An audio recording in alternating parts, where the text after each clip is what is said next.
Judicial Watch is in federal court right now fighting to make sure your elections will be fair and honest.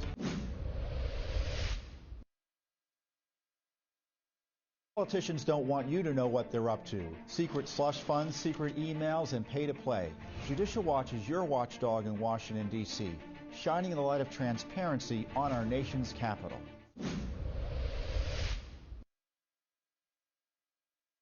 Want to catch the latest news on government corruption, waste, fraud, and abuse? Remember there was an impeachment? Do you remember that? Then check out Judicial Watch's weekly update with Tom Fitton. We're fighting Adam Schiff to try to get records about his misconduct. Subscribe now to Judicial Watch on social media to catch Tom Fitton's weekly update.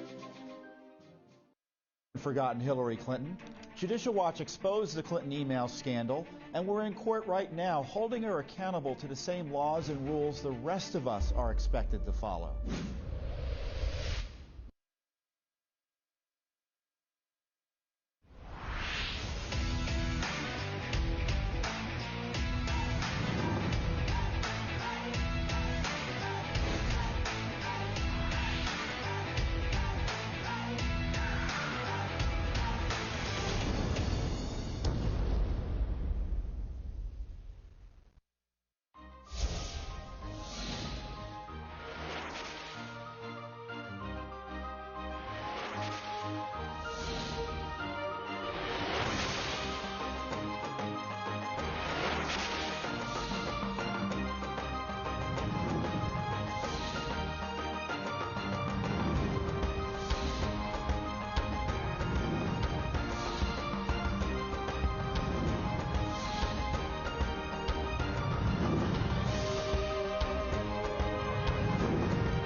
Liberals spent a record amount of dark money to elect Biden.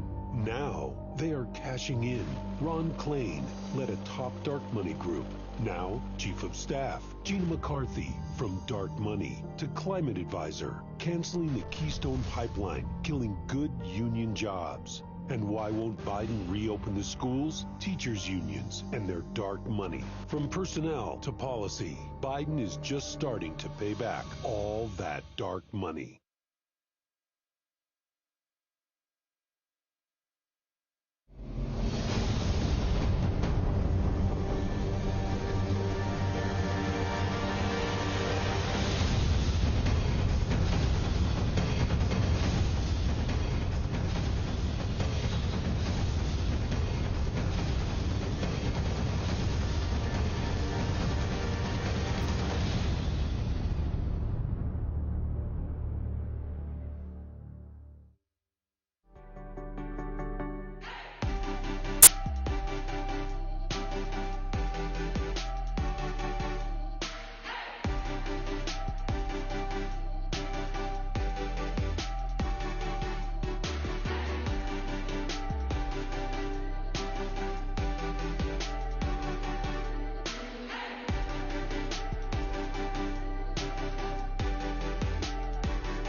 What are you doing? Need a box and a shipping label? No. I missed the sign-up period for my health care. So now I need to make it to next year without getting hurt. Did you look into Liberty Health Share? Sign up any time of year. No, I didn't. Didn't think so.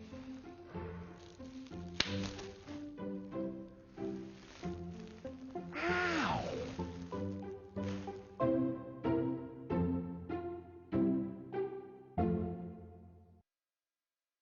Your ideas, innovations, and inventions are precious.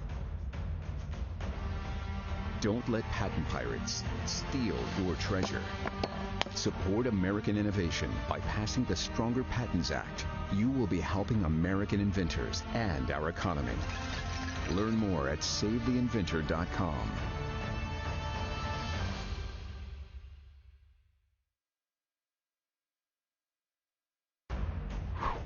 stolen inventions. Tell no tales. Stop big tech and their patent pirating ways. Support American innovation by passing the Stronger Patents Act. You will be helping American inventors and our economy. Learn more at SaveTheInventor.com.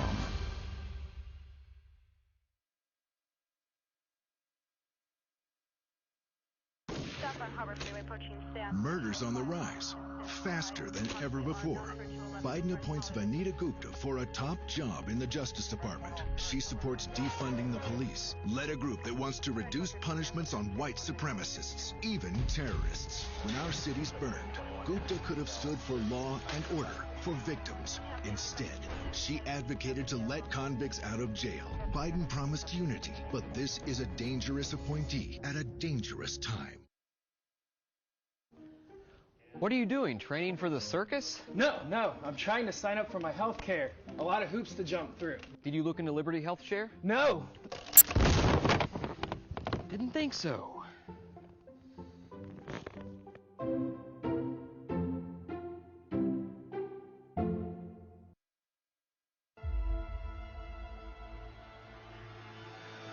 This corridor is more than an energy project. It's an attack the weak against the strong. We as conservatives have ultimate faith in people. This is Bethlehem, the birthplace of Jesus. Give it to God. He is doing this for a reason.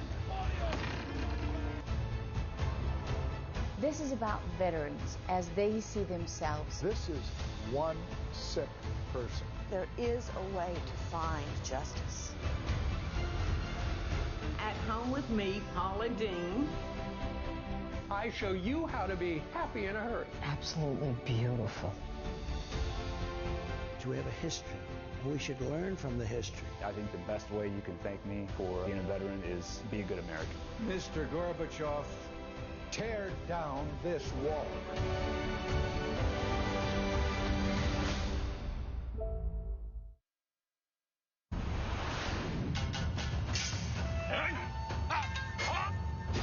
The Last Samurai is right back. Hello, America. Hello, American conservatives. My name is Genki Fuji. I'm a Japanese journalist and an author of more than 70 books on international relations. I run online World Forecast News Service. I respect President Trump and American conservatives. President Trump fought against Chinese communists in order to protect the entire free world. President Trump, he's a real American samurai. I want to make U.S.-Japan alliance stronger. I want to build solid friendship with real American patriots or American samurai. Let's fight together for freedom. Let's slash the cancel culture. Let's start U.S.-Japan samurai to samurai alliance.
Ladies and gentlemen, please make your way in and find your seat. The program will begin in 5 minutes.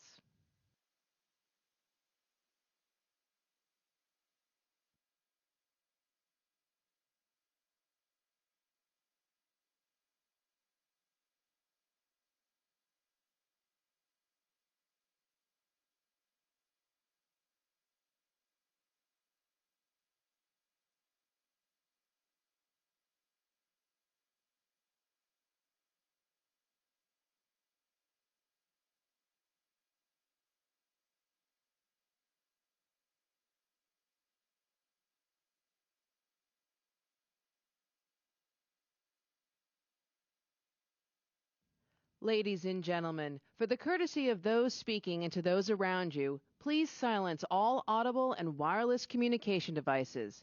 Our program is about to begin. Ladies and gentlemen, please note that masks are required by Orange County. Thank you for your understanding.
Ladies and gentlemen, the program is about to begin.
Ladies and gentlemen, welcome to CPAC 2021, America Uncanceled. For our invocation, please welcome David Malka.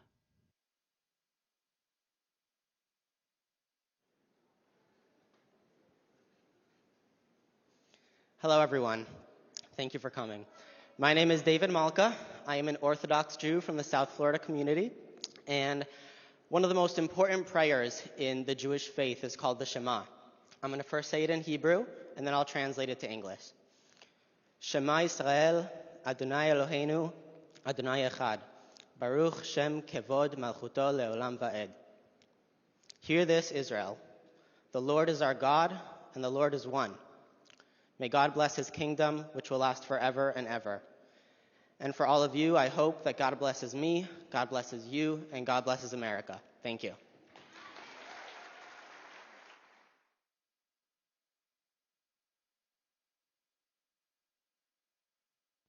Ladies and gentlemen, please rise for the Pledge of Allegiance by Kathy Barnett and our national anthem performed by Sailor Sable.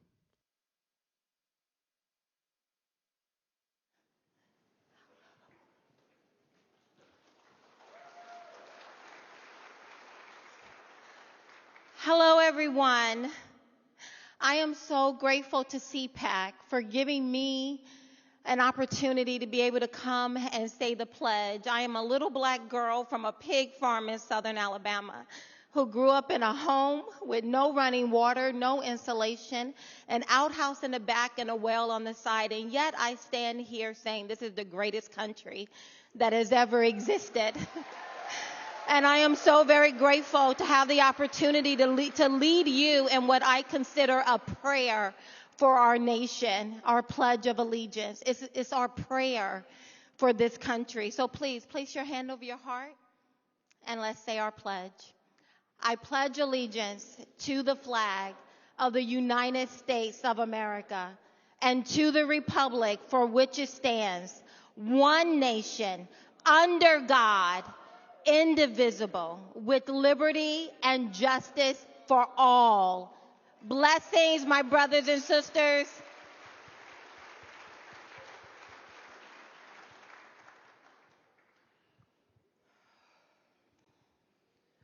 Oh, say, can you see by the dawn's early light what so proudly we hailed at the twilight's last gleaming, whose broad stripes and bright stars through the perilous fight o'er the ramparts we watched were so gallantly streaming, and the rocket's red glare, the bombs bursting in air,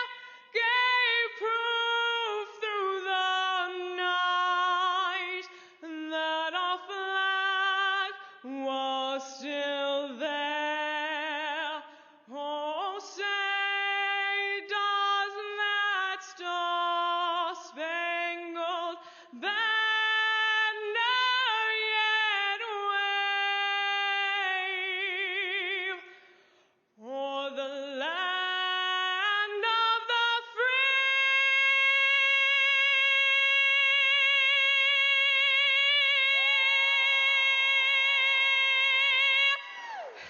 and the home of the brave?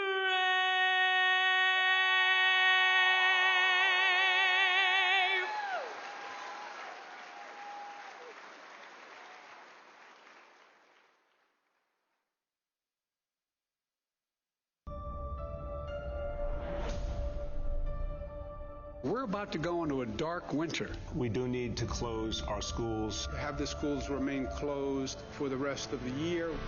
Close indoor operations for fitness centers, places of worship, offices for non-critical sectors, personal care services, hair salons, and barber shops. Do you think Americans will still be wearing masks, for example, in 2022?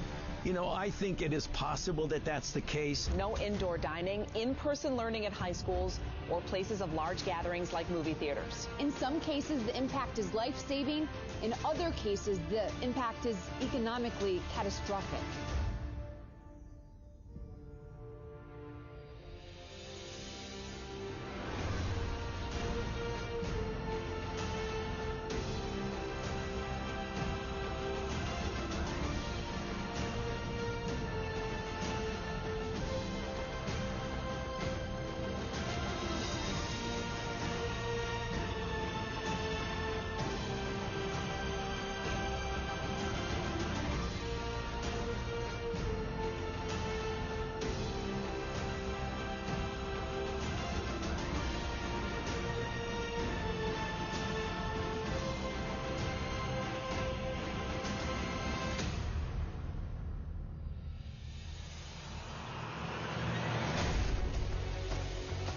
Some voters say that they are getting more than one ballot sent to them, prompting concerns about possible fraud.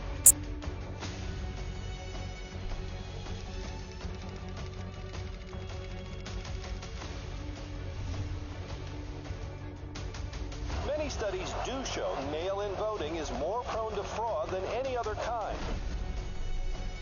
A postal worker arrested today for throwing away mail, nearly 2,000 pieces of mail. And the headline here, 99 of the pieces were general election ballots. Why are dead people still getting ballots in the mail? Several military ballots were, quote, discarded. The DOJ says an overwhelming majority of those ballots were cast for guess who? Donald Trump. Dozens of poll watchers were turned away, being told the tally room was at capacity due to COVID-19 restrictions. This scene involved supporters of President Trump shouting, "Stop the count." In at least 7 Georgia counties, the voting hours had to be extended because of technical glitches. Here I am as an observer for the President of the United States, totally legal, and they throw me out. The clerk is accused of sequestering poll watchers in this room where they say they could not see or hear the counting of ballots. If there's no cheating going on, if everything's above board, and if Trump's going to lose, and he's going to lose legitimately, you just better get your arms around it. You better, why not let the Republicans in and let them see Trump losing legitimately? Why are they afraid of this? We could see them doing stuff, but we couldn't actually look at the ballots. So she is trying to read ballots this far away. Yes. Is there any way possible you could read a ballot over here? What did she say? She said it's humanly impossible. If you're not allowed in to see the process so that there's meaningful observing of these ballots, that calls into question what those results will be. Why are they only counting them whenever the place is cleared out with no witnesses? The press and the party monitors were not given notice that counting would continue into the early morning hours, and they should have been. You may have gone to bed thinking this election was headed one way, and then you woke up and you saw things were different. Questions, vote totals shifting in nearly every battleground state from Trump to Biden early last Wednesday. It's statistically impossible that in every single state where he was ahead, that all the votes that came in on those flipped it. Everything suddenly went very strange in the middle of the night. What we clearly see is that there's distinct anomalies, both in large batches of ballots coming in and then distinct votes being taken away. In none of the other states do we see this sort of anomaly happen, except for Wisconsin, Michigan, Georgia, Pennsylvania, and Arizona, all the ones that are in dispute right now. 1 a.m., 2 a.m.,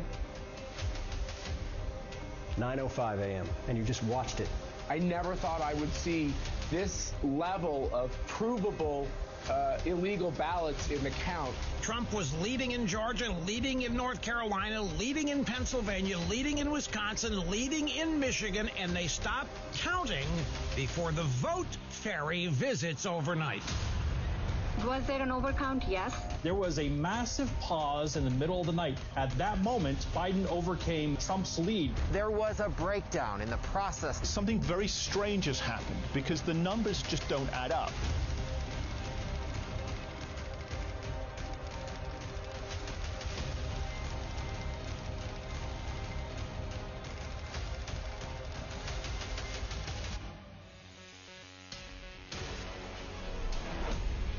Today, my whole soul is in this, bringing America together.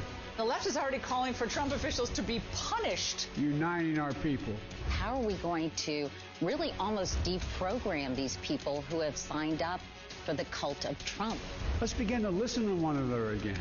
The muzzling of America. Over the last 24 hours, Twitter specifically has banned a number of different conservative accounts. Hear one another. At the same time, the Chinese Communist Party, the Ayatollah of Iran still have their accounts because they're not a threat to the ruling party here.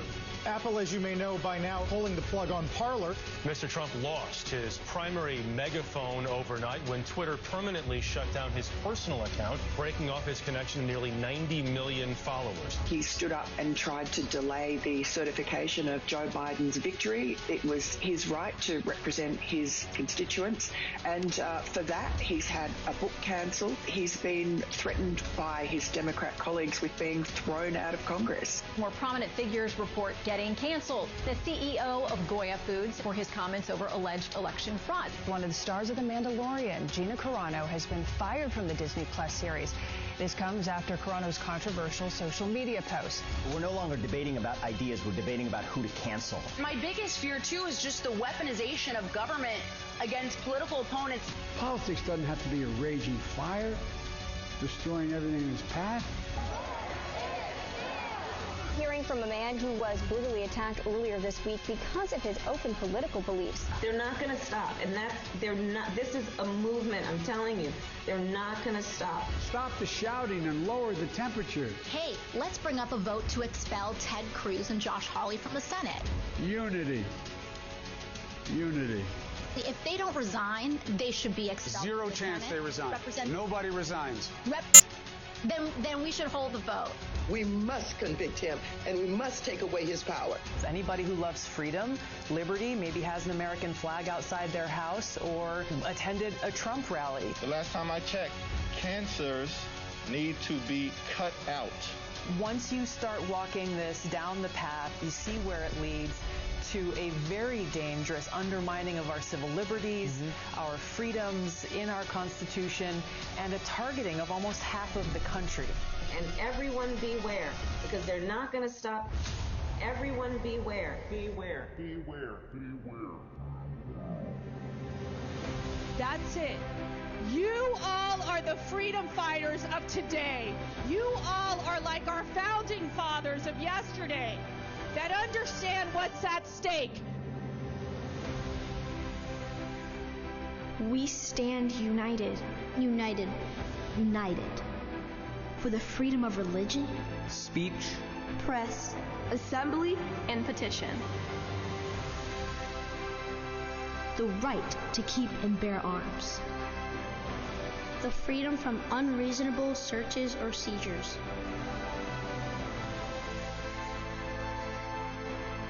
The right to due process of law.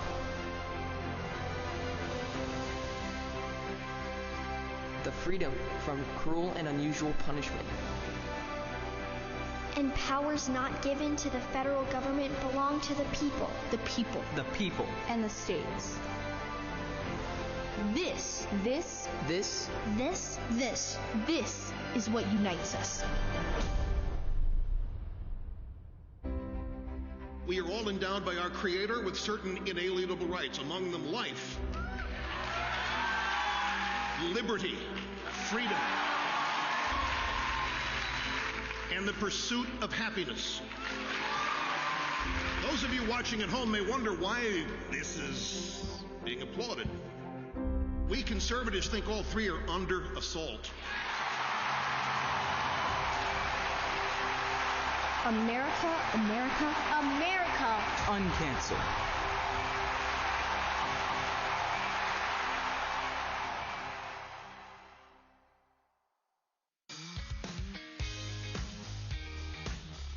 And now, Florida welcomes CPAC, open for business. Please welcome the Governor of Florida, Ron DeSantis, and the Chairman of the American Conservative Union, Matt Schlapp.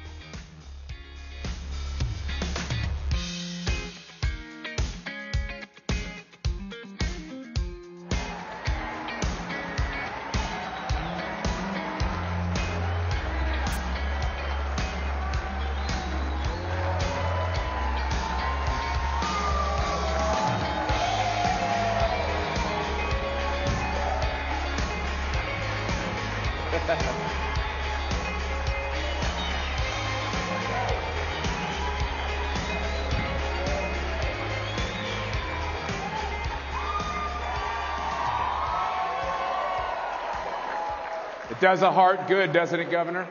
Yeah. Well, I'll tell you, welcome to Florida. I know you probably wouldn't have been able to even do this in a lockdown state. I'm just glad I could attend CPAC, because if you did do it in a lockdown state, I have a policy. I only travel to free states. So I don't have any problem being in Florida.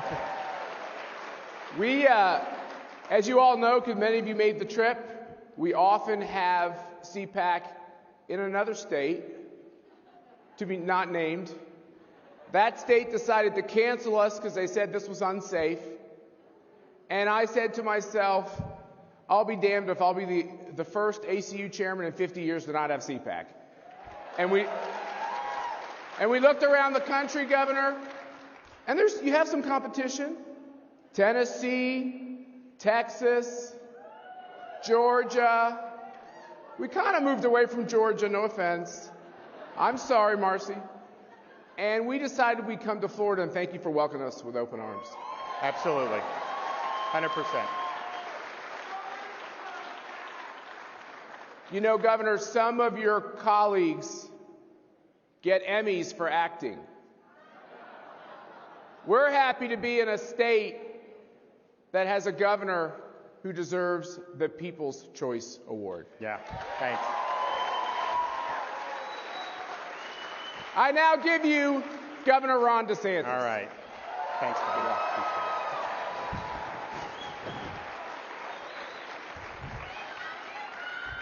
Well, thank you. We love you too. For those of you who aren't from Florida, welcome to our oasis of freedom.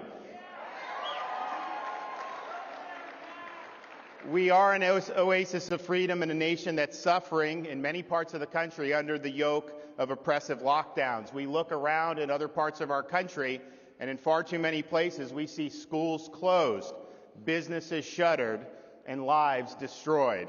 And while so many governors over the last year had kept locking people down, Florida lifted people up. Florida is leading in protecting our vulnerable residents, saving the economy, and safeguarding the freedom of our people. In Florida, schools are open.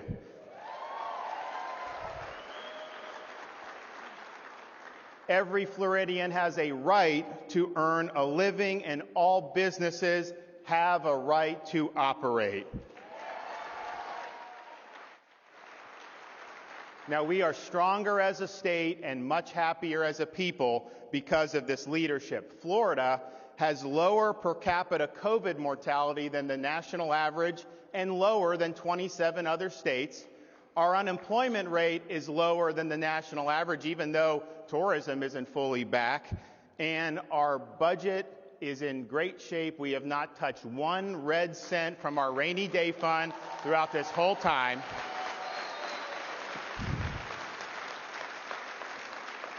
Florida got it right, and the lockdown states got it wrong.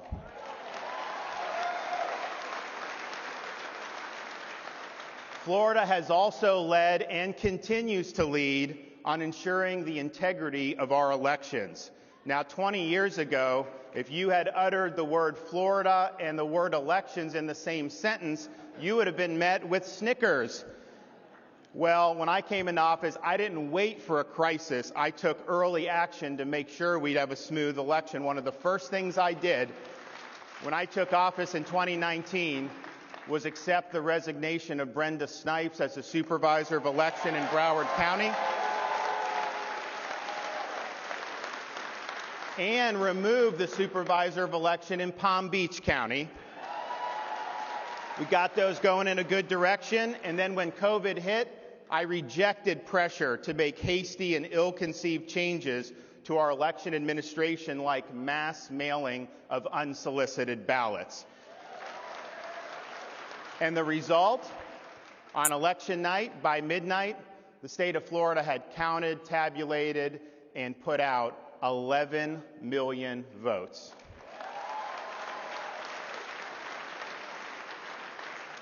But we're not resting on our laurels. This year, Florida is leading on banning all forms of ballot harvesting and banning third-party political groups like those funded by billionaire Mark Zuckerberg from interfering in the administration of our elections. Bottom line is this: in Florida, your vote counts, and we will continue to have a process that is transparent and that inspires confidence. Florida is also leading in protecting our people from political censorship and in holding big tech accountable. When our legislature convenes next month, it will pass and I will sign the most ambitious reforms yet proposed for combating political censorship and deplatforming, for preventing big tech from interfering in our elections, and for safeguarding the privacy of your personal data.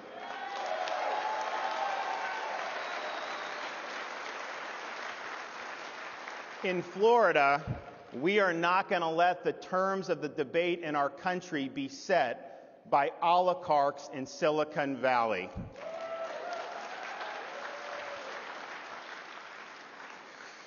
Now, Florida is leading on the issues that matter to conservatives. We don't spout hollow rhetoric. We take decisive action. And what's true in Florida is true for conservatives across the nation. We cannot, we will not go back to the days of the failed Republican establishment of yesteryear.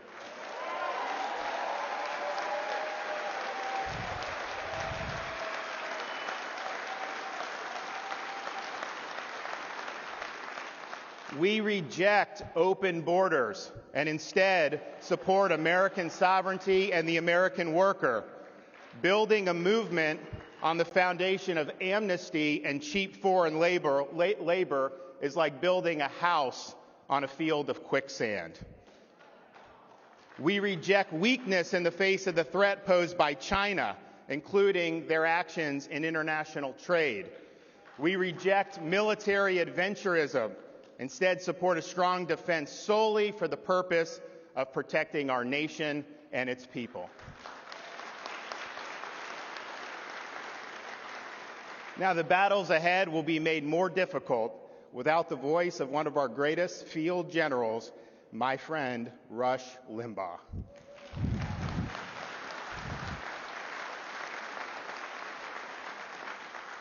On Wednesday, the state of Florida had the flags flown at half-staff in honor of Rush, in honor of his legacy. Rush displayed the courage of his convictions time and time again. Rush was one of the first to fight and win against cancel culture. Rush showed that fighting the left requires strength and that conservatism devoid of backbone is doomed to fail.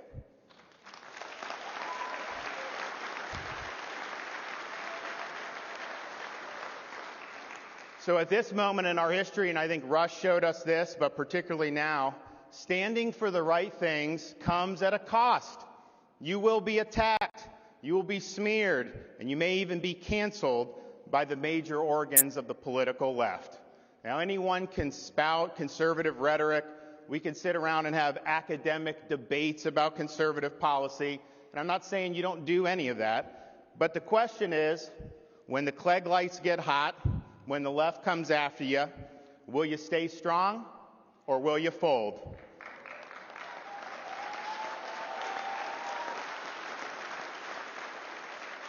So enjoy CPAC in Florida as you leave to go back home, although if you're not from here, I don't know why you'd want to leave here. But when you do and you engage in the battles ahead, hold the line, stand your ground, and don't ever, ever back down. Thank you. God bless you.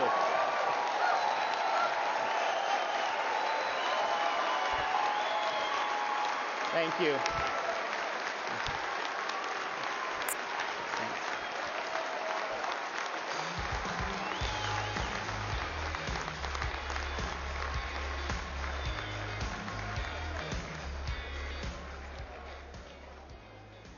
Don't you agree we need voter ID and clean election rolls? Well, your Judicial Watch is in federal court right now fighting to make sure your elections will be fair and honest.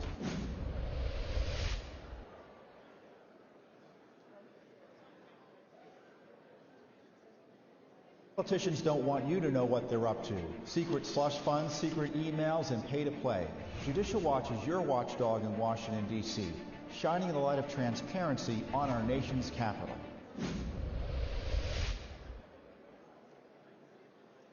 Want to catch the latest news on government corruption, waste, fraud, and abuse? Remember there was an impeachment? Do you remember that? Then check out Judicial Watch's weekly update with Tom Fitton. We're fighting Adam Schiff to try to get records about his misconduct. Subscribe now to Judicial Watch on social media to catch Tom Fitton's weekly update. Forgotten Hillary Clinton. Judicial Watch exposed the Clinton email scandal, and we're in court right now holding her accountable to the same laws and rules the rest of us are expected to follow.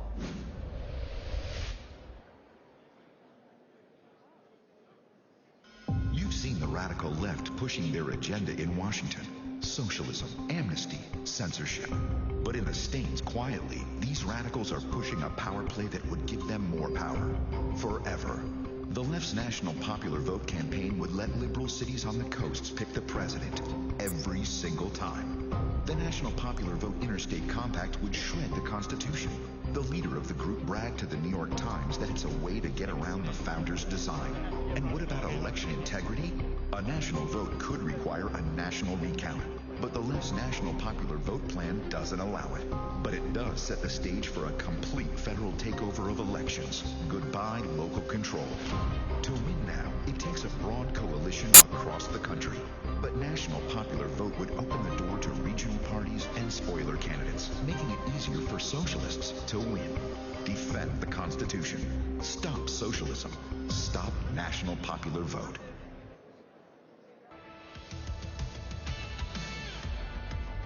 Ladies and gentlemen, why the left hates the Bill of Rights and we love it. Please welcome Utah Senator Mike Lee.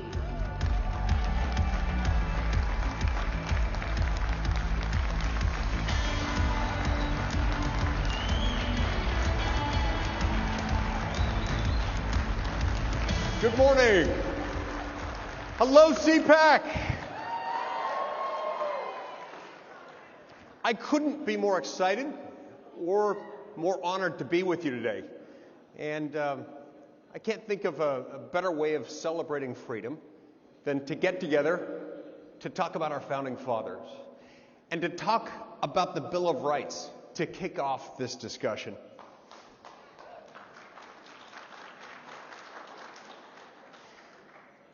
I want to tell you a little bit about the fact that the left, of course, does hate the Bill of Rights. Why?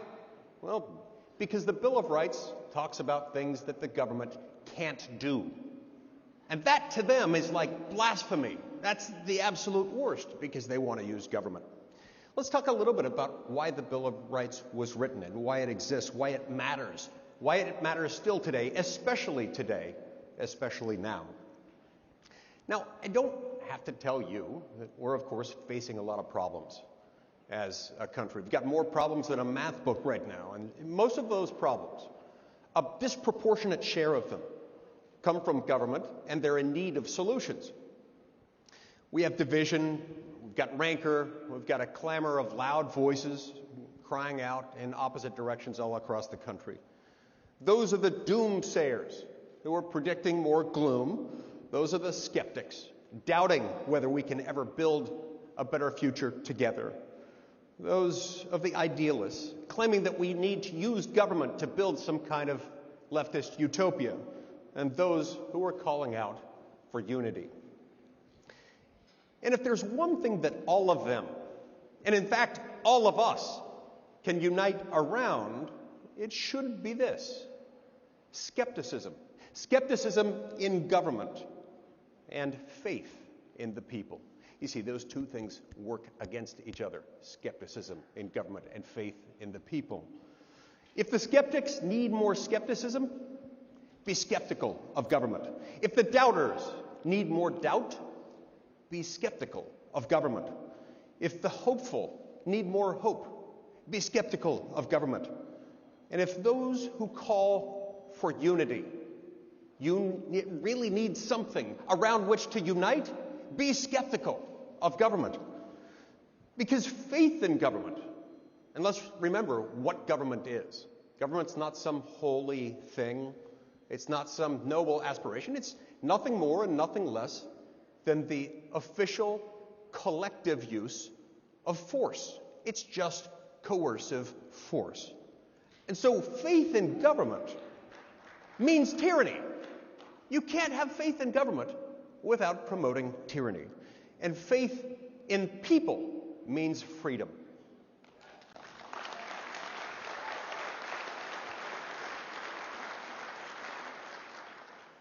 That, you see, is the absolute key to our founding and to our Bill of Rights. And it also happens to be precisely what the left is trying to undo. I also don't need to tell you that our fundamental freedoms are coming under attack more and more each and every day. In fact, in many ways, their sole agenda is putting more faith in government. And as a result, they take steps, inevitably, to make us less free. Anything that puts faith in government is wrong and lends toward tyranny. So how do they do this? Well, they do it by eroding the very same protections in the Bill of Rights that make us free. Now, there are, of course, two main ways in which the Constitution protects our freedom. First, you've got the structural protections, the checks and balances, the manner in which power is split up. It's split up between state and local power on the one hand and between the three branches of the federal government on the other hand. Those are very, very important. But there's another set of protections that are substantive in nature, that amount basically to the thou shalt nots of the Constitution. In other words, the Constitution, as adopted in 1787 and ratified a couple of years later, had these structural protections, but it lacked something else. It lacked something that Richard Henry Lee, who was a founding father, described as those essential rights of mankind without which liberty cannot exist. Richard Henry Lee was worried that the original Constitution didn't have specific protections for those freedoms. And so within a couple of years, Congress got to work and we got the Bill of Rights. Almost immediately after they ratified the Constitution, they added this series of 10 amendments, the first 10, a separate list of thou shalt nots to the government, things that the government simply cannot do, with the express purpose of safeguarding liberty. You see, the Founding Fathers knew from sad, difficult, tragic experience under British tyranny that bad things happen when we allow too much power to accumulate in the hands of the few and in the hands of people who are not skeptical of government and in fact put their trust in it. You see, this is part of how British tyranny became so bad in the first place. People put an almost religious amount of zeal and support and, yes, faith in the crown and therefore in government. That's not where it belongs. We know better as conservatives.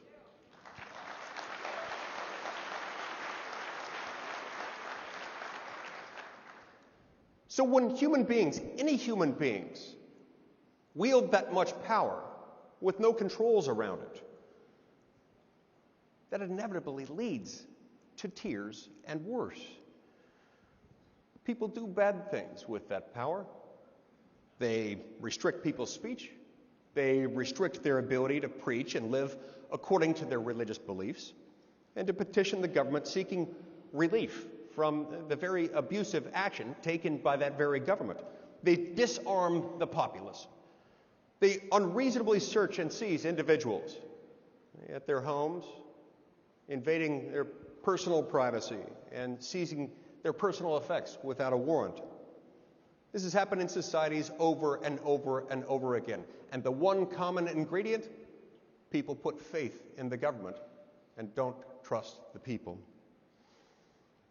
And so, as a society, as a people, as a country, we made a choice with the Bill of Rights, a choice to prevent that kind of tyranny and to protect the freedoms we hold most dear, as only we the people can. You see, the Founding Fathers understood that ultimately the bulwark of individual liberty must lie with the people themselves. It's not in government, It's in us.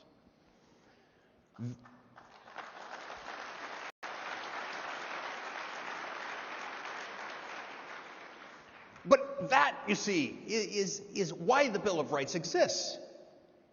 And it's why government worshipers everywhere hate it. They despise it because we're telling them, you can't do that. It's worth noting that the protections in the Bill of Rights are listed independently, separately, because each enumerated right is significant and should stand independent on its own, and it should always be honored. But we also can't overlook the fact that each of these protections also can work in concert together to protect liberty. And I believe that there's one freedom in the First Amendment that's central to all the others and is particularly worth highlighting today. It's long been said, as I'm sure you'll hear today, that whether by accident or by divine design, our first freedoms are found in the First Amendment. Our freedoms of speech, religion, press, assembly, and petition. And perhaps the one that's least known, least appreciated, least celebrated, but from which all others draw their strength and ultimately depend in one way or another, is our right to assemble, to do what we're doing right here today.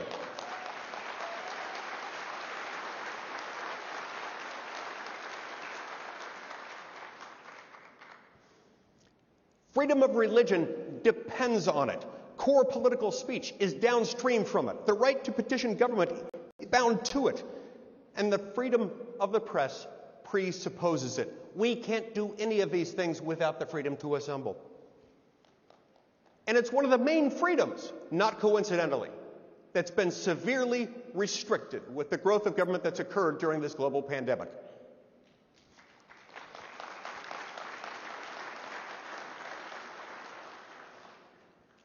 We've been prevented from gathering in our churches, in our schools, and in our workplaces.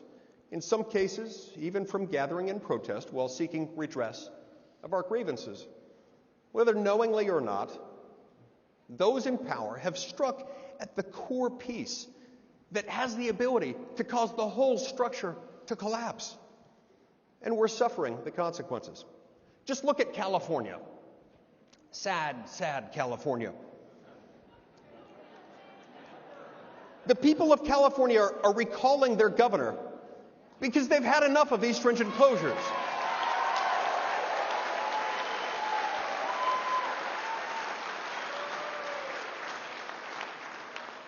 They've had enough of the encroachment upon their rights and enough of the government telling them that they can enjoy a 5-star meal at French Laundry with their governor, but they can't go to church.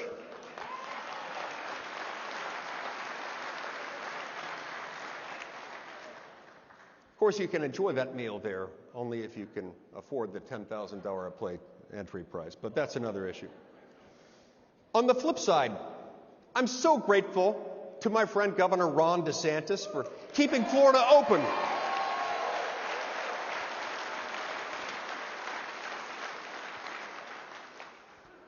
Government, of course, is itself able to assemble pretty darn well. You know, miraculously, in the midst of the pandemic and otherwise, in places like Washington and state capitals and city halls, government officials allow themselves to assemble. They don't restrict themselves. This can seem intimidating to us as everyday citizens. Who are we might think, compared to those with massive consolidated power, who, as we might see it, have all the say. But the beauty of our country, of our history, and of the design of our system of government, that's the power of ordinary citizens standing together. When one person realizes that he's not alone in his beliefs and finds another, and then another, and then a few more, that's how we end up with gatherings like this one, where the magic happens.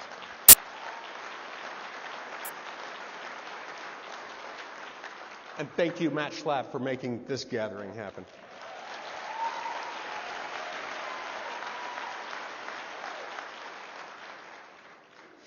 The nation and the world have been changed by groups of clear-minded, purposefully law-abiding Americans assembling together.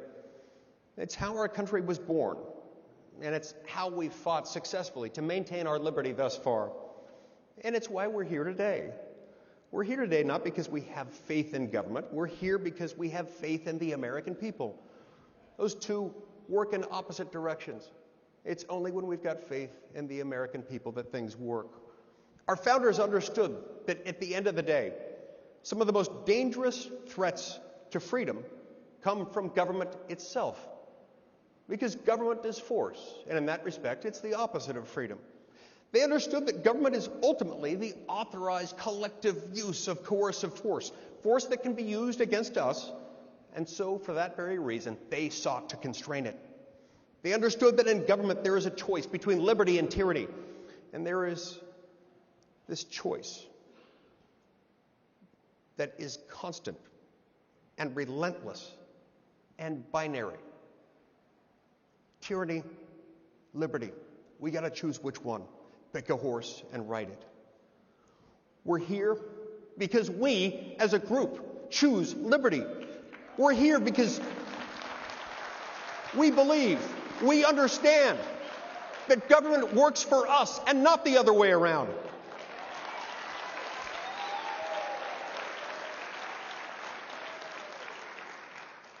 We're here because we trust the people and are skeptical of government.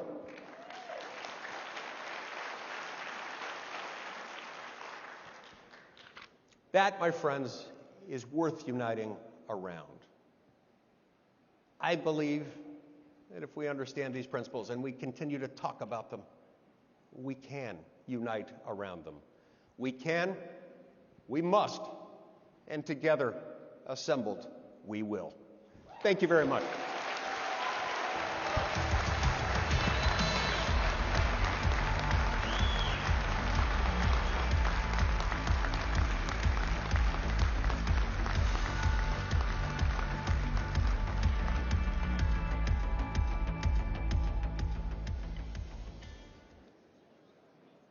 Ladies and gentlemen, our next session is a set of curated speeches.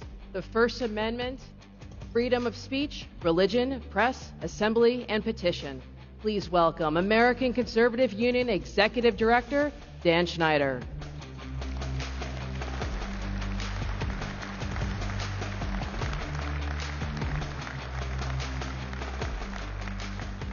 I'm going to be really brief because I've got my board chairman here, Matt Schlapp, sitting here, and he's probably anxious to hear Governor Scott Walker come out and talk about freedom of speech, and I'm sure you are too. But we are covering all 10 amendments to the Constitution, the first 10, the Bill of Rights, because the left has decided they do not like us having these inherent rights. They think the government gives rights. Who gives us rights? That's right. Our Creator has given us our rights. They are naturally ours. Government does not exist to take away rights. Government exists to protect our rights.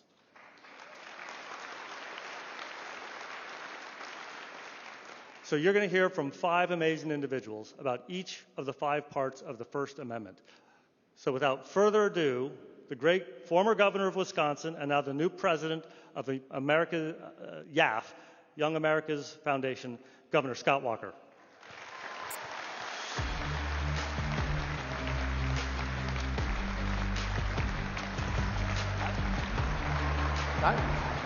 Hey, man. Good morning, YAF. Good morning, CPAC. It is great to be with you, but I got to tell you, America is under siege. We see it on our campuses. We see it in our culture, and increasingly we see it in our communications with the censorship from big tech. Left-wing professors, liberal activists, mass media, even some of our major corporations are attempting to cancel conservative thought. They don't want to compete with us in the battle of ideas because they know they'd lose. They just want to cancel us. I know what that's like. A decade ago, the Occupy movement didn't start on Wall Street. It actually started in my street in Madison, Wisconsin. The big government special interest wanted to intimidate us.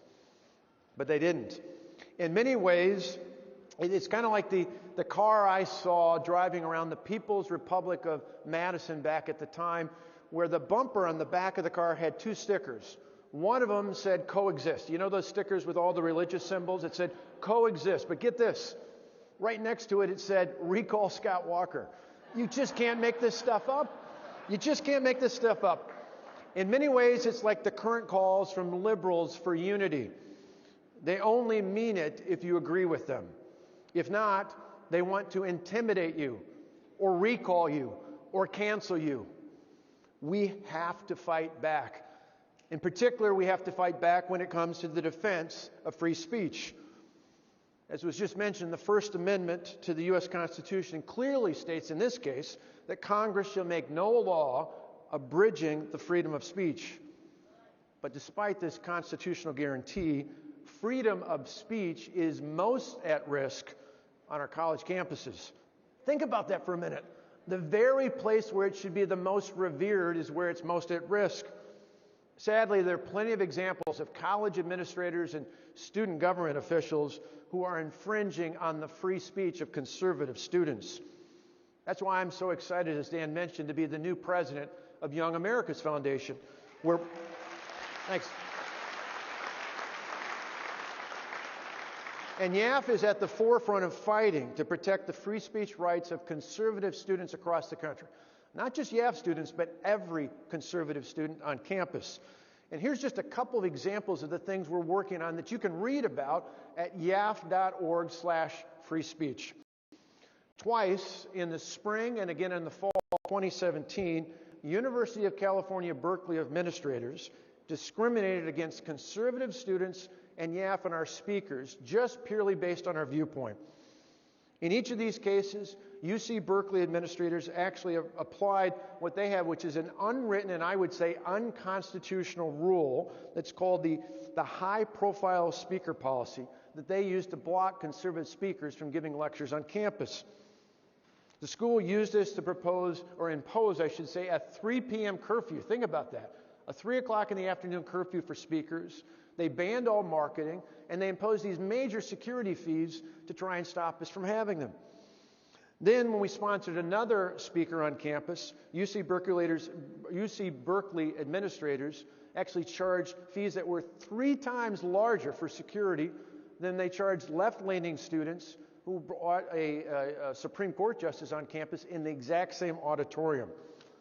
You're not supporting free speech if you don't apply the rules universally to all students, regardless of their ideological beliefs.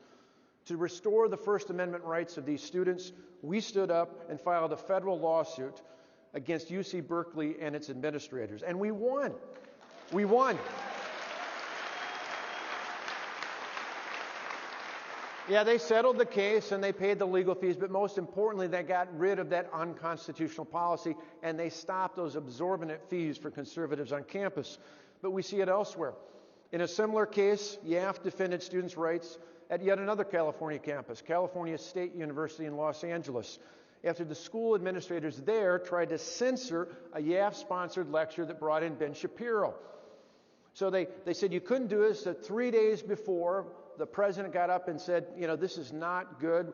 We're going to cancel this event. And the students said, we're still going to have it. So administrators and faculty literally formed a human chain to try and block the students from going in to hear the lecture. We sued. With the help of the Alliance Defending Freedom, we filed a First Amendment lawsuit against the university officials, not just the university. And wouldn't you know it? We included the president. They settled. They got rid of that policy. And again, we won on behalf of conservative students and free speech.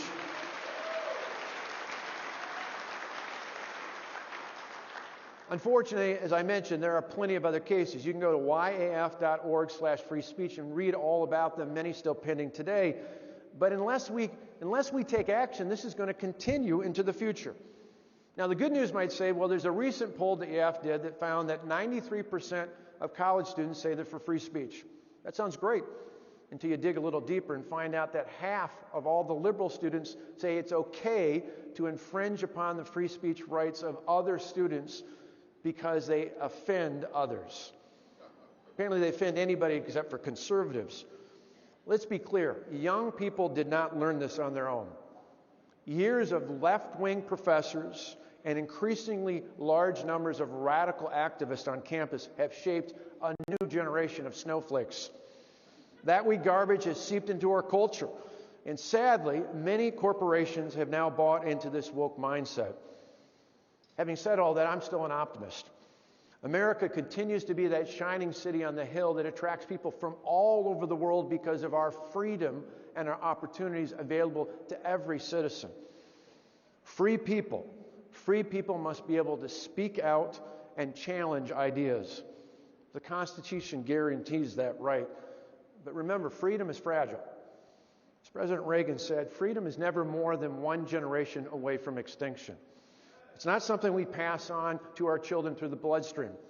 It's something we have to stand up and fight for and protect and defend and then pass on to the next generation to do exactly the same thing. Ladies and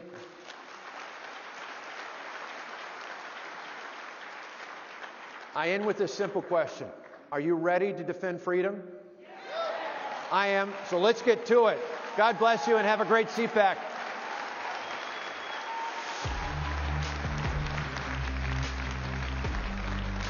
Ladies and gentlemen, speaking on freedom of religion, please welcome Senator James Lankford.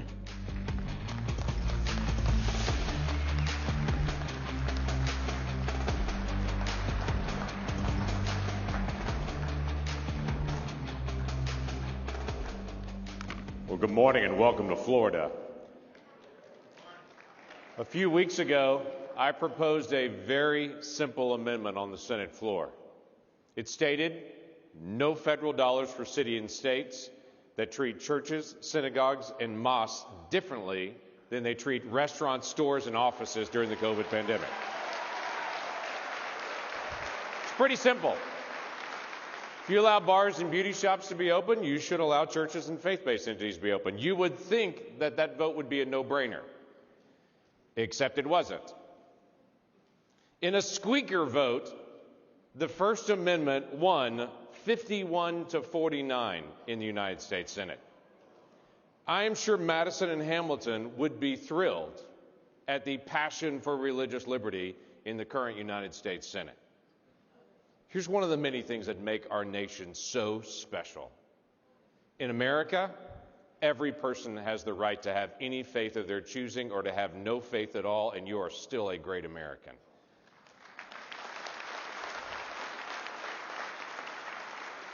You don't have to take off your faith when you leave your house. You don't have to take off your faith when you leave church. In fact, I would remind this group, if you don't practice your faith every day, you really don't have a faith. You just have a religious hobby.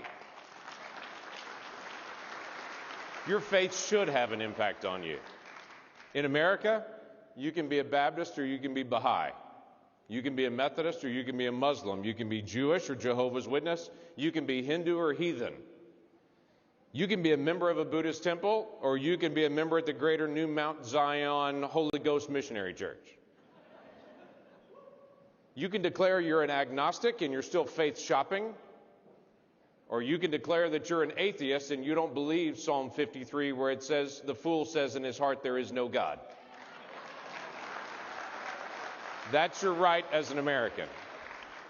If you're Muslim, you want to pray 5 times a day, it's your right. If you're Jewish, you want to gather with others and read the Torah, that is your right.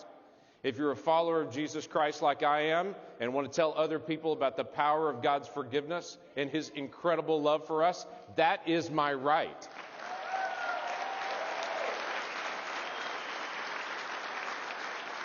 Last Sunday when I went to church, yes, I know I went to church during a time of COVID, which shows I live in Oklahoma, not in California, where you can go to swanky restaurants but not to church.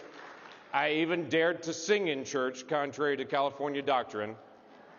Last Sunday, when I gathered with people at church and talked about the goodness of God, it was good for my soul. Quite frankly, the whole world seems to be gripey. Have you noticed we're getting gripey lately? I think some people need a little Jesus in their life. A week ago, I could sit alone And I could read Psalm 46, which says, God is our refuge and strength, an ever-present help in a time of trouble. Therefore I will not fear, though the earth give way and the mountains fall into the heart of the sea. You know why I could sit and read that? Because I'm an American. That's why I could sit and read that. We can live our faith. The in-group in society doesn't get to define who can and cannot have faith, what their faith would look like in public or in private, because we have no established religion. Liberal professors, left-wing politicians can't push faith out of public view because they don't like it. We have a First Amendment.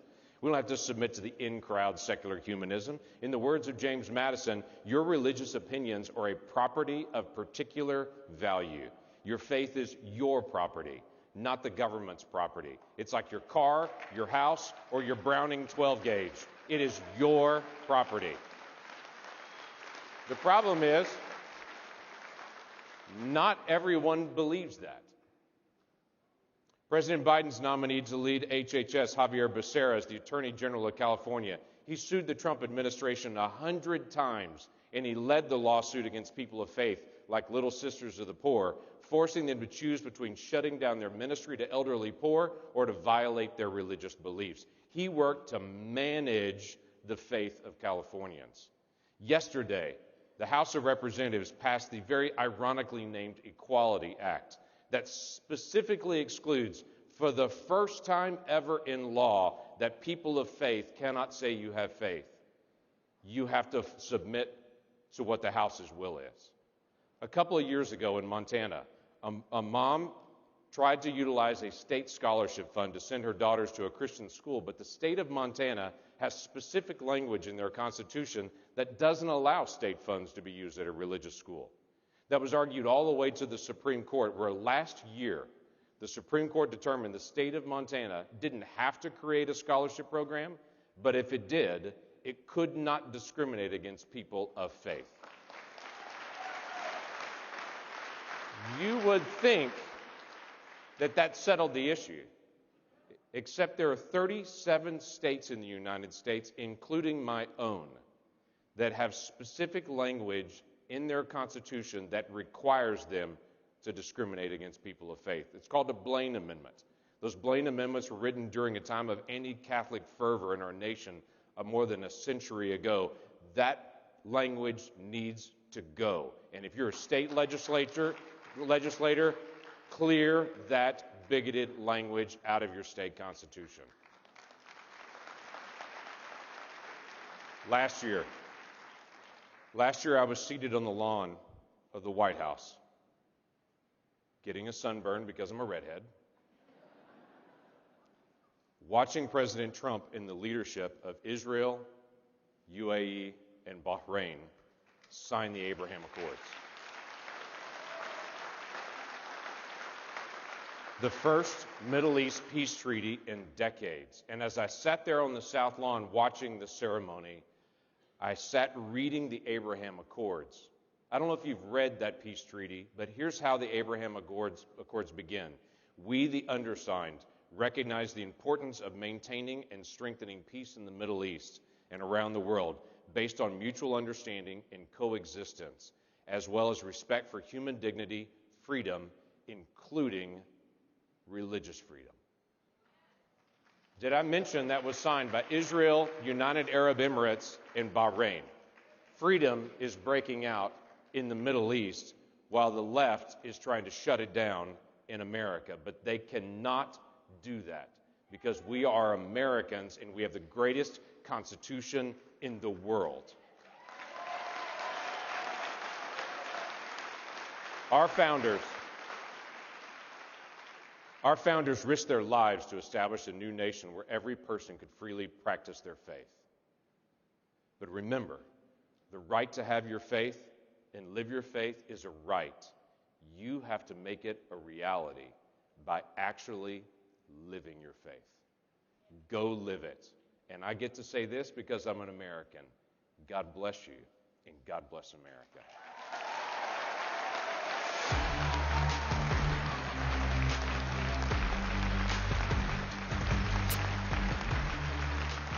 Ladies and gentlemen, speaking on freedom of press, Please welcome Alex Berenson.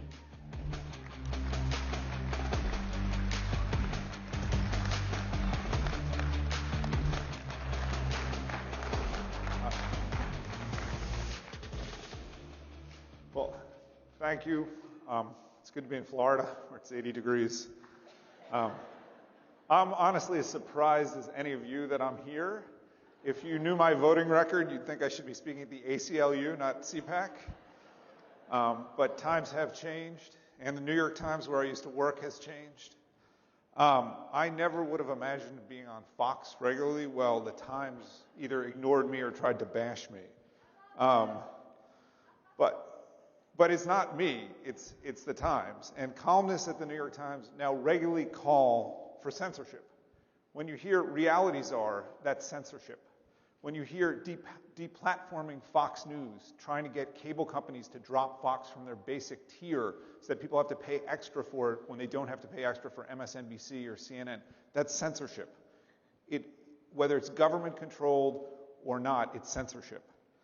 And the Times actually, and other elite media outlets, have gone beyond that now. Reporters spend significant amounts of time looking for people, public figures usually, but not always, who've said things they consider, words they consider bad, or have spouted ideas they consider bad, and trying to flog those people publicly. I don't know when that became journalism. It seems to be journalism now at the New York Times and other big outlets. But these people are frustrated. They're frustrated because they can't control the debate as completely as they would like. They're frustrated because 75 million people voted for Donald Trump, and they think that's a cataclysm. So they've actually turned to an even more powerful group. They've turned to big tech. They've turned to Amazon and Facebook and Apple and Google, the most powerful companies in the world right now, the biggest companies by market cap, the companies that in an information age are the information. And they've asked those places, they've beat on those places to help them censor. It is amazing to me to see journalists asking technology companies for help in censorship, but that's happening. And tech has agreed to this. Partly out of ideology and partly because it's in their interest, it seems. And so we're at a time where Facebook will dump groups it doesn't like, where YouTube will prevent people from uploading videos that have information that runs, quote unquote, contrary to established health advice about COVID, when in reality that advice has changed over and over again. The guidance about masks, the guidance that antibodies are protective, the guidance about whether school openings may be dangerous. That's changed over and over again. But whatever today's official version is, you are in trouble if you try to speak out against it. And in June, Amazon would not let me publish this book. I was very lucky. Elon Musk and other people spoke up for me, and Amazon relented. But this censorship is still happening. There's lots of people who can't get their stuff published on Amazon, and it's not just about COVID. You may have seen earlier this week, Amazon stopped selling a book from a conventional publisher, a conservative but a conventional publishing house, that was about, it's called When Harry Became Sally. It's about the transgender movement, and they decided for some reason they didn't like it and weren't going to sell it. So all of this, it's happening together, and I'm not saying that, that Mark Zuckerberg and Jeff Bezos are having a conference call about this, but it is by design. It is squeezing the flow of information, and it's extraordinarily dangerous for big companies to do this when they're quasi-monopolies. But journalists, the people who should be speaking out against this, are cheering it on. So this is especially true from my point of view when it comes to COVID, because these companies, notably Amazon, but Facebook too, Google too, they all profit from lockdowns. They profit from keeping you in your house, from destroying gatherings like this. And when ideology and profit are running the same way, it's almost impossible to get people to reconsider their actions or consider the negative consequences of their actions. So what can we do? you know, there's some of us out there who see these risks, and we're trying to talk about it. We're trying to fight about it. My badge says I'm self-employed, which is lucky for me. It means that I can speak without having to worry about what my ideology, you know, my masters at the Times want me to say, what their ideology of the day is. And there's other journalists out there who are self-employed, and I think we're starting to, you know, to fight. But the truth is,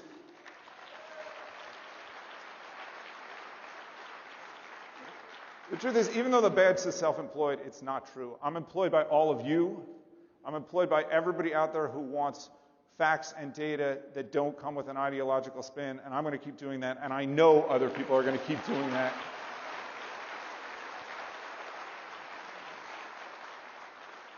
And so I am stuck with, or have fallen in with, or however you want to put it, the conservative movement. Because right now, you're more committed to freedom of thought and speech and debate than anyone else, and you should be proud of that.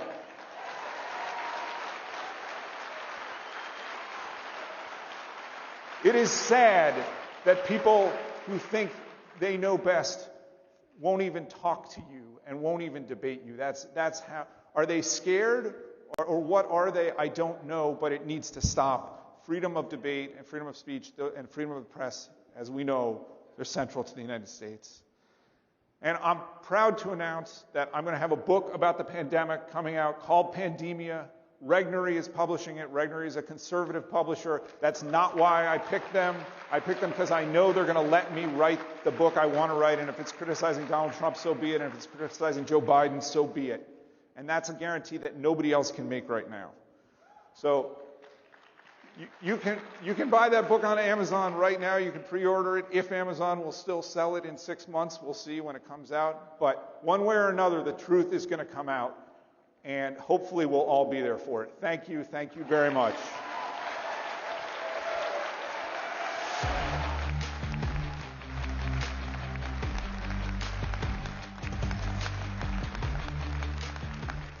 Ladies and gentlemen, speaking on freedom of assembly, please welcome Florida former Attorney General Pam Bondi.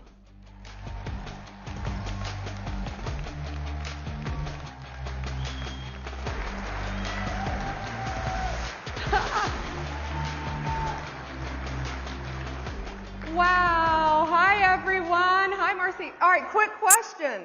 What's it like to be in Florida? Right? So our kids can go to school. As you heard from previous speakers, we can go to church. And clearly we can practice freedom of speech. So it's great to be in Florida, and we are open for business. You know, James Madison, back in 1791, was brilliant, if you think about it. All the speakers you've heard, freedom of religion, that ties into the freedom to assemble. Freedom of speech, of course, morphs into the freedom to assemble. So what do we have? Think about this. Picture this. You have a large room with people gathered together, men and women. They're very respectful to each other. They were kind, discussing issues that they care about for our country. I'm not talking about today. I'm talking about over 75 years ago in Montgomery, Alabama. Events that paved the way for the future of our country.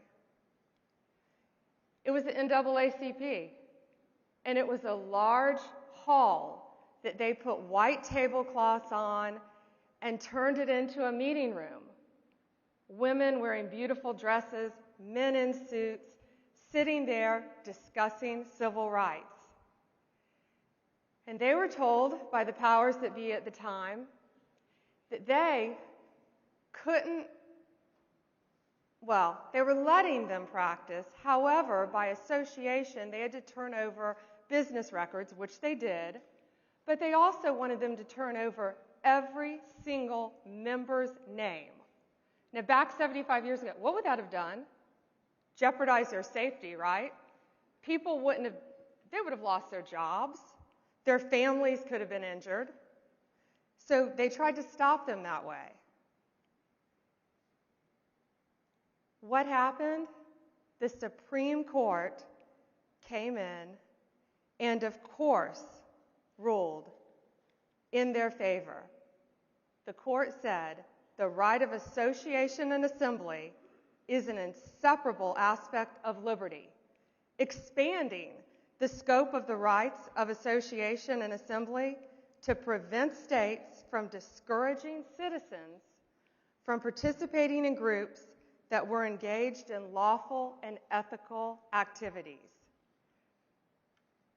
That case paved the way and really crystallized the right to assembly, the right of association for generations to come. There's a big case now before the Supreme Court where those protections are being challenged in California regarding donor information. So watch that and see what happens. You know, when I was Attorney General here in Florida, Rick Scott was governor, and Senator Scott now, and it was my biggest responsibility to uphold the Constitution, whether I agreed with it or not. I remember back in 2017, there was a person, he was a horrible person, and he was a white nationalist, and he was going to speak at University of Florida, my alma mater. So what did we do? Go Gators right now. What did we do, though? The University of Florida was having him speak on campus. We knew there was going to be trouble. So Governor Scott, we didn't cancel him. We couldn't cancel him because as conservatives, we believe in the First Amendment. So what happened? Rick Scott, we had the National Guard. Rick had the National Guard on standby as a state of emergency. And I went out and encouraged all students not to attend.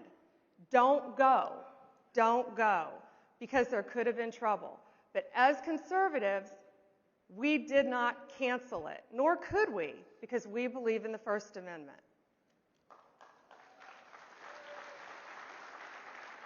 In 1945, the court said, to peaceably assemble is one of the indispensable democratic freedoms guaranteed by the First Amendment. And it wasn't by accident or coincidence that the rights to freedom in speech and press were coupled in a single guarantee with the rights of the people to assemble. These are inseparable. Tocqueville said in the 1800s, Tocqueville was so, I guess, clairvoyant, you could say, in the 1800s in France, in no country of the world has the principle of association been more successfully used or unsparingly applied to multitude of different objects than in America, than in our great country. The right of acting for himself is that of combining those of fellow creatures and acting in common with all of them. No legislator can attack it without impairing the foundations of our society. So now fast forward all these years later and look at all of us here today. Matt Schlapp, thank you for CPAC.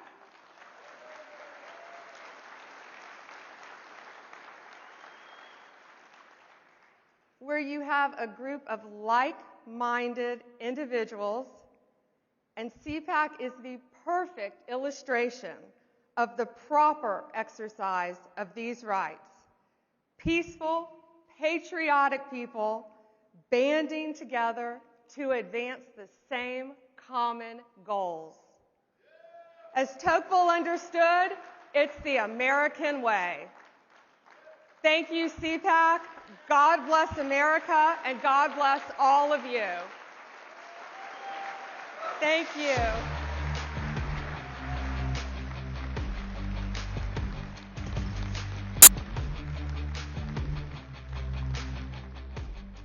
Ladies and gentlemen, speaking on freedom of petition, please welcome former Ohio State Treasurer Josh Mandel.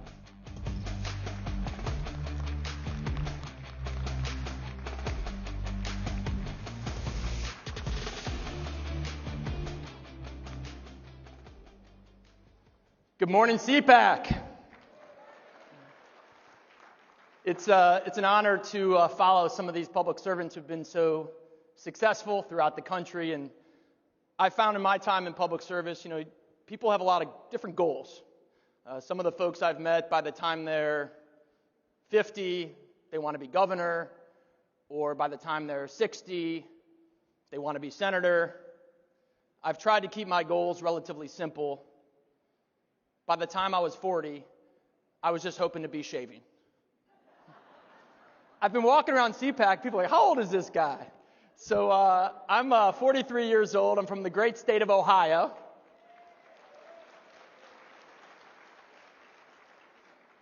I'm a Marine Corps vet, did a couple tours in Iraq.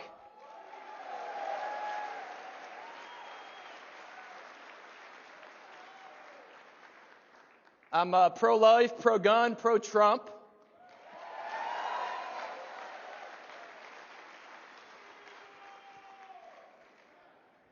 And more important than all that, I'm a proud dad to my 3 little kids, Rosie, Judah, and Gideon, who are back home.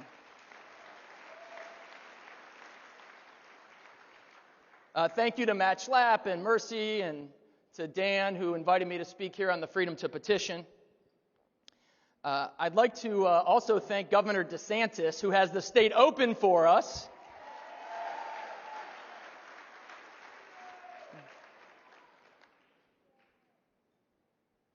After the conclusion of the Constitutional Convention of 1787, Elizabeth William Powell put the question to Benjamin Franklin: have we got a republic or a monarchy? And Franklin famously replied, a republic if you can keep it. The decision by our founders to create a republican form of government, what Abraham Lincoln later described as government of the people, by the people, for the people, was a direct response to tyranny of the crown they had overthrown in the American Revolution. 11 years earlier, it was the Declaration of Independence that cited King George's refusal to redress the grievances of the American colonists, stating, in every stage of these oppressions, we have petitioned for redress in the most humble of terms. Our repeated petitions have been answered only by repeated injury. The right to petition our government is fundamental, rooted in the Declaration, affirmed in the Bill of Rights, and is an essential to the American Republic today as any time in the last 234 years. But today that right is not infringed by a faraway despot with an army at his disposal, but by petty bureaucrats throughout the state governments and throughout Washington. This authoritarian state, deep state, if you will, not just by radical liberal governors, by Newsom in California and Cuomo in New York, but even by squishy Republican governors like my governor, DeWine, in the state of Ohio. Let me tell you what happened in the state of Ohio. Unfortunately, Republican governor, Rhino Governor DeWine, decided that he was going to lead the charge in shutting down Ohio before any state in the nation. And he had this lady named Amy Acton. She was sort of like the Fauci of Ohio,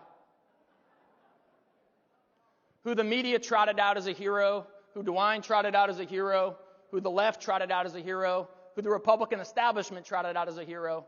And like in so many of your states, she was dead wrong. Her predictions, her numbers, her math were just wrong. She wasn't even in the ballpark of accurate. But the bureaucrats and the politicians used these bad numbers to trample on the liberty of families and small businesses and moms and dads throughout our state. I'm now running for the United States Senate in Ohio. Thank you. And guess who's running against me? This mini Fauci, Amy Acton, on the Democratic side.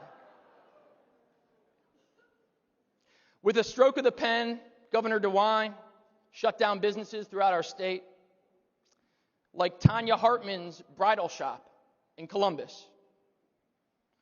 Her busiest months were usually March and April. and she was shut down. But what did she do? She exercised her right to petition. She sued the state of Ohio. She sued the governor. She sued the state government. She sued the politicians. She sued the bureaucrats. And she said, I'm a small business owner. I'm an Ohioan. I'm an American. I'm a taxpayer. I have the right to run my business and sell these bridal dresses and bridal supplies to any women and families who want to come in and buy them. In Columbus, Ohio, Tim Castle owns a gym.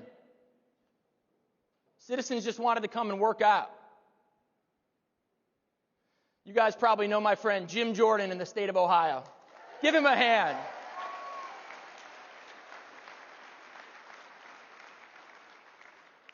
Whenever I talk to Jim, who I just love, you know what he always says to me? First question he asks, he says, hey, Joshy, you working out?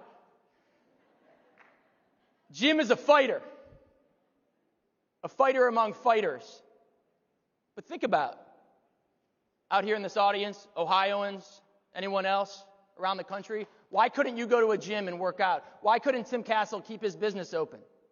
Because the politicians and the bureaucrats trampled on his liberty. But he exercised his right to petition. He sued the state government, and within 6 days was back open and people were there working out.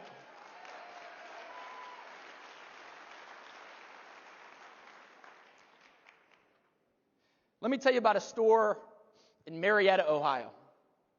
Schaefer Leather Goods. 5th generation. They've been open 150 years. They sell work boots and cowboy boots to Ohioans who live right there on the river on the Ohio-West Virginia border. Governor DeWine and the state government made them shut down. But you know who they let stay open right down the street? Walmart. Now let's think about this for a second. We're the party of the little guy. We're the party of the working people. We're the party of moms and dads. We're the party of taxpayers and citizens and activists.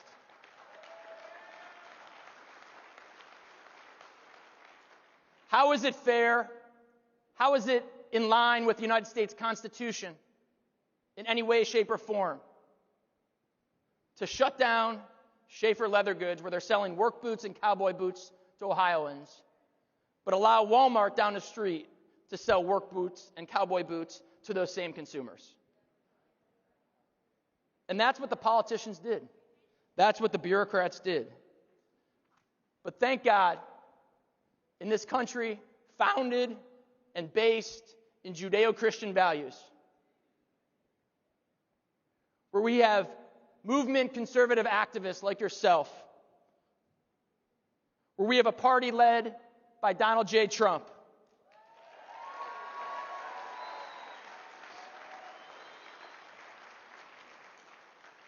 are we able to fight the government? Are we able to fight tyranny? Are we able as citizens to bound together to combat this trampling on our liberties?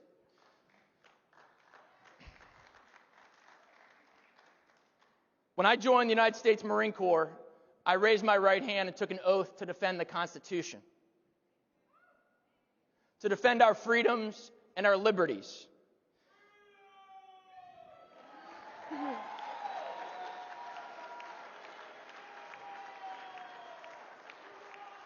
Hoorah. I don't know who this guy is who keeps screaming freedom, but can you come to Ohio and travel around with me? We got to bring you on the campaign trail.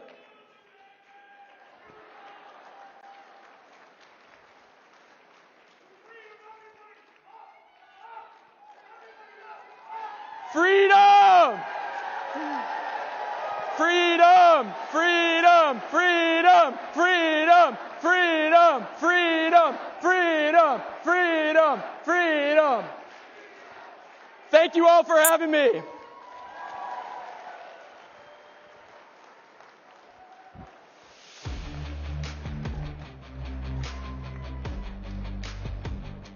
You Yitz? Are you Yitz? I see the keeper. Where's Yitz? All right. What's your name? David. Hey, I'm Josh. Does the Bill of Rights matter?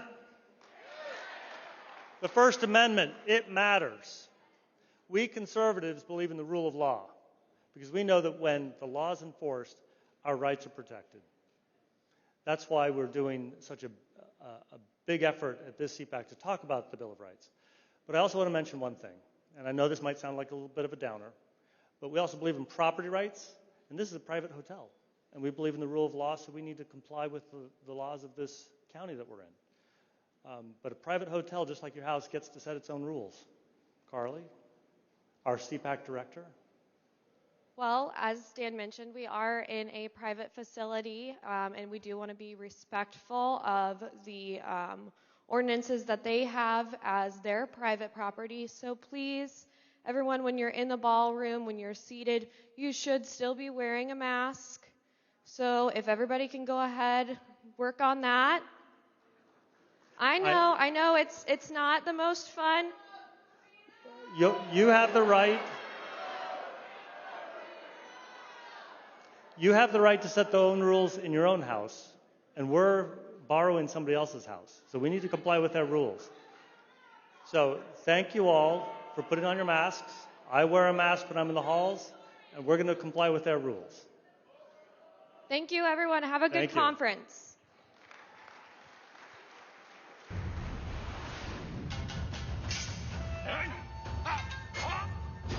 The Last Samurai is right back. Hello, America. Hello, American conservatives. My name is Genki Fuji. I'm a Japanese journalist and an author of more than 70 books on international relations. I run online World Forecast News Service. I respect President Trump and American conservatives. President Trump fought against Chinese communists in order to protect the entire free world. President Trump, he's a real American samurai. I want to make US-Japan alliance stronger. I want to build solid friendship with real American patriots or American samurai. Let's fight together for freedom. Let's slash the cancel culture. Let's start US-Japan Samurai to Samurai Alliance.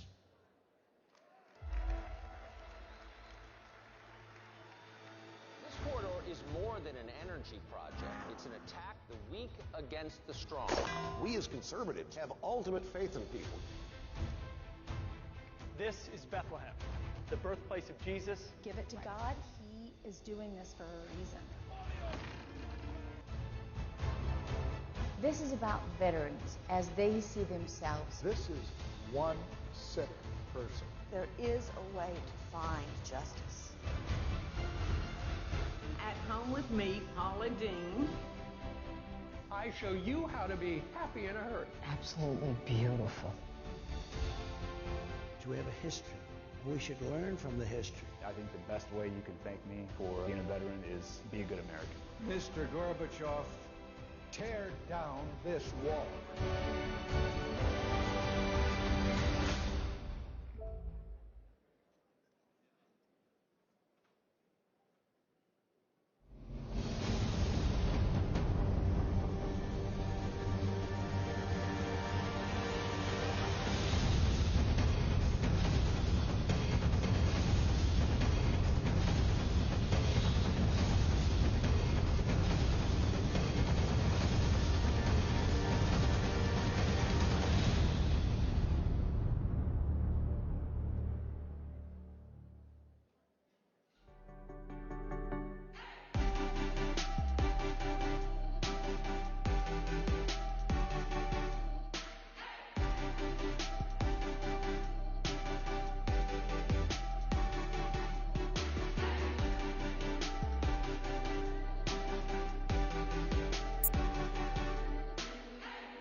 Liberals spent a record amount of dark money to elect Biden. Now they are cashing in. Ron Klain led a top dark money group. Now Chief of Staff Gina McCarthy, from dark money to climate advisor, canceling the Keystone Pipeline, killing good union jobs. And why won't Biden reopen the schools, teachers' unions, and their dark money? From personnel to policy, Biden is just starting to pay back all that dark money. What are you doing? Need a box and a shipping label? No. I missed the sign-up period for my health care. So now I need to make it to next year without getting hurt. Did you look into Liberty Health Share? Sign up any time of year. No, I didn't. Didn't think so.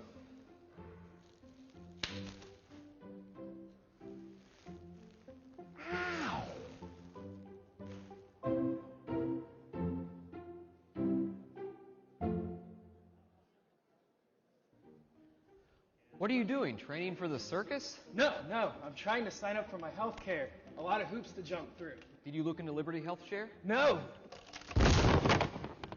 Didn't think so.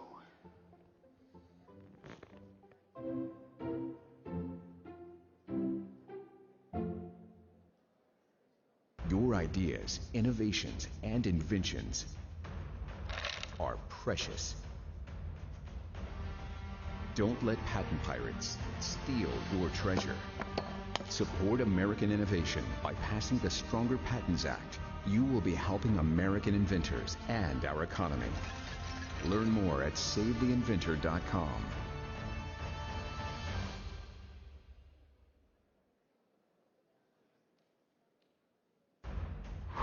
Stolen inventions tell no tales.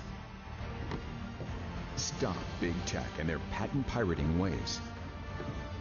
Support American innovation by passing the Stronger Patents Act. You will be helping American inventors and our economy. Learn more at SaveTheInventor.com.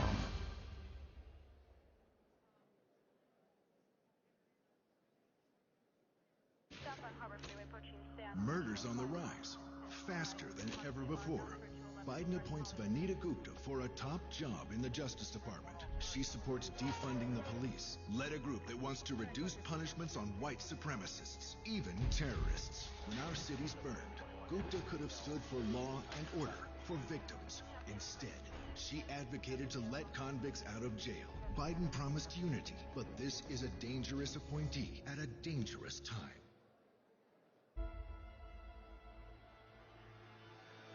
This corridor is more than an energy project. It's an attack the weak against the strong.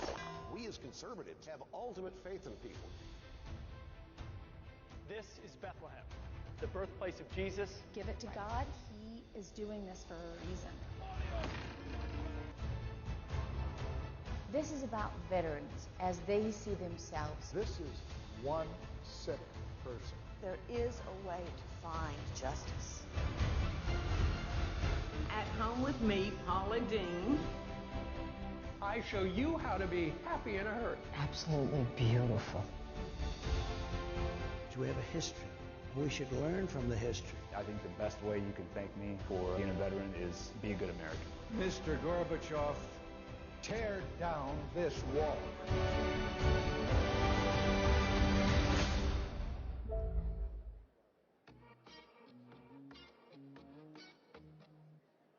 Ladies and gentlemen, our first panel today is Tolerance Reimagined, the angry mob and violence in our streets.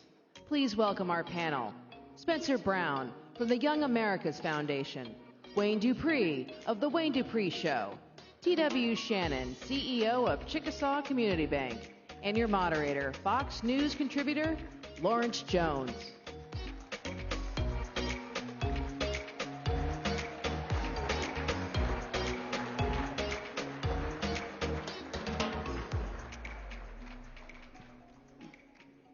Woo! It's good to be here at CPAC this year. How y'all doing?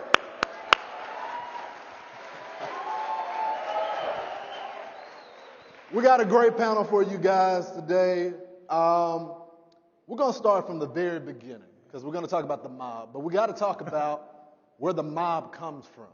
So I spent 2 years covering the mob on college campuses. That's where it originated. This is where all they got, all the ammo, the professors, the indoctrination.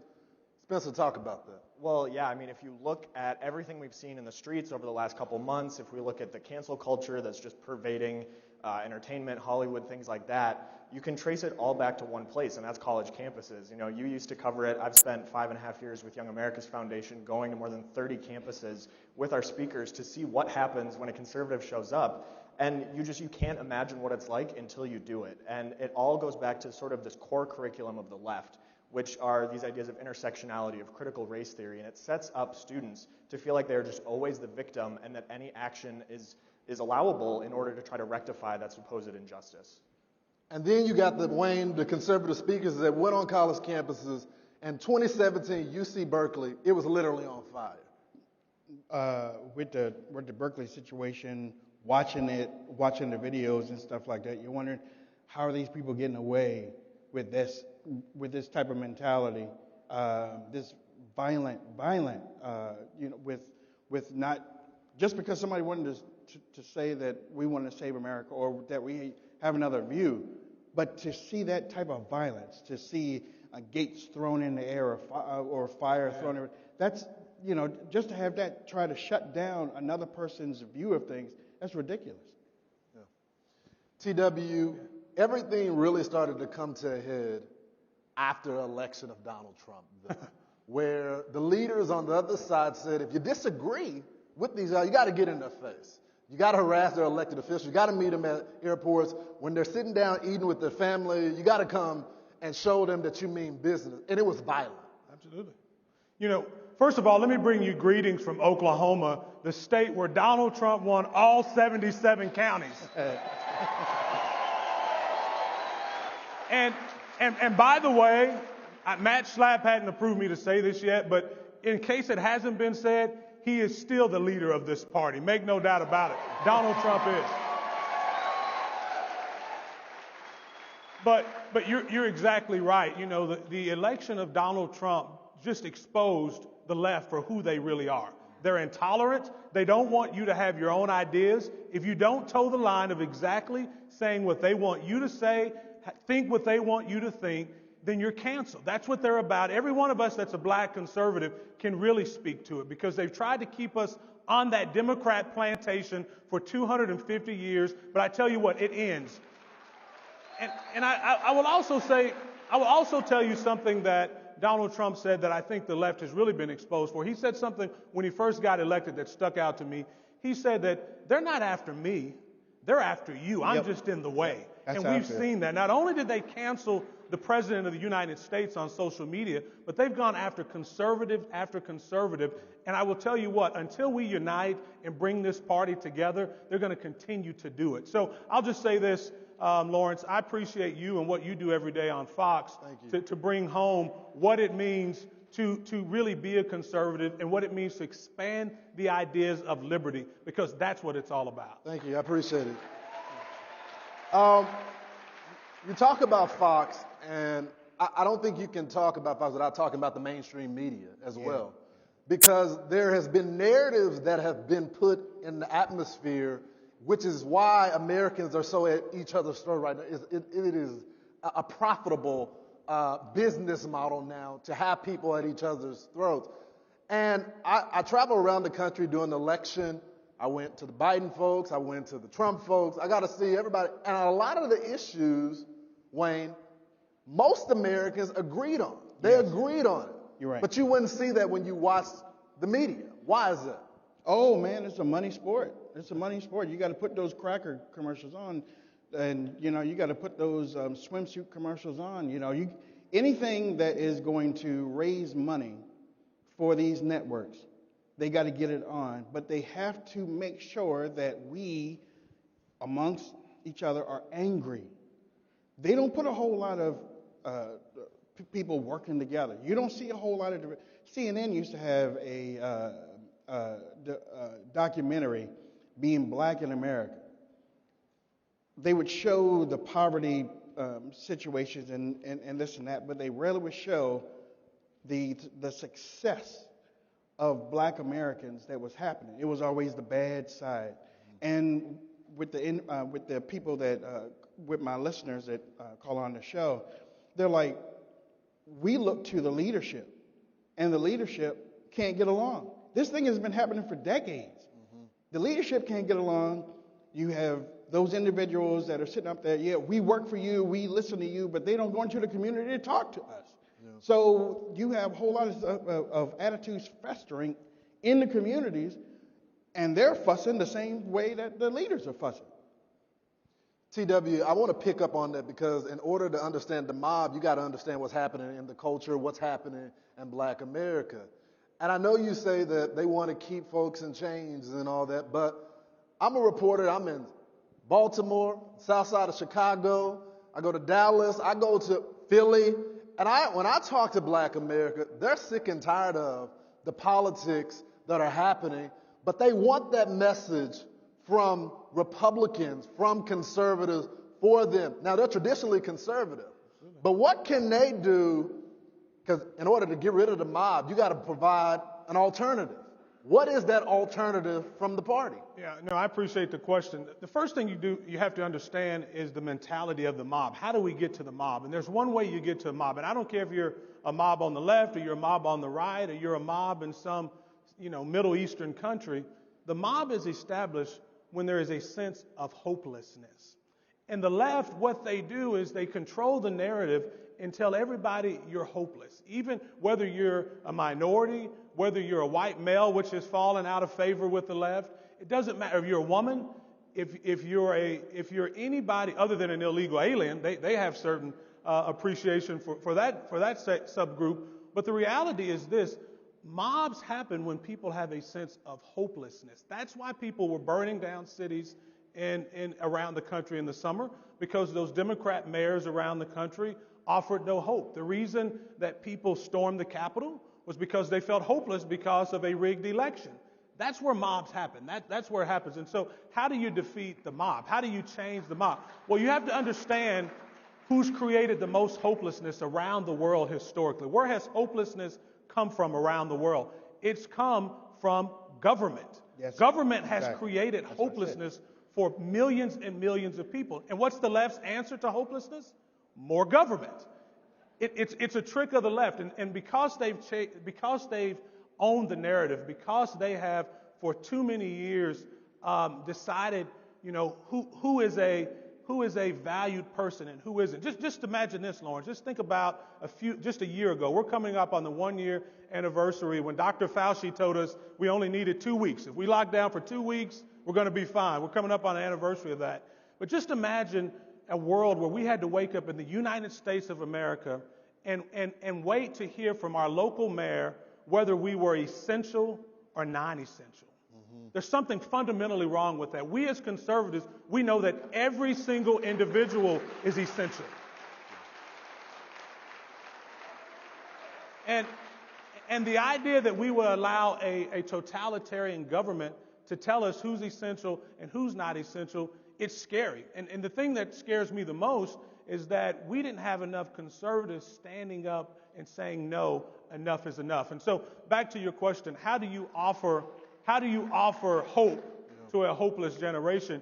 You offer hope, number one, through faith. That's the first way that you offer hope. And then, and number two is self-governance. And we saw this, and I don't want to take up too much time. I get real passionate about it. Having been the former Speaker of the House for the state of Oklahoma, we saw it firsthand how a government can start to unleash opportunity in people. But the reality is this: we have a finite time, and we have to, every single generation of Americans, we have to continue to expand what it means to be American and what liberty means in this country. But we have to fight for it. We can't allow it we can't allow it to languish. And we saw it in this last pandemic. We saw how the left will use any excuse for power. They will use any excuse that they can to garner power. We saw it during the pandemic when the left stood up and said that they are going to use exceptional government power to keep you in your home, to keep you fearful, and to keep you afraid of one another. I think enough is enough. Yep.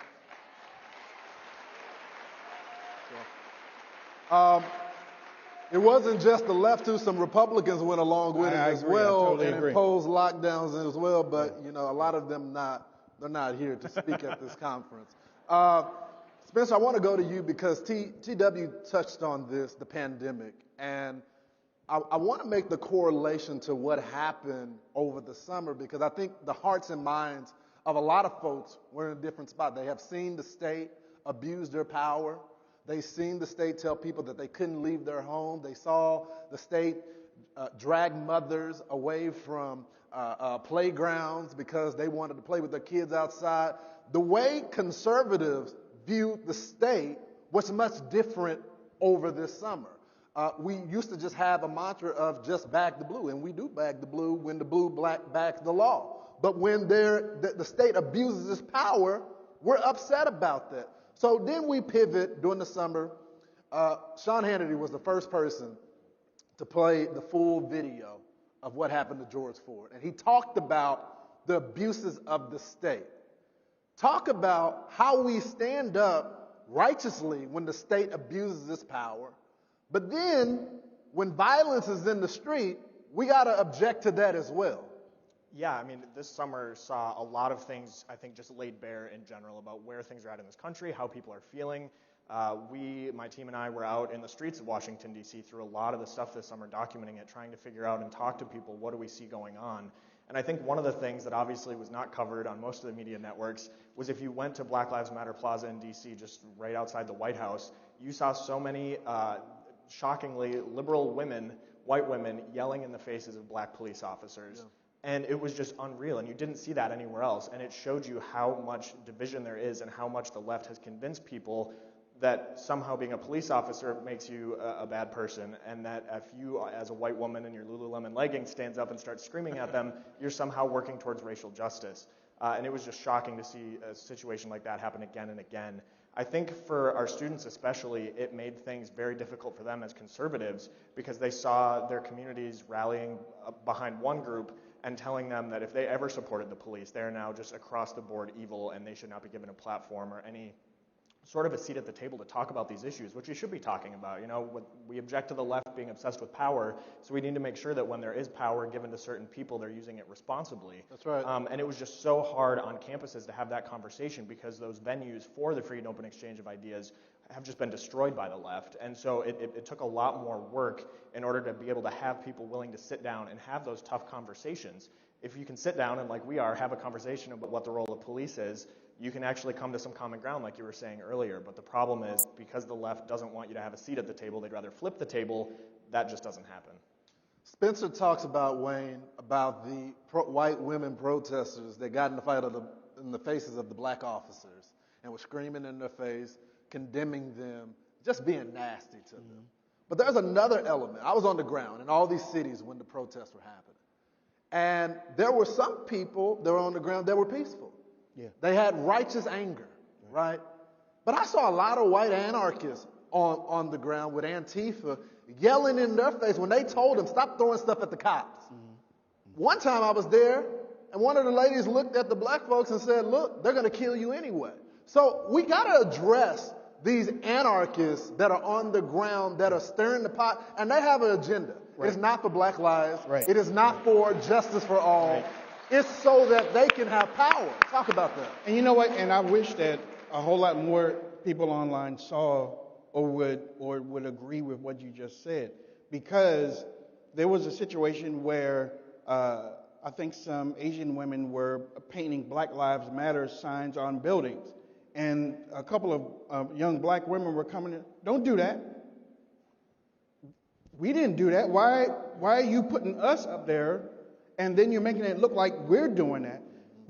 Just like you said, there's a huge agenda out there, and it's for pitting us against each other. Somebody's getting paid. There's a whole, you can say there's a whole lot of money passing hands, and then those people on the top, they're laughing. They're laughing, and they're seeing America tear at its fabric on the bottom within those communities that you said that you saw. And I just wish that a whole lot more people would be a whole lot more honest, just like with what you said. I wish that a lot of people would see those same things come out and say, you know what? These people are trying to put us against each other. We have to stand up and say, no, we are America. We can fix this. There are people on the other side that want peace. We can talk to them. We can work this out. But we have to come to that conclusion. You want to pick up on that, TW? I would say this. We're talking about the role of the state in our lives. And, when I ran for state representative of Oklahoma, I was 27 years old. When I knocked on people's doors, I heard two things. Well, really three things. They said, fix the roads, fix the schools, and leave us alone. That's what I heard when I knocked doors. Yeah. And we saw this experiment over the last year. You have two worlds. You have a state like Florida and Texas versus states like California and New York. Right. A state that said, there's a problem that we have. We need more government. We need bigger government. We need government to fix the problem. Then you've got states like Florida and Texas who said, yes, government has a role in keeping people protected, but government cannot impede on the civil liberties of individuals. And we've seen the difference. And as a result, you're seeing this administration threaten to keep people from traveling to states like Florida, right? The left doesn't want you to see what freedom looks like because light always outshines darkness, and it exposes darkness for what it is. And that's why it's so important that we as conservatives, that we're vocal and we tell our story. It's not enough just to be right. Yes, we're right on taxes. We're right on life. We're right on the Constitution. We're right on national defense. It's not enough to just be right. You have to go tell your story. In your classroom, you have to tell your story. On your job, you have to tell your story because we're right on the issues. And you know what? Don't think that people won't listen. Herman Cain told me during an interview one time, Wayne, just because somebody doesn't accept what you say the first time doesn't mean that you stop telling your message. Yeah. Everybody's not going to accept what you say. Don't get mad. Move on. Yeah. Somebody's going to hear you, and they might not even come back during that same day, but they might come back a little and keep on living your conservative lives too. If there's something that I learned in church a long time ago, is that if you live a Christian life and you live it to the fullest and you show people that God is within you, that draws people to you. Yeah. So if you have you live your conservative life and you do it the right way, God's gonna bless you. Somebody's gonna be like, I want what that person got. Yeah. So then you just keep on talking, keep on spreading conservatism. Again, don't get mad because I don't want to hear it. Don't worry about that. Because somebody else way in the back, I want to hear what that person got to say. Yeah, that's true. I'm a preacher's kid, so I can just say amen. All right. So, Spencer, you can't talk about the mob without talking about the mob destruction of business, right? And we had two mobs over the summer. We had the mob of the state that decided that they were going to literally say businesses could not open. And then you had the mob of the violence that decided that they were going to set the businesses on fire. We were doing great when it comes to the economy. Black women under Donald Trump had the number one businesses, black small businesses, black women, right? Led the way.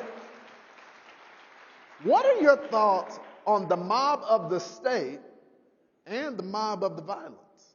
Well, the mob of the state showed just how much damage government that sees an opportunity to make a power grab and takes it can do in a very small amount of time. I mean, you can look, we mentioned states like New York and California where they were very effective at wielding that power and they didn't follow the science at all. I mean, if you look at the science across the board right now, we could have so much more open. We could have kids back in school. We could have college campuses, students getting back together into that community. But instead, they saw the opportunity to take this power. And on that point, what scares me is now they realize how easy it is to do that. Yeah. We did not put up, I don't think, enough of a fight when it comes to following the science. And now they realized all it takes, a virus with scientific backing that you all of a sudden just ignore the science on, we'll still go along with it. Yeah. So that's what scares me about the mob of the state and how they realize they could wield that power. Then at the same time, just out of example, Washington, D.C., where I live, you have Mayor Bowser shutting down the city, getting rid of indoor dining, doing all these ridiculous things. And then you have the violence breakout. Yep. And so all these businesses that weren't even making an income because they weren't open or able to do anything now also don't have a business to reopen because it's either been firebombed, the windows have been shattered out, everything has just been destroyed and taken from these people. That happened not just in D.C., that happened back home in Minneapolis, where a number of people I know had their businesses destroyed by rioters, excuse me.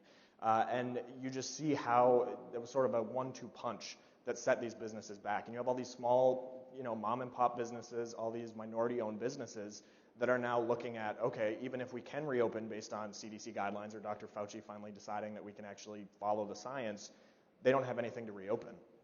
Wow. Wayne, the state didn't just say close down. They allowed that to happen. And then they allowed the businesses to be burned as well.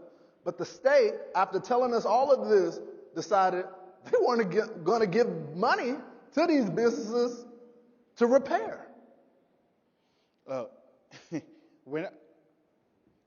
Just the last year, just watching it happen to these businesses, and I felt bad for them, as we all felt bad for them, because so many people were like getting on TV and they were letting people know they're killing what I destroyed. And then on top of that, the mob came and destroyed what the government didn't destroy. The mobs came and did it destroy. To watch the money come, and then some of the people said that they didn't even get any money. I was sitting and I'm trying to figure out, and I'm not backing any of the mob, period. But what I'm going to say? What do you expect when you shut down people? What do you expect when you take people's livelihood away that have had businesses for 40 and 50 years, mom and pop shops? Yeah. And then you give them $600 to last for about 5 months. Or you put police in front of their businesses so they can. What do these state governments think that people are going to do? America's spirit has always been to fight back. Yeah. It's always been to fight back and stand up for liberty. I feel sorry for all of those businesses, and I pray that a lot of those businesses come back. I don't know if they're going to come back. Yeah. I don't know if they're going to come back. But I tell you this, there's a whole lot of American spirit out there that's not going to quit. Yeah. They aren't going to quit, and they aren't going to run away. And that's what I think is more scary to a whole lot of these government officials, because they're seeing a whole lot of people saying, you're not going to put me down. I'm going to stand up for my rights. Yeah. That's good stuff. That's good stuff. TW, I can go off on the Democrats all day, but this is what I expect from them. Yeah. What about the Republicans? Can we talk about Republicans? Is that fair? Is that fair? Is that fair? What about the Republicans that allowed this to happen? Yep. They'll give a fiery speech on the floor. They'll tell you during election time they're fighting for you. They'll send you a mailer and all that. But when it came down to it, some Republican states, some Republican areas allowed this to happen. Will there be consequences? There absolutely will be consequences. Never underestimate the power of the American people. The American people are not stupid. And I think that's one of the things that the left picks up on, that they miss so often.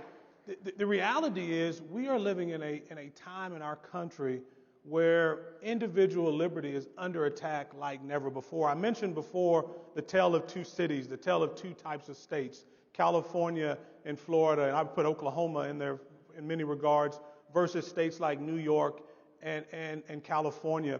It was an experiment. Does liberty, do free markets, does capitalism, does it still work during a pandemic?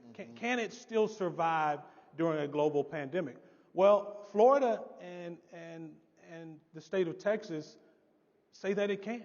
It actually can. It can thrive. It can actually thrive. I'm a banker. We had one of the best years that we've ever had in our business because our state is having such a great year in Oklahoma. The reason it works is because our principles that our founding fathers found, they still work. But when we talk about how do you push back against the state, number one, we as conservatives, we've got to do a better job of electing people at every level of government. We need people running on the school board. We need people running in city elections. And we need to hold Republicans accountable who don't toe the line for freedom, free markets, and capitalism. And maybe most importantly, we've got to protect our Second Amendment rights, because it all starts right there with the Second Amendment. That's good stuff. I got to ask you, I don't want to talk about this too long, but we got to address what happened at the Capitol. Because some people decided to disgrace the movement by storming the Capitol. And when I'm in the airport, when I'm talking in communities, they tell me they're upset at the people that stormed the Capitol is because they gave the liberal media credibility in that moment. It was everything that they had described the Trump and the MAGA movement before it even ever happened as. And the majority of people, they don't believe in that. They don't believe in assaulting cops at the Capitol, storming the Capitol, saying hang Mike Pence. They don't believe that. And so there was a mourning period because they have always been painted that way. What would you say to the people in this audience that feel just like that? That's you, Wayne. That's you. Look, you're talking to somebody that covered it and got kicked off YouTube for covering it. I don't know, man. I'm serious. I don't know. I mean, I'll go back to what I said before. There's a lot of people there. There's a lot of people there. The Antifa was there. BLM was there. MAGA people were there. Yeah. Everybody was there. And if Joe Biden wants to talk unity, there was unity there on that day because America is sick and tired of being pushed down. And we're sorry for, a lot of people are sorry for what happened there. But in watching the individuals do those things and whatnot, all I can say is somebody, I really don't know. There's so many emotions with that. Well, I'll tell you. There's so many emotions with that, Lawrence. I'll tell you what it is. And Spencer, I'll let you pick up on this. During the summer, I saw people that were peaceful. And then you saw people that were violent at night. I condemned it, and I said it was wrong. And then I saw people that peacefully protested. The president came and spoke to them, and then there were some knuckleheads decided that they were going to storm the Capitol. And I condemned that. I guess what I'm saying is maybe we're more alike than we give ourselves credit for. Yeah. Maybe, just maybe, in every movement, there are bad apples, and there are people that stand when their liberties, or they feel like their liberties, aren't being taken seriously. So maybe, just maybe, we should start looking at each other as Americans, and when there is disagreements, we should duke it out intellectually. Go ahead, I'll let you pick up. Round of applause for that for sure. No, you're exactly right. There are bad apples on either side, and this is something we see when we go to college campuses all the time. You know, anytime we show up on a liberal campus, there's bound to be opposition. And a lot of times that opposition is peaceful. There's a First Amendment zone. Our same right that allows conservatives to speak on that campus allows the liberal students to protest peacefully and following the guidelines outside. And that is totally fine with us. We invite everybody who disagrees to come in. We give them first preference to ask a question of our speaker. There's nothing wrong with that lively and robust free exchange of ideas. That's what we need to have. But then you do have these groups on both sides, like you pointed out, where whether it's Antifa at Berkeley or somebody somewhere else, they mess up the whole system and this idea that, again, we should all be able to come together and say we are either in a country, Americans first, or on a college campus, we're all students here working towards this same goal of learning and hearing new ideas and broadening our horizons. And that just gets completely thrown to the side whenever somebody decides to choose violence, physical violence, over, like you were saying, duking it out intellectually, which is what college should be. That's why you go, is to have these hard discussions, and the left has just completely taken that away. TW, I cannot end this panel without giving the folks out there a call to action, right? We just can't talk about the mob, the violence. We can't talk about the GOP. We just cannot talk about it without sending them out there to do something about it. What is your message to them? My message to conservatives today is, number one, do not buy the left's message of identity politics.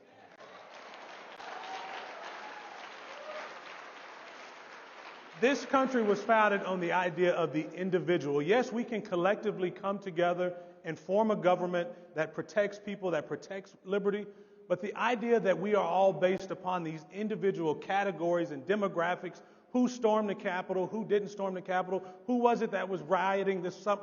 It was individuals, and those individuals need to be held accountable, and they should be. And the reason is, when you buy into this idea of identity politics, the reason it creates a challenge is because all of a sudden America, you start buying into the idea of the left's idea that America is systemically racist. Now, you've heard that. How many of you have heard that before? Systemically racist. Well, let me tell you today, America is not systemically racist. America is the land of systemic opportunity. And it is a place for systemic opportunity for any man, any woman, any gender, any sex, any individual who wants to work hard, who wants to save, and who wants to give back to their community. That's who we are, and that's our message as conservatives. So my message to conservatives today is, don't buy into the idea of identity politics. We're better than that. And don't buy into the idea that there's a civil war in our party. There's no civil war here. We are united. Now, we're not like the Democrats. We're not going to think like they do. We don't line up all together in a single file line and do exactly what we're told from people at the top. That's not who we are. We're going to have a debate 4 years from now about who our nominee is. But right now, we are a united party standing against Joe Biden and the radical left who's trying to turn us into a socialist country. That's who we are. And you know what? And I think that you also have to add on to that is what you said earlier, and I said all the time on my radio show. You have to get into community politics. You have to get into local elections. A lot of Democrats are running these neighborhoods and communities. And when you come out of your door, you be like, well, how did that happen? Well, when did that get put there? Well, you have to start going to these meetings. And if you can't go by yourself, go in a group. As a matter of fact, put y'all's names up to run on to the community politics. That's how you start taking back the state. Because a whole lot of these issues with these machines and stuff, it didn't happen in D.C., it happened in the state. And a whole lot of these Democrats pushed a whole lot of this machines and stuff, and then when we look at it, well, how did that happen? Like I said, community politics. I know it's not sexy. You know, you won't be called state senator or whatnot, but that's where the battle lies, is in the community. Yeah. You fix the community, you fix the neighborhood, the state follows, then the government follows, but you really got to start at home in your neighborhoods. It's true. Spencer, what's your call to action? Yeah, well, we were talking about, the country in general, but I want to speak specifically to students both here and those who are watching at home or wherever. We talked about how it feels to be hopeless and alone. And I think, and I know from working with them, so many conservatives, whether it's high school or college, feel completely isolated and alone, like they're the only people who believe in the things that we believe in. And I hope that through gatherings like CPAC and watching this kind of thing, you realize that you are not alone. You are not some sort of extremist to believe in the free market or to believe that all people are created equal. This is your chance to decide to stand up and be bold advocates for these ideas. And when you do that, you have rooms full of people just like this who will back you up, who will defend you in court, and who will make sure you get covered on TV or wherever else radio it may be. You are not alone, and it's worth standing up and fighting for these ideas, no matter what the left calls you or tells you. And like you were saying, even though they might be screaming at you today on campus, they're hearing what you're saying and the ideas that you're proposing. Right. Those are going to stick with them, and this is the time in their life where you can actually change their mind. Amen. I'll tell you, I'll leave you with this, and I say this every year. My value system came from the home. The history that was taught to me. I'll fight like Frederick Douglass. I'll build like Booker T. Washington. And when it comes down to defend myself, I'll do it like Harriet Tubman. Thank you so much for having me.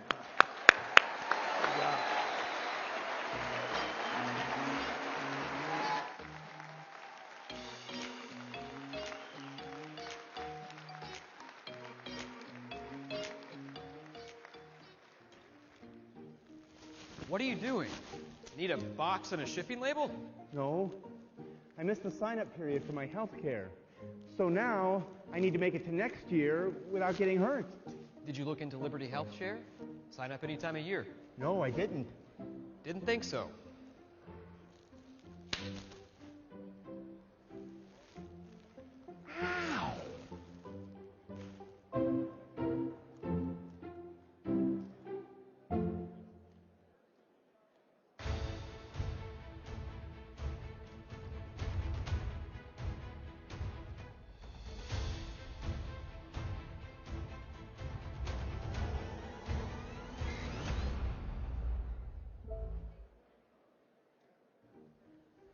What are you doing? Training for the circus? No. I'm trying to sign up for my health care. A lot of hoops to jump through. Did you look into Liberty Health Share? No. Didn't think so.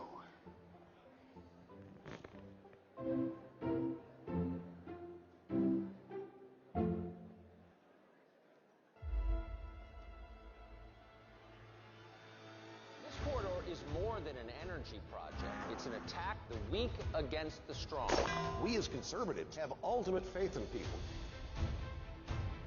This is Bethlehem, the birthplace of Jesus. Give it to God.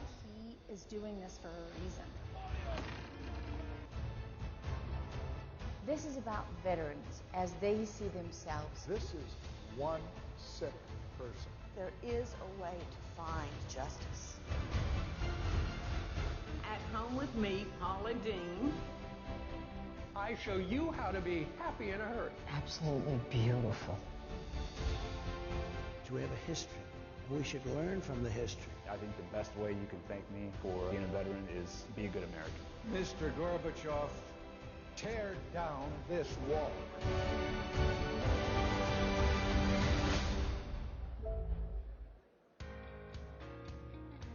Ladies and gentlemen, to discuss the Bill of Rights, liberty, and cancel culture, please welcome from the great state of Texas, Senator Ted Cruz.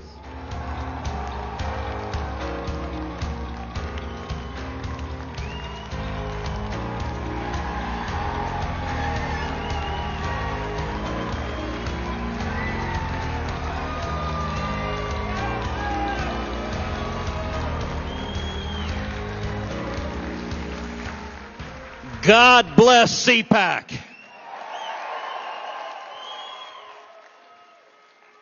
I gotta say, Orlando is awesome. It's not as nice as Cancun.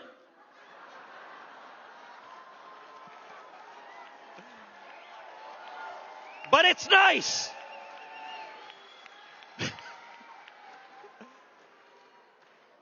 And I gotta say, what an amazing array of speakers here at CPAC. For a second there, I thought we were in Des Moines.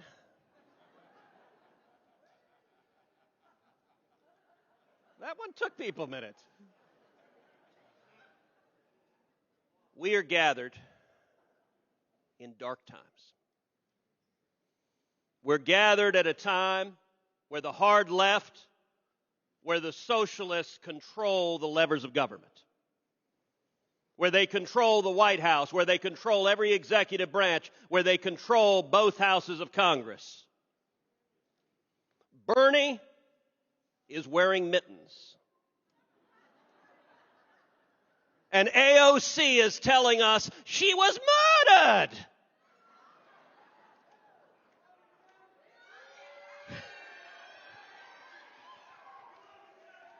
And the media desperately wants to see a Republican civil war. Liberty is under assault, and what are we going to do? I'll tell you, we will fight.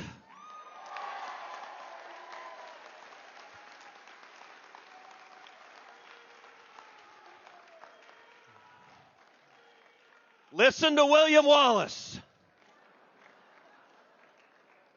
And let me tell you, the media here looks at the men and women gathered here, at the young people gathered here, as dangerous radicals. This is the Rebel Alliance.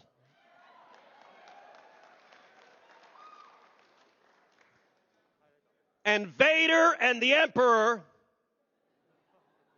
and let's be clear, they're not your father, are terrified of the rebels who are here, and I'm proud to tell you, Gina Carano is standing with us.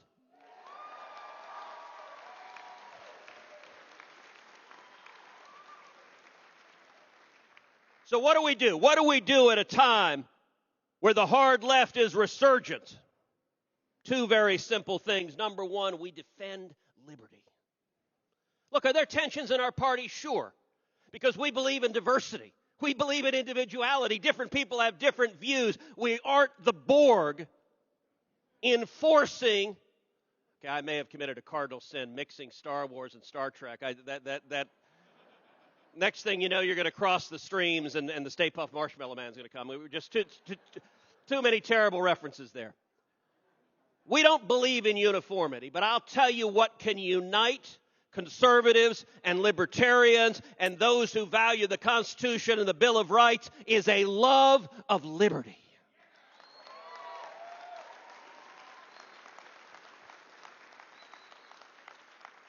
And the left, they tell you who they are, particularly in a global pandemic. As Rahm Emanuel said, you never want to waste a good crisis. And hoo boy, these guys don't want to waste it.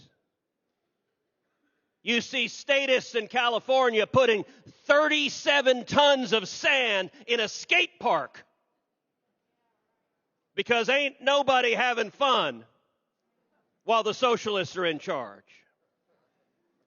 We see Bill de Blasio in New York sending people in to shut down parks and to throw young Orthodox Jewish kids out of the parks because, God forbid, children have fun. We see leftists across the country shutting down churches. California, they've helpfully explained, you can go out and protest. You can scream and yell, abolish the police. And this virus, magically, no one will get infected. You can French kiss the guy next to you, yelling, abolish the police. And no one will get infected. But if you go to church and say, amazing grace, everyone's going to die.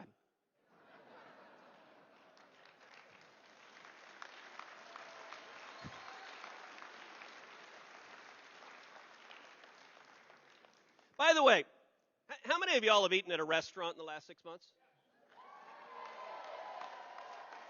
Can I just stop and say how strange the rules are right now? I want to understand how this virus works. So when you walk in, you got to put your mask on. Sadly, I've got two. You walk in, you got to put your mask on. You sit down, you take your mask off. See, apparently the virus is actually connected to elevation. No, remember, this is all about science. It's actually, it may not be elevation. I think it's that there are hormones that are released in your thighs when you're sitting. So you can sit at the table and there's no virus being transmitted. But if you stand up, put the mask on.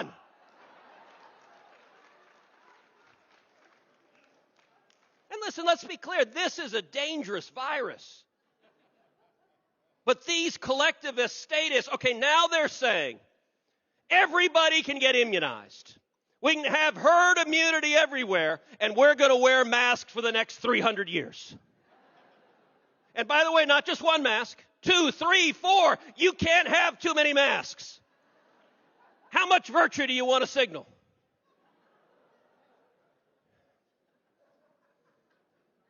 This is just dumb.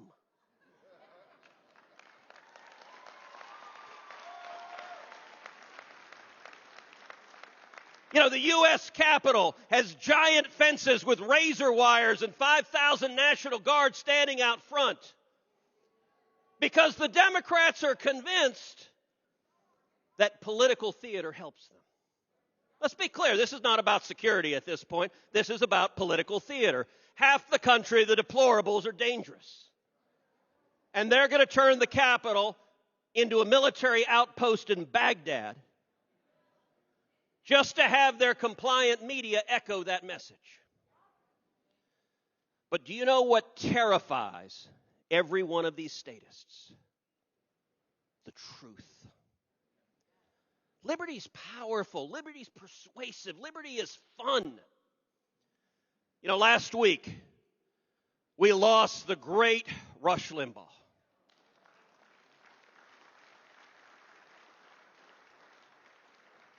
I was so blessed and so fortunate to call Rush a friend. And Rush understood the power of liberty. You know, before there was Hannity, before there was Tucker, before there was Ben Shapiro or Steven Crowder, before there was Donald Trump, there was Rush Limbaugh.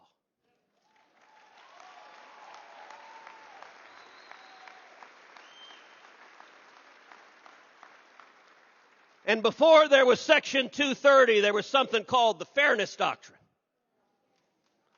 which gave leftists in Washington the power to silence views they didn't like. We got rid of the Fairness Doctrine, and Rush Limbaugh started by going on one AM station. And then a second AM station, and then a third, and then a fourth, and then a fifth, and the voice of liberty spread like prairie fire. And let me tell you right now,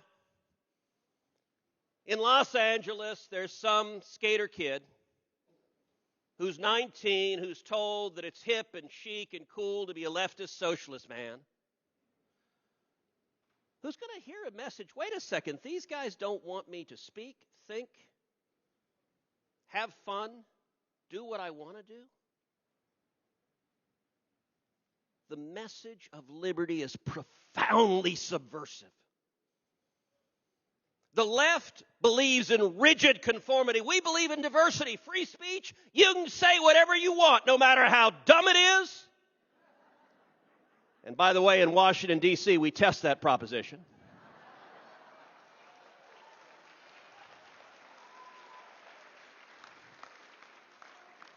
Religious liberty, you can worship however you like on your knees before Almighty God.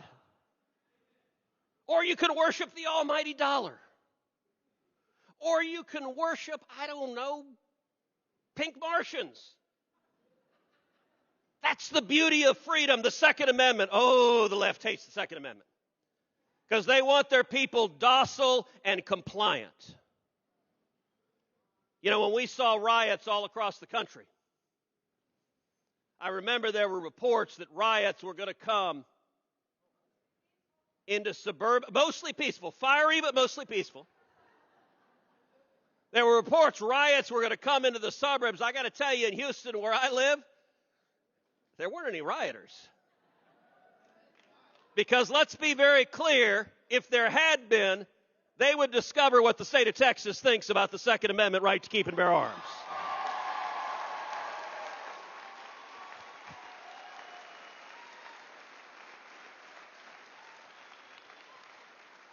So defend liberty.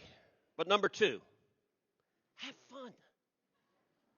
Have fun. You know, so many on the right, they act like they got a stick inserted somewhere it doesn't belong. Like, just lighten up. Especially now, the left, they are shrill. They are angry. How many leftists does it take to screw in a light bulb? That's not funny!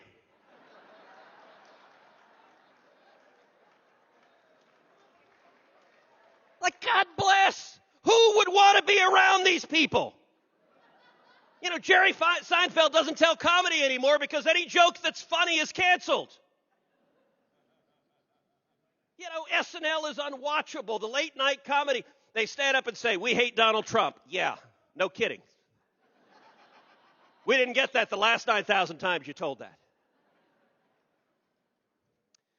You know, in 2020, the New York Times reported that 60% of women named Karen voted for Joe Biden.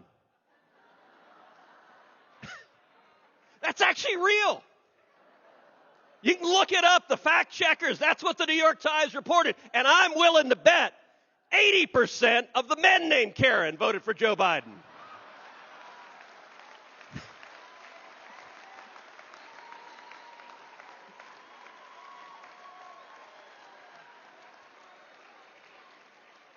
Just have fun. You know, yesterday, John Boehner made some news. He suggested that I do something that was anatomically impossible. To which my response was, who's John Boehner?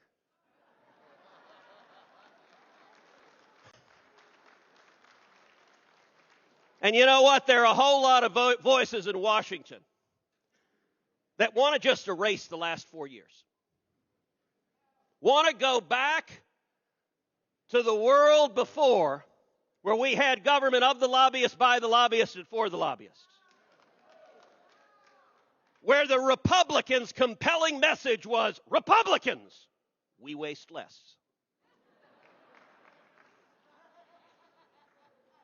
And they look at Donald J. Trump, and they look at the millions and millions of people inspired who went to battle fighting alongside President Trump, and they're terrified. And they want him to go away. Let me tell you this right now, Donald J. Trump ain't going anywhere.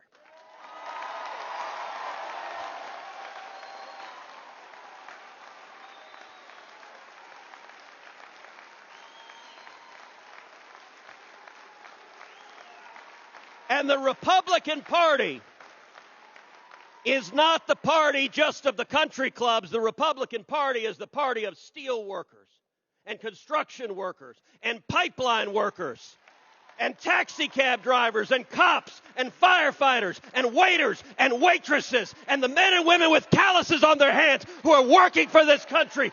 That is our party, and these deplorables are here to stay.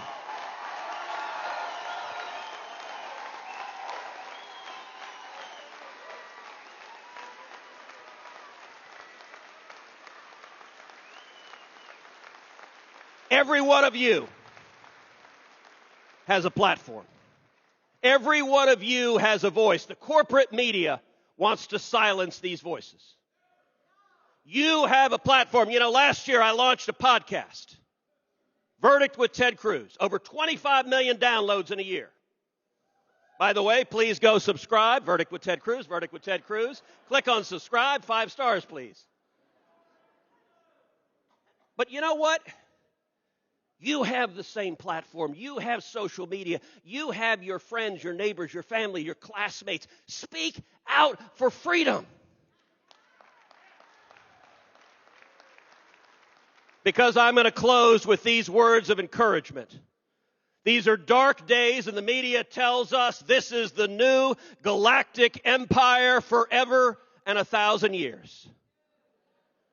But already Joe Biden and the radicals in his administration, they are already overshooting. They are already going too far. Their policies don't work. They are disasters. They are bad. They are destroying jobs. They are stripping our freedom. And there is a natural pendulum to politics. And the country will come back to sanity. And mark my words, 2022 is going to be a fantastic election year. And so is 2024. As we stand together and defend liberty, defend the Constitution, defend the Bill of Rights of every American, in the immortal words of William Wallace, freedom!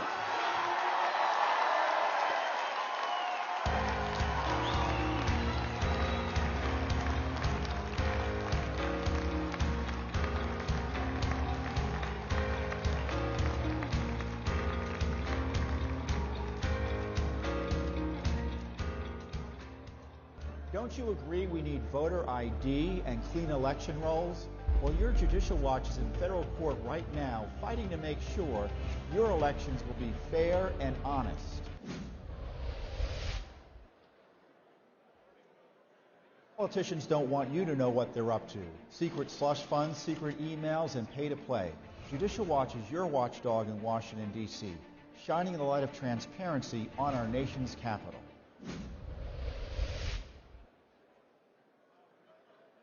Want to catch the latest news on government corruption, waste, fraud, and abuse? Remember there was an impeachment? Do you remember that? Then check out Judicial Watch's weekly update with Tom Fitton. We're fighting Adam Schiff to try to get records about his misconduct. Subscribe now to Judicial Watch on social media to catch Tom Fitton's weekly update. Forgotten Hillary Clinton. Judicial Watch exposed the Clinton email scandal, and we're in court right now holding her accountable to the same laws and rules the rest of us are expected to follow.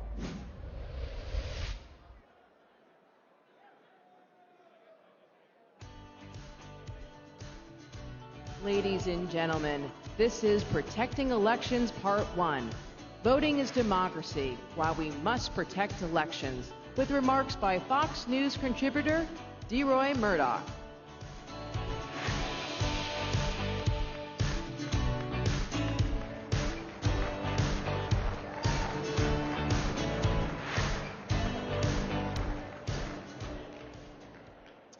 Good morning, CPAC Nation. Democrat John F. Kennedy liked to joke during the 1960 presidential campaign that he just opened a telegram from his father. It read, "Dear Jack, don't buy one more vote than necessary. I'll be damned if I pay for a landslide." Republican Bob Dole said in 1996, "When I die, I want to be buried in Chicago so I can stay active in politics." These lines get a chuckle or two these days, but especially after the November 2020 election fiasco, vote fraud is no laughing matter. CPAC's theme is America Uncanceled. A keystone of the right's new agenda absolutely, positively must be to uncancel election integrity. Why are clean elections vital? Why must Republicans and Democrats both be able to say after Election Day, yep, that was a fair vote? Election integrity is a core principle that undergirds this constitutional republic that you and I love so much. In 1787, James Madison emphasized the importance of elections in Federalist Paper number 52. And as he wrote, "It is essential to liberty that the government in general should have an immediate dependence on and an intimate sympathy with the people. Frequent elections are unquestionably the only policy by which this dependence and sympathy can be effectually secured. Our republic relies on democratic elections to implement a basic tenet on which this nation stands." Thomas Jefferson wrote this in America's birth certificate, our Declaration of Independence. To secure the rights endowed by our Creator, governments are instituted among men, deriving their just powers from the consent of the governed. Through elections, we give our representatives our consent to be governed. Absent this consent, our founding fathers believed, government is illegitimate. Furthermore, since all men are created equal, our elections should empower one man with one vote. These words were taken quite literally for 144 years. Eventually, in 1920, we embraced the concept of one woman, one vote. And with the Voting Rights Act of 1965, we finally abolished the idea that one had to be white to vote. This proves for all the consulistas and wokistanis out there that America is not perfect, and we have made mistakes along the way, some of them huge, but we always try to do better. And sooner or later, either we get it right, or at least we do it better than damn near any place else on this planet.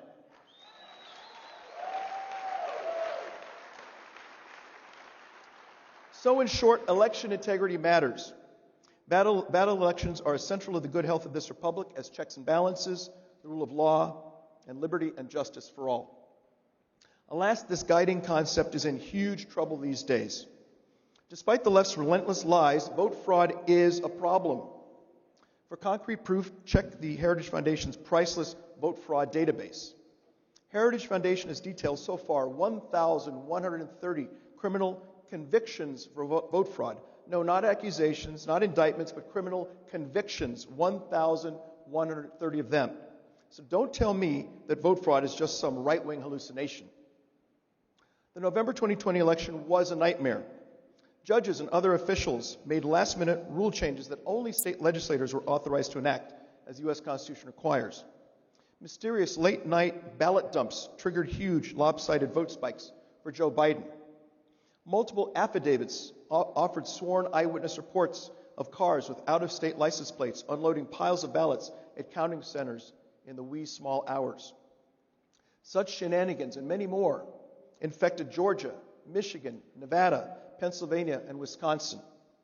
No wonder a November 18 Reuters survey found that 39% of Americans believe, quote, the election was rigged, unquote.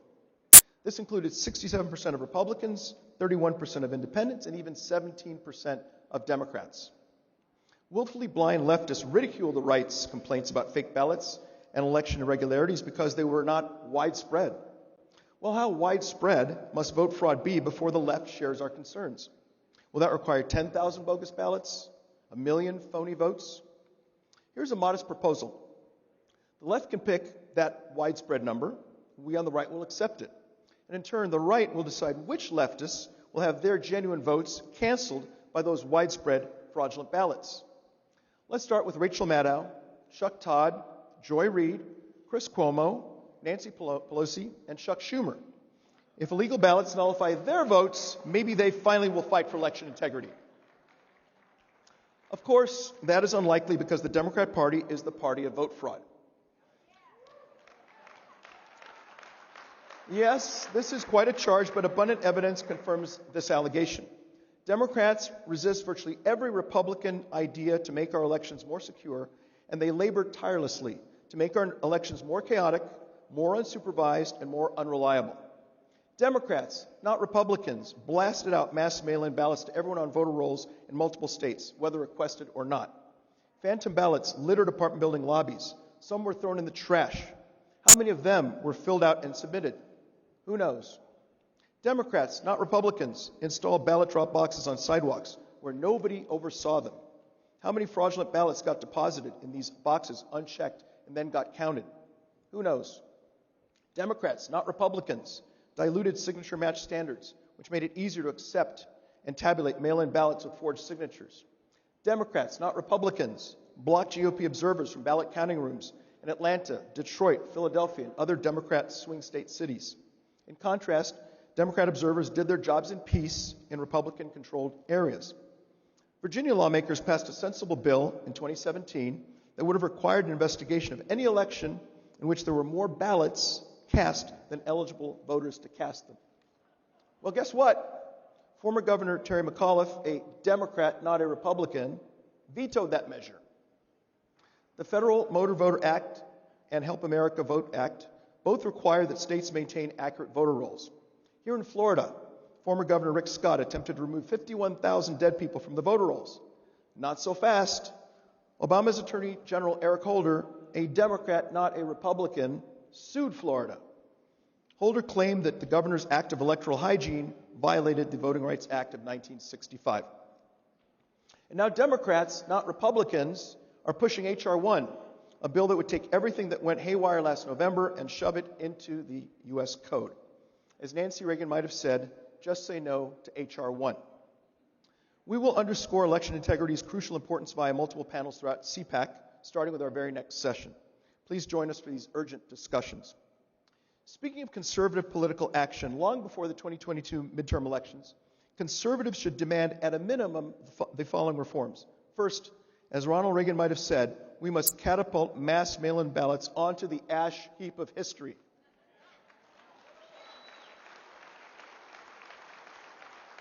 Second, absentee ballots must be limited to the old, the sick, the infirm, and what a concept, people who will be absent on Election Day. Third, Election Day must be Election Day, not election month or election quarter. Fourth, no more ballot harvesting. Fifth, voters must be American citizens, not foreign citizens. Sixth, voter rolls must be cleaned early and often to remove inactive, relocated, and deceased voters. Let's remember and honor our dead, but let's keep them away from the polls, shall we? Seventh, when voters cast ballots, they must show photo ID that proves they are who they say they are. Now, the left calls us racist for expecting black voters like everyone else to show ID cards. Wrong. What is racist is the Democrats' insistence that we blacks are too disorganized, too confused, or too stupid to get our hands on photo ID cards.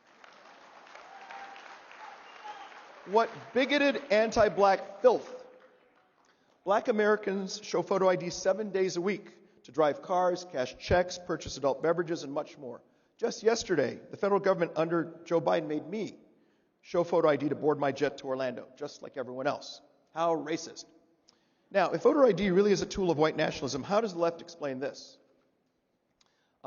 Nigeria, a country that is controlled by black people. If you want to vote, you got to show voter ID. Ghana, a country that is controlled by black people. If you want to vote, you got to show voter ID. And here is the situation in South Africa. Here is the late, great Nelson Mandela wearing a t-shirt that says, "Get an ID, register, vote." So yes, we want voter ID cards, and we want them now. Voter ID cards are good enough for Nelson Mandela, so they're good enough for the USA. The fight for clean elections will be huge in the months and years ahead, and we all need to fight like hell for election integrity. This is a fight we can and must win. If we lose, we will become the corruptly outvoted vassals of the left. It is in our hands, my fellow conservatives, to make elections great again. Thank you very much. Thank you.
Ladies and gentlemen, this is Protecting Elections Part 2, Other Culprits, Why Judges and the Media Refuse to Look at the Evidence.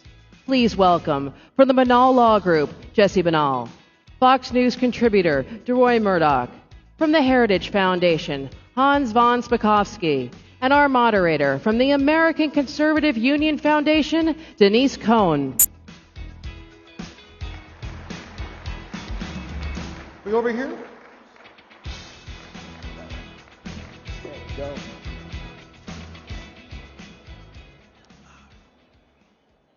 Good morning, everybody. Morning. And DeRoy, thank you so much for setting us up. Pleasure. DeRoy is a fellow New Yorker. Like me, we both escaped for a couple of days. Jesse Banal is a litigator out of Alexandria, Virginia, and he went to Nevada for 5 days to fight for President Trump and came back 2 months later. Had some interesting experiences. And Hans von Spakovsky with the Heritage Foundation has been writing for them on election integrity for many, many years, and he has always been proven right. So, Roy set it up for us perfectly. If we had actually followed those principles, we wouldn't be sitting here today talking about an election that none of us can wrap our heads around. And we're going to talk about the how, but before we do, let's find out what happened. Why didn't the judges, why didn't the media, why didn't they look at all this evidence that was collecting everywhere?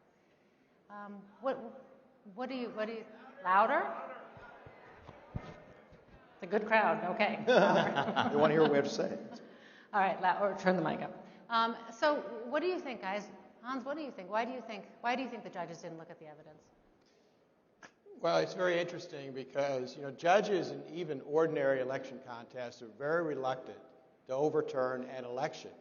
And when it becomes an extraordinary election contest, one with national implications and one in which they risk being attacked by one of the political parties, the pundits, and the news media, their reluctance to do anything gets even greater. And that's why if you look at almost all the cases that were filed after the November election, virtually all of them were dismissed on procedural grounds.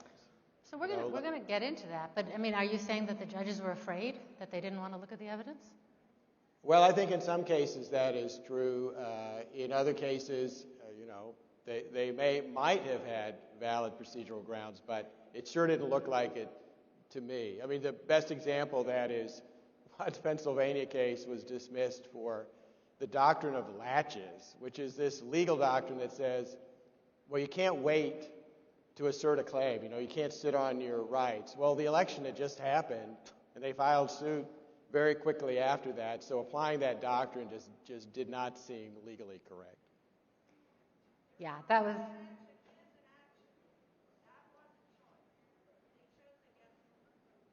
Why do you think the judges didn't look at it? Well, Hans von Spakovsky is always right. He's right again today. I think the judges didn't want to get involved. I think essentially they didn't do their jobs. And I think it's a bit like... Imagine you're watching Game 7 of the World Series.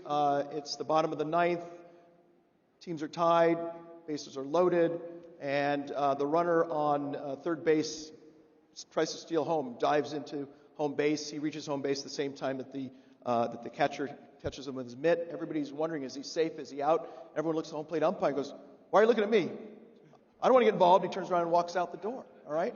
So what happens? Rather than me to make a good call or a bad call, but at least make a call, he doesn't make a call. And what happens? The fans in the stands start fighting with each other, and chaos ensues. The Supreme Court did this when they did not get involved in the Texas case. They should have heard the case. They should have heard the evidence. I think even if they'd heard the evidence, even if they made a decision with which we disagree, we all would be able to say, well, at least we had our day in court. They said, whatever, we don't want to get involved. No, they should have got involved. That's their jobs. Their job is to get involved in the tough cases, not the easy cases, the tough cases, and give us a ruling, and they didn't. And it's to their profound discredit that they didn't do so, and largely, I think, bear a lot of the responsibility for the chaos that ensued. And that's continuing, right? And that's continuing because just last week the Supreme Court... It's continuing because just last week the Supreme Court said they weren't going to look at a whole bunch of other cases. And again, they're not... So it's going to remain unresolved. Yeah, what's the excuse now? They don't want to get involved, so next election we're going to deal with this again. They need to get in. Well, I hope they make decisions we like, but even if they don't make decisions we dislike, at least we'll know what the rules are. We can proceed rather than just operate in a fog. Jesse, you had some thoughts about the judges and I do. I think both of those are excellent points why this happened, but there's another aspect of it too, and that is that actually judges, technically speaking, are human beings. And I understand that they were also lawyers at one point in their career, but when they're serving as judges, they're also human beings. And when you have judges that are doing these, taking on these cases, they're also going home and they're watching the media. So when the media has this narrative that there is no voter fraud, that it's debunked, it's baseless, and they say the same thing over and over and over again in one of the most enraging but successful gaslighting attempts in American history, judges are actually at home watching that. And they don't want to be the first one to go out there and say that the emperor has no clothes. Right. And so you get in this circle of disinformation where the media starts the lie. You know, our friends right there in the media, a lot of them, they start the lie that there's no voter fraud, and they start saying baseless without any basis for saying that it's baseless. Exactly. And then judges go ahead and base their decisions on that, and then the media comes back and points to the judges who are really already doing what the media tells them to do in a lot of cases, saying, see, judges are agreeing with them. So it's a circle of disinformation. Yeah, and so they're creating a story, but they're not actually investigating either, right? But the media is not actually investigating the situation either. It's incredible. They have completely abdicated their roles to be the fourth estate and to go out there and try to, be gumshoes and get to the bottom of this by saying, actually, let's look at this evidence. Let's look at this, the huge amount of data that we had in Nevada, for instance, to actually see whether or not it's accurate. They never dug into any of that. They, right or wrong, they never tried to dig into the facts about voter fraud. They just said it doesn't exist. Right. And I can give an example of this. To show how things have changed in the media. Look, we're in Florida, right? We're in Orlando, okay? Well, in 1997, there was a mayor's race in Miami, okay? There were all these stories and claims that fraud may have occurred in that election. So the Miami Herald actually assigned a huge group of reporters to investigate the case. They went out, they interviewed witnesses, they interviewed voters, and they uncovered a voter fraud conspiracy that ended up in court. A judge overturned the election, said there were probably at least 5,000 fraudulent ballots cast in that election. Dozens of individuals were indicted, criminally charged, and convicted. And the Miami Herald won a Pulitzer Prize for its work. Okay? You didn't see that same kind of activity after this last election. And in fact, last fall, before the election, USA Today, PBS Frontline, assigned more than a dozen reporters to investigate me and the election fraud database that we maintain at the Heritage Foundation, which has over 1,300 proven cases of fraud. And what were the reporters doing? Going through our database, case by case by case, trying to find a mistake, rather than actually going out and investigating the kind of claims Jesse is talking about, where you go interview the witnesses and see what their credibility is and what their stories are. Right. No, I think that's absolutely correct. I mean, one of my huge frustrations as a Fox News contributor and someone who's on TV and on radio is hearing these my brethren in the media say, "Oh, there's no evidence of vote fraud." It got to the point where I would go on television, and I wrote about a dozen articles about vote fraud in addition to the TV and radio appearances I did, and I put one article in a file and another, until I had probably a stack about that big, 4 folders, 4 files like this. And I go on there and say, "Oh, no evidence? Well, then, please explain all this stuff. Affidavits, courtroom transcripts, courtroom pleadings by Jesse, as a matter of fact, statistical anomalies, letters from legislators, and so on." There was evidence. Now, you can weigh some evidence more than others or question some evidence, but the idea that there is no evidence was a total, complete lie. But they repeated it over and over and over again until people believed, "Oh, there's no evidence. It's just all of us hallucinating up here." Well, and in fact, it seems that there was only one case out of all of this litigation that we've seen where there may have been a tiny little bit of evidence that did go forward, and that was in Nevada, and it wasn't covered that much, perhaps because there wasn't evidence. But you were saying that your procedural rights were kind of interfered with just in the way that the case was conducted. You weren't given, the opportunities that you normally would. That's absolutely right. Our legs were cut off before we even walked into the courthouse.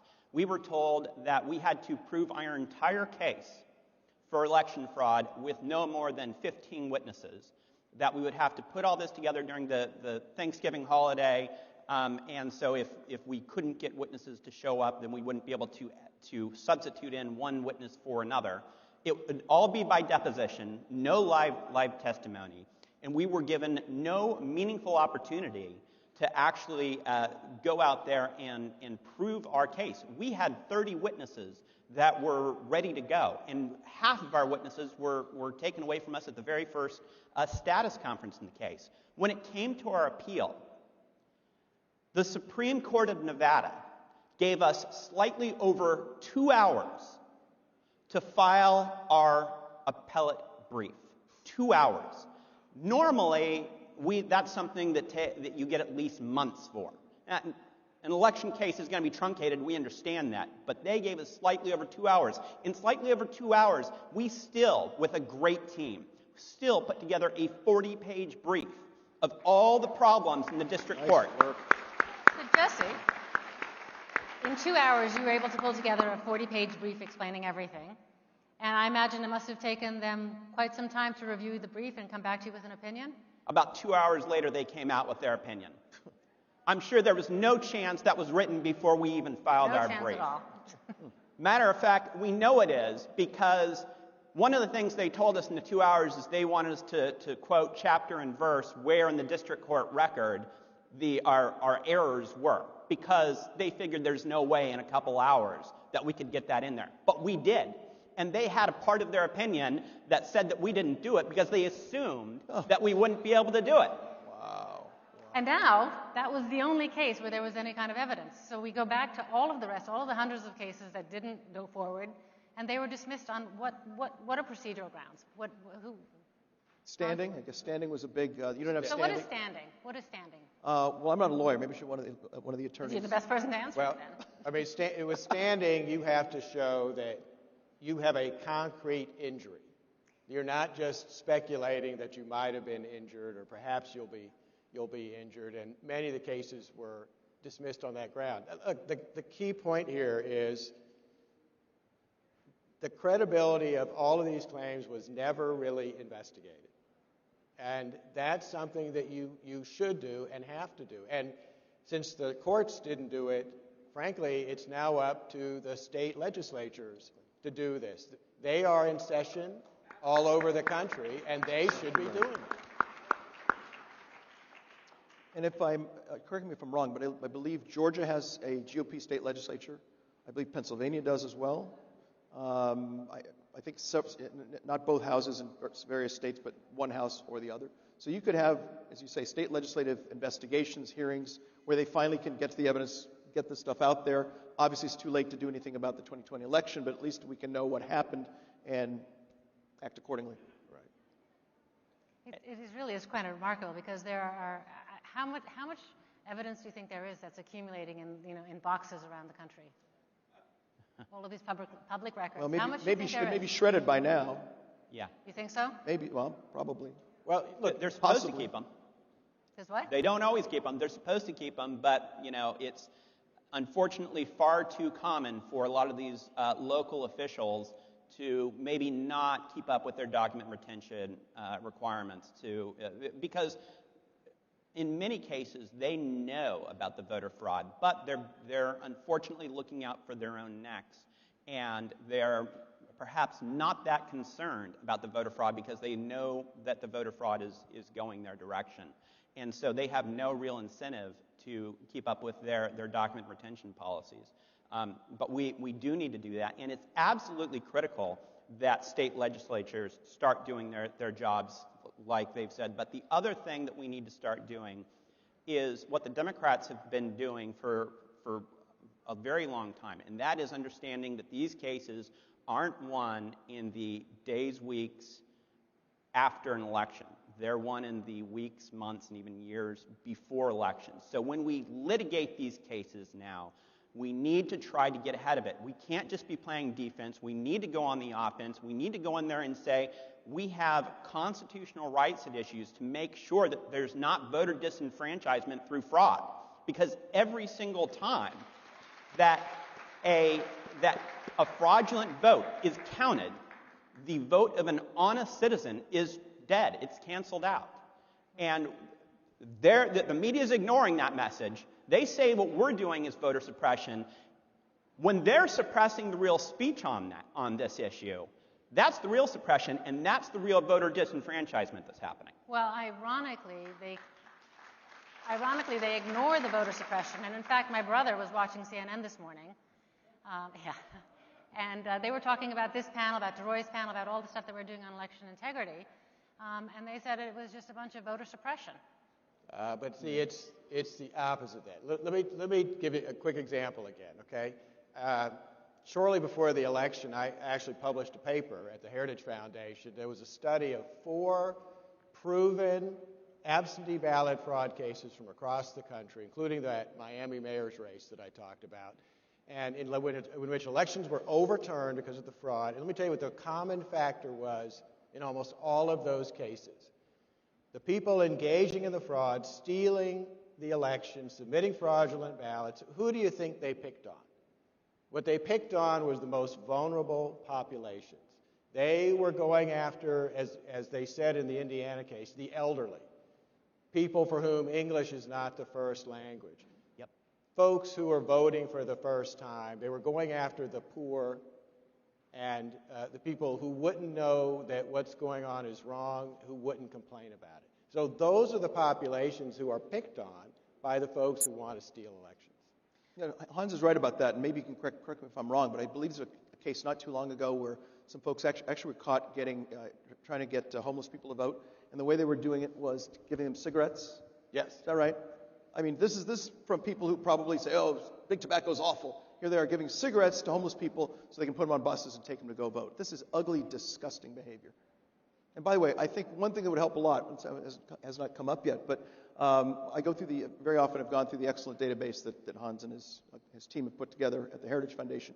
And you can read the specifics on these cases, the location, the dates, the circumstances, and the punishments. And almost always what you see is probation, suspended sentence, small fine, oh, don't do that again. This is going to keep going unless we start putting people in jail, locking them up behind bars, and when people see...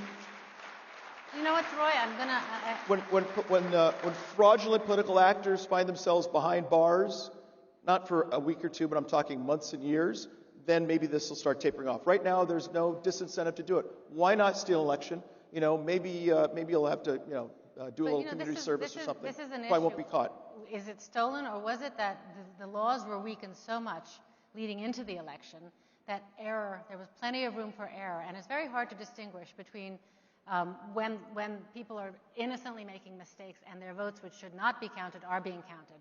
And that's the kind of thing that we would have discovered had we actually taken a look at the evidence. It's not necessarily the most nefarious thing that people are looking at. It could be just human error that was sufficient enough. Maybe. But we haven't looked at the evidence, so this is the point. We don't know, and that's the major frustration here. That's an excellent point. It is an excellent point. There is some mistakes that were truly human error. There were irregularities that were human error. There's, perhaps people that didn't know that they couldn't vote once they've moved to a new state. I don't know. There's certain instances of that. But in Nevada, we introduced evidence of 42,000 double votes or multiple votes. That's not an accident. Most people know that in this country we have one person and one vote. And the failure to even look at that evidence and also look at the irregularities and the fact that we have these laws and these in Nevada there was a law called AB4 that was passed in the dead of night just months before the election, for instance, that set the groundwork for voter fraud, that set the groundwork for irregularities, that set it for all of this, and lo and behold, the stage was set and the fraud and the irregularities came. Now, you testified to this in the U.S. Senate, didn't you? I did. Did everybody see it on YouTube? I'm sorry? Did everybody see it on YouTube? YouTube took down my sworn Senate testimony before the Senate Committee on Homeland Security and Government Affairs because it talked about voter fraud. They took it down. That is one of the incredible examples of the suppression of speech that we've gotten right now, and where you have not just the traditional media, but you have these social media outlets that are trying to absolutely silence this discussion and this debate that we're having. The traditional medias know better. USA Today tried to fact check our case in Nevada. And the way they did it is they went and got a data scientist because we had extremely compelling data that still has never been rebutted, only ignored. And USA Today got this data scientist to say, oh, they didn't, the data evidence didn't show which reports in data it was looking at. That's just absolutely wrong. It was in the expert report, and our expert was deposed in cross-examination by one of the main partners at Perkins Coie. It is hogwash to say that we didn't give him that information. And the next thing that USA Today, the fact checker, did was read the court's opinion and say, well, the court disagreed with this, so it must be false. Again, we get back into this circle of disinformation. You mentioned mistakes. There are mistakes. People sometimes do something innocently, which they shouldn't do. But, we have affidavits. Affidavits are evidence. This is among the evidence that the media refused to read were all these affidavits. Well, I think about 1,000 by people who saw things that they thought were funny, unusual, illegal, as the case may be. I was fascinated by some affidavits out of Georgia by election observers, including a couple of Democrats who said that they saw these ballots for Biden, absentee ballots. Absentee ballots leave the registrar of voters. They fold them, they put them in envelopes, you fill them out, you fold them again, you mail them back. So they have fold marks. Well, these absentee ballots, according to these affidavits, did not have fold marks. They were never folded. And they had votes for Biden and nothing else, nobody voting for House or Congress or City Council, what have you. And the bubbles where you fill in Biden were all pristine, all completely, perfectly filled in and identical, as if done by a machine or something like that. That to me is unusual. That to me sounds pretty illegal. And I think at a minimum, we should have had an investigation of that and seen, was this on the up and up or was this corrupt? Why did that evidence not go forward? What happened there? How did that get thrown out? It didn't go forward. I think you guys can correct me on this, but I believe the judges who saw it in Georgia said, oh, well, we're not going to rule on this, and the case was dismissed. And I'll give you another example in our case on that, is we were able to get in the discovery period, the 4-day discovery period we had in Nevada, evidence of over 4,000 undocumented immigrants voting in Nevada. Discovery where you get the other people to turn over the information that you're looking for so that you can... That's right. And because we didn't turn it over before we had it, the judge wouldn't accept it. The judge wouldn't accept our affidavit evidence after limiting us to 15 witnesses. We tried to get in other witnesses through affidavits because that's all we could do, and the judge wouldn't accept that at all either. What this demonstrates is, look, it is really difficult to prove fraud after an election because you have only a short period of time. It's hard and difficult to gather the evidence, takes a lot of time and resources. And what all of this illustrates is you want to be sure that it doesn't happen in the first place. Yes. And the only way that's going to happen,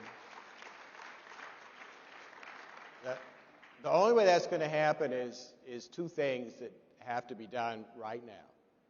Okay, one of them is stopping, as DeRoy was talking about, H.R. 1, which is coming down the pike this week.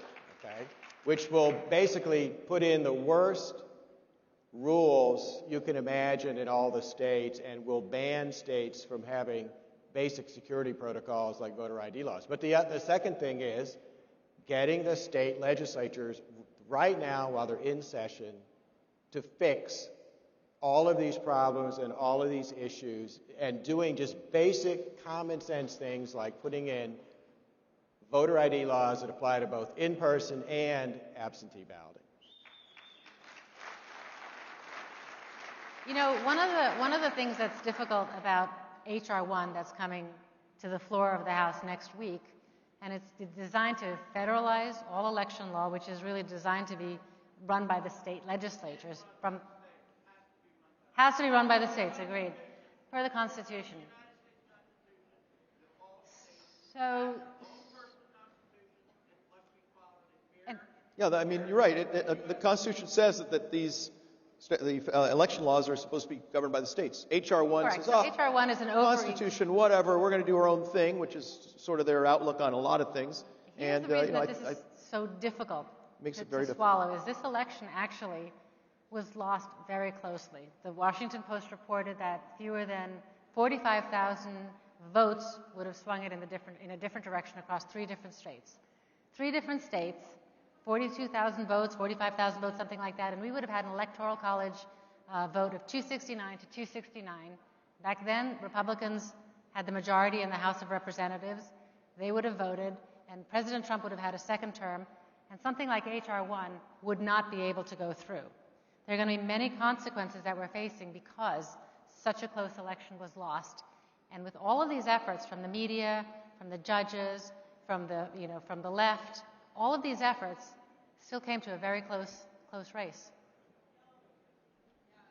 Yeah, but that's why these kind of state law provisions can make a difference. And again, if I can just go back to it very quickly to show what a difference it could make. H.R. 1 bans all state voter ID laws at the very same time that it requires all states to put in same-day voter registration. You understand what that means? That means that I could walk into any polling place on Election Day, say that my name is not Hans von Spakovsky, but Tom Swift, and I live at 100 Main Street. They have to register me and immediately let me vote, and they can't ask me for an ID to verify who I am that actually live in that area. I could then leave that polling place and go to the next polling place down the street, immediately register under the name Tom Smith, vote, and keep doing it all day, and there's absolutely nothing state officials could do to stop it if H.R. 1 is passed. And, well, we're going to stop. We have to fight. At the end of this session, we'll be forcing out to your apps a means for you to contact your legislator. You'll put in some information, and you'll be able to send them a letter telling them to vote against it. And our goal really is that not a single Republican in the House votes for this thing. We need to have a unified front to fight it. It's going to be a challenge. It's going to be a challenge, and Yeah, well, it will be a challenge. But look, I mean, we need to fight on this one, and I think this is probably going to go down to a party line vote. I don't know if we can peel away any of the Democrats in the Senate on this, but we all ought to be talking to everyone who know. Contact your lawmakers, contact your friends, call radio stations, go on local television, whatever access to the media you have, and just scream bloody murder about this thing. Because if this goes through, all the garbage we saw last November is going to be baked into the U.S. code. Yeah, and look, this actually. There should be a bipartisan effort in the states to stop this, because I don't care whether you're a Republican state legislator or a Democratic state legislator, you ought to be angry at the idea that Washington is going to usurp your role and tell you how to run elections in your state. The residents of that state, through their elected representatives, are the ones who make that decision. H.R. 1, I think, is the most anti-democratic bill I've seen in my 20 years in Washington. That says a lot. It does say And they call it, what, the For the People Act, right? Right. We call it the Not For the People Act. It's Orwellian bill names. So we're going to wrap it up pretty quickly. And just what is one of the most egregious things that you think happened in this last election cycle that caused us to be where we are today? Absentee ballots. Look, nobody disputes that we need them for people who are in the military and overseas, or for people who are so physically disabled they can't make it to the polling place. But other than that, we should all be voting in person. And the biggest mistake that was made in the last election, in addition to the fact that voter rolls are in notoriously bad shape around the country, is that there was this huge push to go to absentee ballots. COVID-19 was used as an excuse, even though all of us are safely going to our grocery stores and our pharmacies. And the whole problem with absentee ballots is this. They're the only kind of ballot that are voted outside the supervision of election officials and outside the observation of poll watchers. And that makes them the most vulnerable to being altered, changed, forged, and it makes voters vulnerable in their homes to pressure and coercion to vote a particular way. And that is the whole problem with them. And I think that was the biggest problem with this past election. I'll pick up on something Hans said. Hillary Clinton said one of the reasons that she lost the election in 2016 was that the pro-Trump husbands were forcing their pro-Hillary wives to vote for Trump, okay? And we all laughed at that. And it sounds like yet another of her 1,000 excuses as to why what happened. But there probably are instances where you've got a very abusive spouse. It could be the wife beating up the husband, or the husband beating up the wife, as the case may be. Or it could be, okay, Grandpa, if you don't vote the way we want, you're not going to get your insulin this afternoon, or whatever else it is. Now, if you have that kind of pressure, you can go to the polls, vote the way you want, and then come out and tell your obnoxious relatives, hey, I voted the way you wanted, when in fact you didn't. But if you've got an absentee ballot, you're sitting at the kitchen table, and they're watching you fill it out, and they're going to pick it up and drop it off at the drop-off box a couple blocks away, you're now voting for a candidate you don't want to support. So this is an additional problem, and why we need to stop these absentee ballots. The other thing I'd add very briefly is there's something beautiful, I think, about the way we used to vote, which is we show up on Election Day, you go to the local firehouse, the local schoolroom, whatever it is, and we, the American people, on one day in November, the first Tuesday after the first Monday in November, decide who our leaders will be. And there's something very moving and touching. And then they count the ballots, and about midnight or so, we know who's going to govern us, and the people we've given the consent to govern us. Now you sit at home, you're voting in a bathrobe or the towel around your waist, whatever it is, while you're watching Jimmy Kimmel or whatever's going on, and then you drop it off at some drop box. Who knows if it's ever going to get picked up or if it's blended in with fraudulent ballots. And what they've basically done is dumb down elections. So you've got the fraud problem and just this destruction of this beautiful civic ritual of the American people coming together to have democratic elections, our constitutional republic. I think we need to go back to the old model. We have to have transparency. Sorry? We have to have transparency. That is one of the most important lessons that I think we get out of the 2020 election. That, hey, maybe the Washington Post is onto something, and democracy does die in darkness. Because the kind of darkness we had in 2020 was tons and tons of examples where there was no transparency in the way that votes were being cast and the way that votes were being counted. Right. And that observers were shunned, weren't given meaningful access. There were tons of time where election officials were alone with ballots, which is a horrible, horrible idea. Yeah. We had evidence in Nevada where postal workers were told by their supervisors they had to deliver ballots to undeliverable addresses. And then when we tried to subpoena those postal workers, the Postal Service said, nope, they can't come to court. We're not going to let you not even come to court. You can't even take a deposition of them. We have to have transparency. We have to make sure that, like we say, the mail-in voting is just ripe for fraud.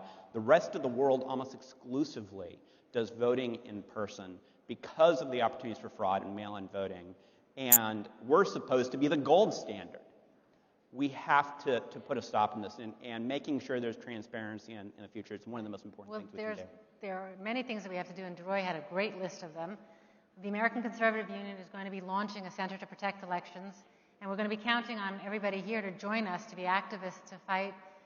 We'll be talking more about it towards the end of the the end of the conference.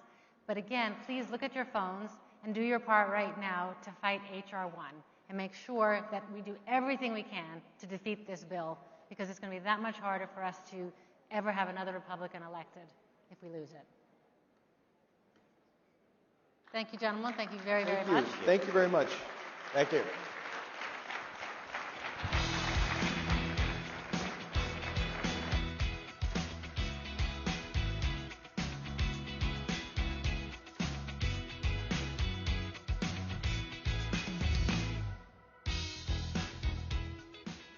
Welcome to Our Freedom Media Group, where freedom is real. Experience all our platforms for yourself now at www.ourfreedommg.com. Tired of restrictive social media platforms? Join Our Freedom Book. Tired of selective video upload and crowdfunding sites? Join Our Freedom Tube or Our Freedom Funding.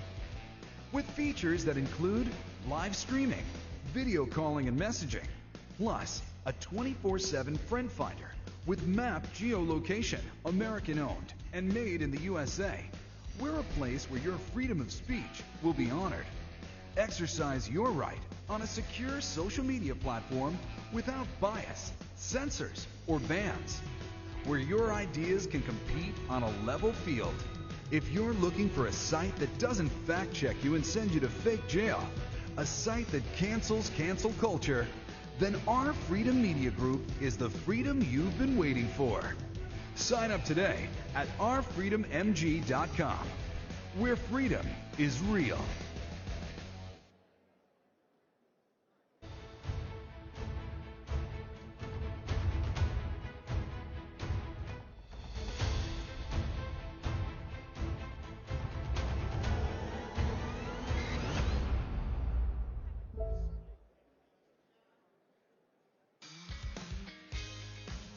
Ladies and gentlemen, our next panel will feature a discussion about Amendment 5, freedom from confiscation of private property.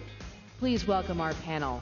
From the American Conservative Union Foundation Board, former Nevada Attorney General Adam Laxalt. From Courage to Stand, Shelley Luther. From Atlas Gym, Ian Smith. Moderated by the Washington Examiner's Carrie Pickett.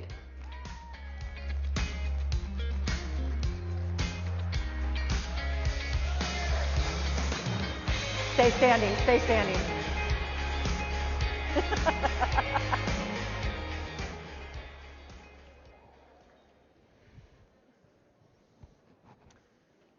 Good morning, CPAC. This is the Fifth Amendment, Freedom from Confiscation of Property panel. I'm Carrie Pickett. I'm the senior campaign reporter at the Washington Examiner and host at SiriusXM Patriot 125. On this panel, we'll discuss how millions of American small businesses were forced to close due to COVID restrictions that prohibited them from operating. Now, according to our Constitution, when the government seizes your property, the Fifth Amendment guarantees that you must be properly compensated for what was taken. Within our Fifth Amendment, there is a takings clause. This mandates payment of just compensation anytime the government takes private property for public use. Yet, in the wake of the pandemic shutdowns, owners were left financially devastated and forced to fire their employees. About 53% of small business owners don't expect to return to pre-COVID operations for at least the next 6 months, according to a survey taken by the U.S. Census Bureau back in December.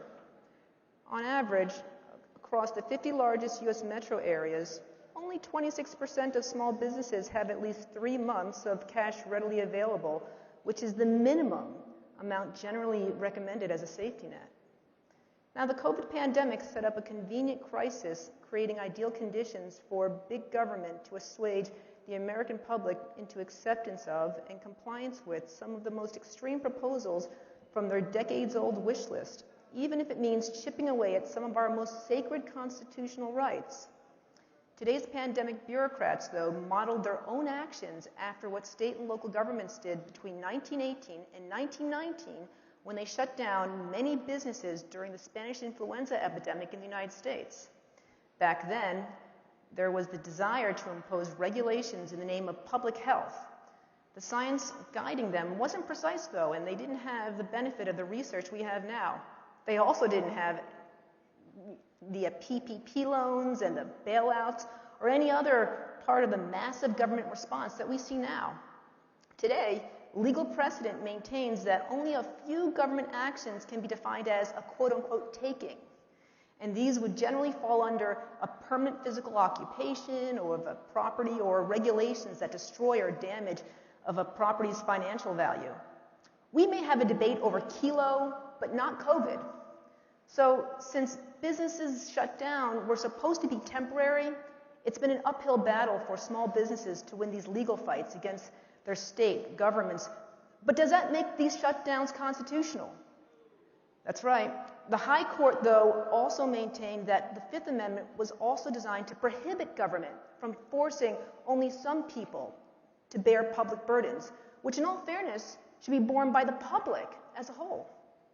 So why are only certain small businesses forced to shoulder an unfair share of the burden to protect their communities against this deadly disease, while other businesses have continued to run their operations, albeit under certain COVID regulations. How's that fair? Why should small businesses be forced to shutter their doors when their big box counterparts can remain open? And why can only certain businesses in strip malls remain open while other businesses of the same size but of a different nature be forced to close? Yet, when we look at the numbers, some of the worst state lockdowns have the highest COVID mortality rates and vice versa. Why are Florida's COVID numbers relatively similar to California's, but California had some of the most stringent lockdowns? Why is every state so different from California, as in all things, which leads with the worst ideas? So my question is this: why are business owners forced to rely on these federal government spending packages to pass to compensate them when it was their state governments, their governors, who decided to shut them down to begin with? So questions like these and others are often responded to by government officials with the trite response that they're simply following the science. And if these businesses don't adhere to these regulations, they'll have the heavy financial penalties and they'll also have jail time. And that brings me to meet our panelists right here. Dallas, Texas hair salon owner Shelley Luther became well known last year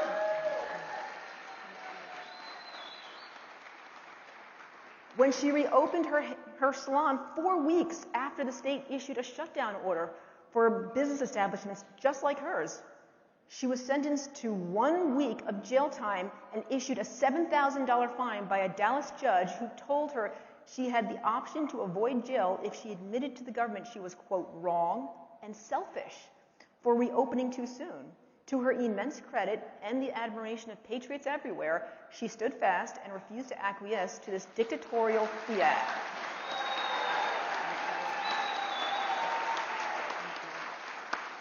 She chose instead to face imprisonment. Ultimately, she was released after 2 days when Governor Abbott removed the threat of jail from the order she'd violated.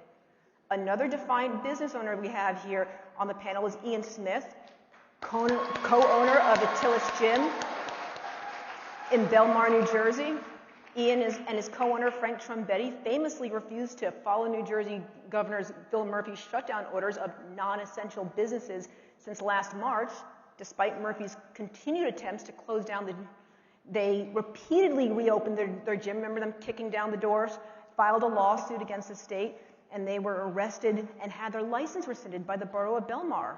Ian and Frank have raised over $468,000 and counting in their legal defense funds for their efforts. Congratulations, Ian.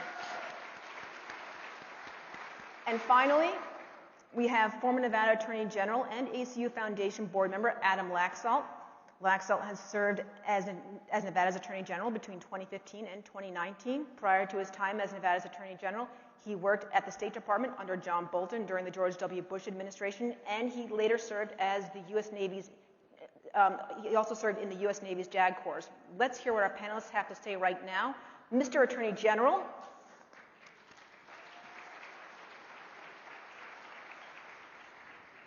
I'd like for you to really take some of these questions that I put out there and really wonder, how exactly do you think government should take advantage, how do you think that government has taken advantage of the pandemic ultimately and really crushed these businesses? What are your thoughts on that? Well, I think it's important that we go back to the beginning of this. Our founding principles, both the U.S. Constitution and state constitutions, we enshrined individual liberties for a reason. They knew that government in general was always wanting to encroach upon our liberties. This is something we've seen forever. But I think they particularly knew that in times of emergency, that emergencies would be used to take as much power as possible. And so, as been said many times, our individual liberties are not fair weather rights. And sure, it's easy for us to preserve our individual rights when there's not times of crisis, although clearly many of our rights are generally in jeopardy. But government is going to use this kind of a crisis to go as far and fast as possible. And so I think what's most disturbing is the original mindset. And if you're a governor of a state and you're trying to protect the public from a public health crisis, you should have right here at your core that these are my people, these are my citizens, and I want to do the best I can to preserve as many of their liberties as possible. That should have been the starting point. And we all would have agreed from the very beginning that there were measures that need to be taken by government to try to alleviate the pandemic. But rather than do what, say, Governor Ron DeSantis did, when he was faced with the call to close churches, what was his response? His response is, freedom of worship, this is a fundamental right. Who am I to say that someone can't make that personal decision to go to church and receive the bread that they need? And so he refused to just willy-nilly close churches. And if all governors took that approach, where small businesses, did we need to shut down hair salons for 7 months? Or should we have said to all the hair salon people, can you open safely? Just give us a plan. You want to keep your people as safe as we do, and so do what you can, keep people safe, we'll strike that proper balance. And the problem is they took the convenient way. Broad, totally discriminate shutdowns. And yes, big box stores and grocery stores stayed open the entire time. Small businesses done, churches done. In our state, schools, camps, sports, all of this. And if you took a liberty first approach, again, you would do everything you can to keep these open. And that's the fundamental thing we've faced. And obviously we're reaping a lot of societal benefits. But the one we're not talking about is the damage we've done to our long-term protection of individual liberties. I'd like Ian to answer this. Do you feel what happened to you and businesses like yours and Shelley's was a violation of the Fifth Amendment's taking clause? And does the government have an obligation to build you back up? First of all, the entire thing from start to finish has been trampling on numerous parts of the Constitution, and the Takings Clause is one of them. And you're guaranteed in the Constitution to the right to life, liberty, and the pursuit of happiness. And if there is an instance where the government has to come in and suspend that, then you should be justly compensated. It says it very clearly. And you had businesses all across the country who were told to shut down, who weren't given any due process in that shutdown. There was never any clear and substantive science put forth that said, this is why you're a danger, and this is why we need you to close. And I think that a lot of small businesses, if that information was presented, would have shut down, because I think that we all as Americans care about each other and we do want to do the right thing. So it wasn't fair. It wasn't fair. There was a massive double standard.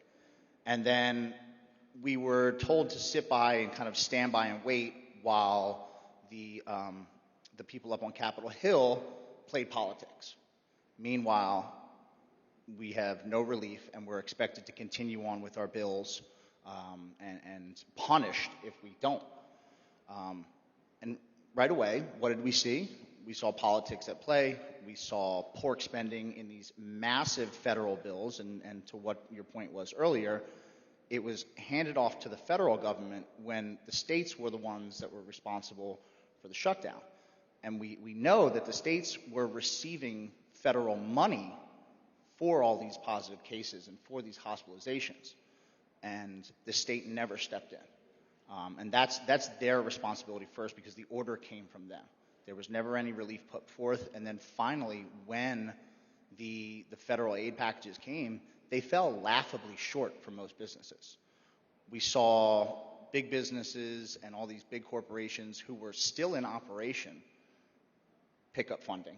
And I don't know about Shelley, but we didn't get any money out of Tillis Gym. We were told that because we weren't in business for a full calendar year, that we weren't eligible, even though in 2019 we had paid our taxes and we had done the right thing.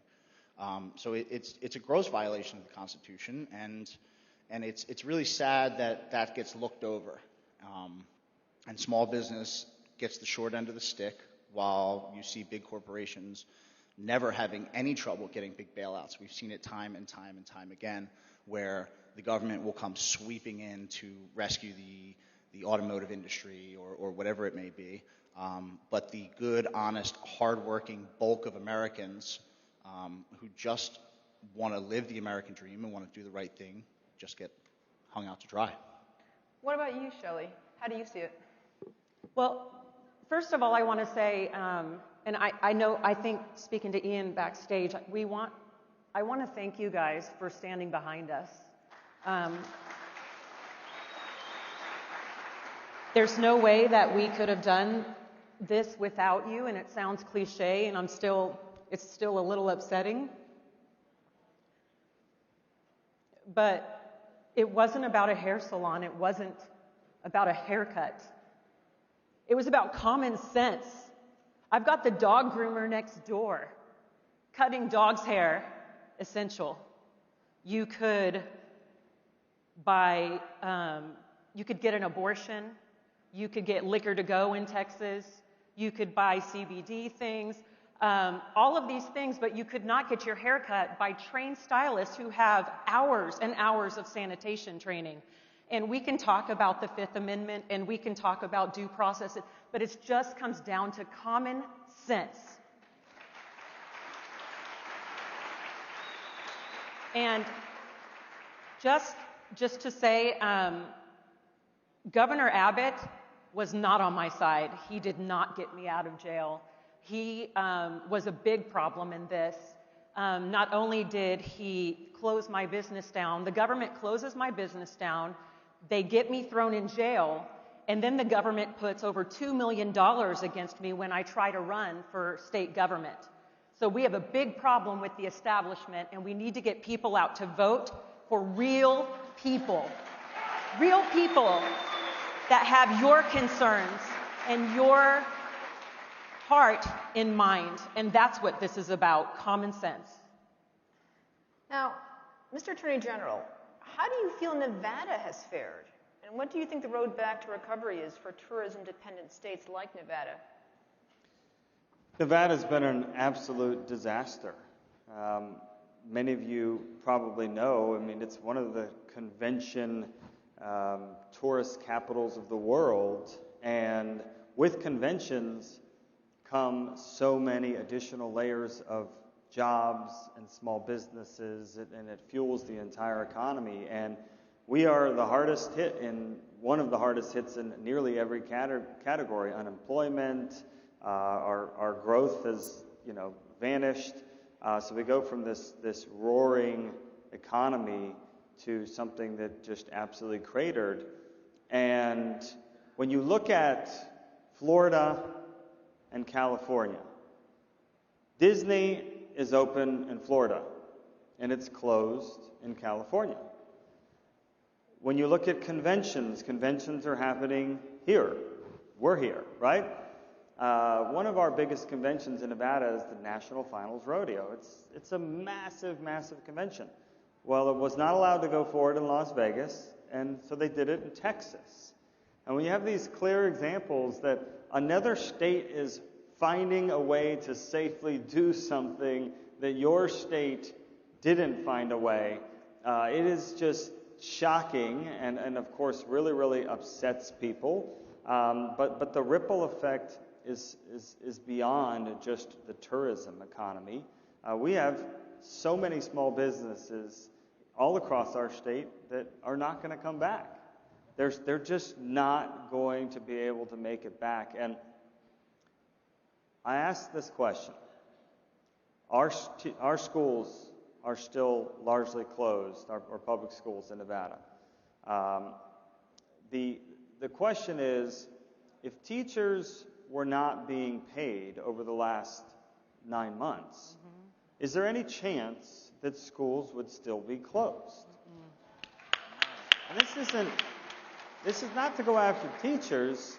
It's just to show that as government was making these decisions, it's like a value. There's nothing lost for the government worker or the teacher or the big box that gets to stay open, and the small businesses and by the way, churches and church attendance, which is going to be vanquished going forward.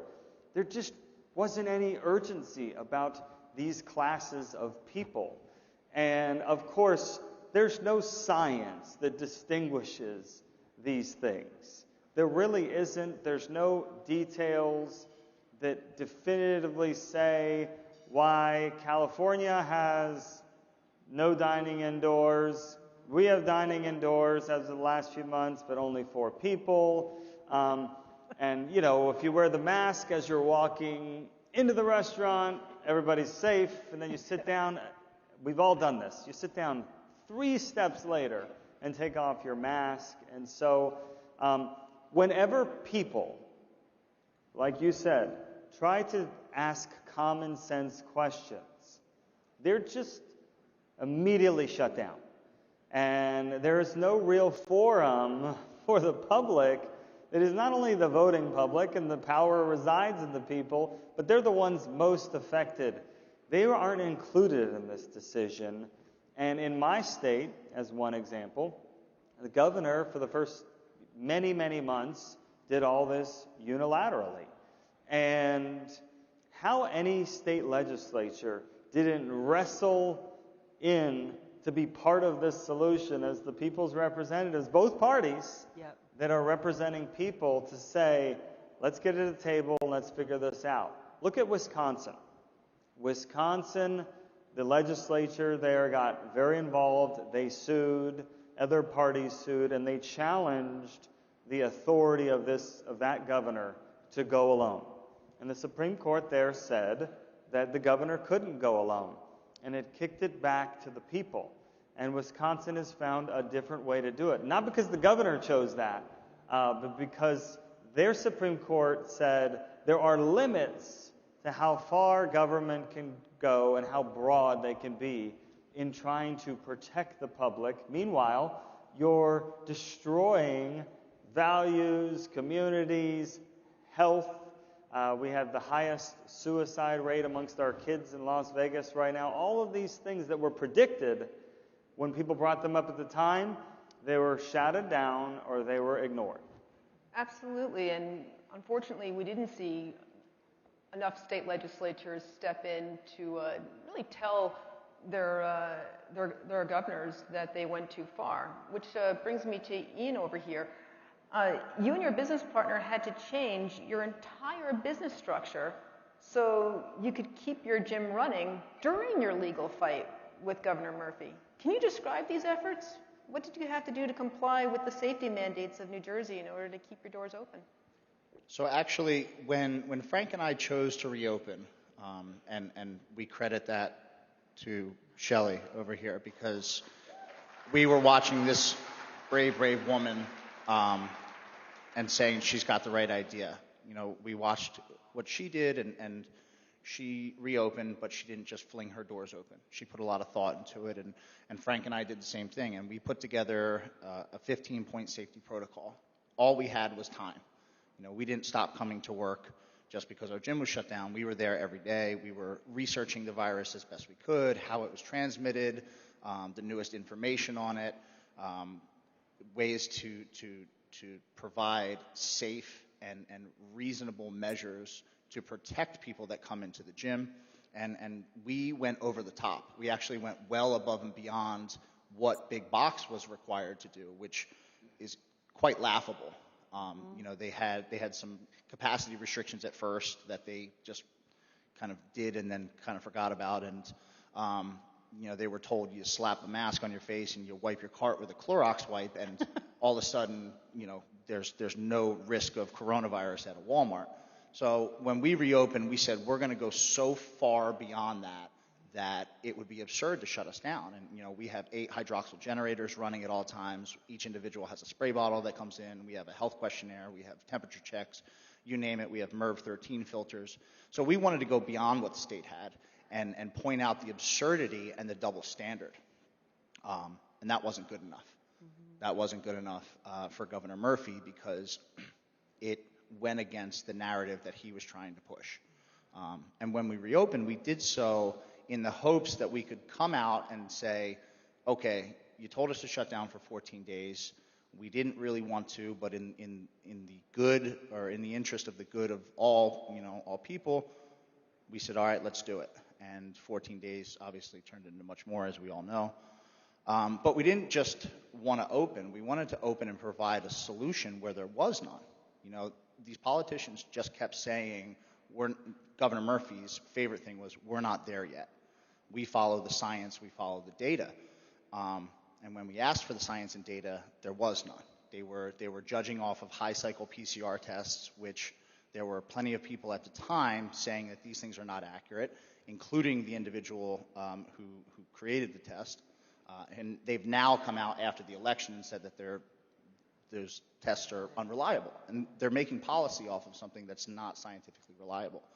So the whole idea for us was to go above and beyond and show that small business and churches and schools and all of these essential places can open safely and can do so in a reasonable manner.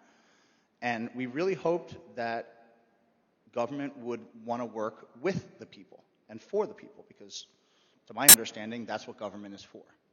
And we were met with resistance every step of the way. And I think that's probably the biggest disappointment in all of this, is that instead of coming to us and talking about it and looking at our protocol and saying, hey, why don't you hold off, let's put together something, and let's do this together, we're all in this together, it's about everybody's health, we were just met with punishment after punishment after punishment. So we had to change our business model. And we were hit with fines, and we were arrested. We had our doors physically locked at first. We got them back open because we do have a nutrition store inside. When the courts started to fail us, we opened back up again, and they threatened to come change our locks again. So Frank and I took the doors off, and we stayed in the gym 24 hours a day, 7 days a week. And as I can laugh about that now, it's sad that that's what it's come to stay in business as an honest, hardworking American, when big business is just allowed to do whatever, you know. And then we've had our business license stripped. So right now we run off of donations, and we are blessed with the support of so many Americans who care about us and believe in what we're doing. And we sell a lot of T-shirts. We don't charge our members. We have not charged our members since April 1st of last year, and we will not do so until we win our legal battle. Wow, way to go.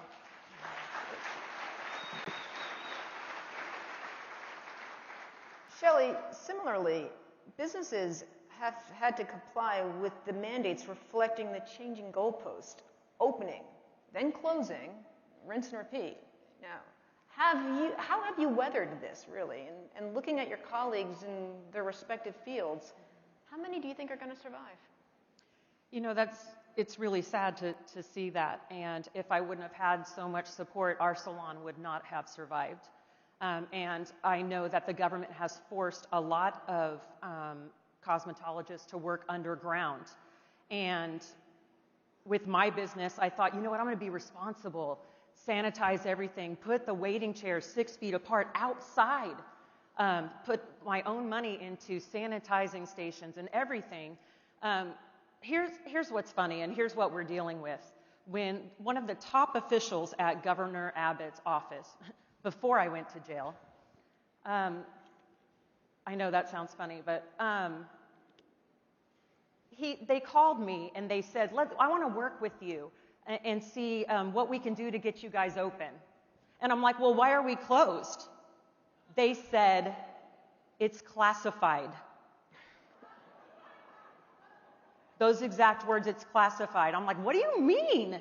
How are we supposed to work together if you won't even tell me why we're closed? We'll have to get back with you on that. And then I was in jail. And then after I get thrown in jail, 2 days later, salons are surprisingly open. So we're not dealing with people that have our best interest in mind. And any government official that wants to take away liberty needs to go fast.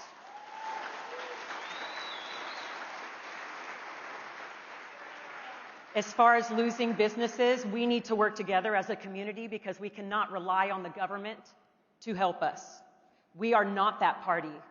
We need to join together, work together to get these small businesses, shop small businesses, lay off the big box stores that you could go buy flowers and stand in line with 600 people at Lowe's or Home Depot, but you could not get your hair cut, nor could you go work out. It's just ridiculous. And when it sounds ridiculous, it is. And that's when we need to stand up and say, enough.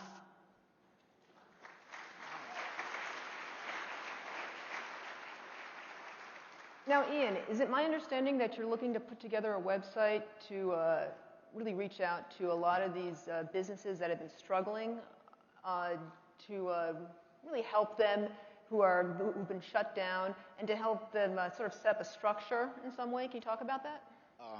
Yeah, that's so.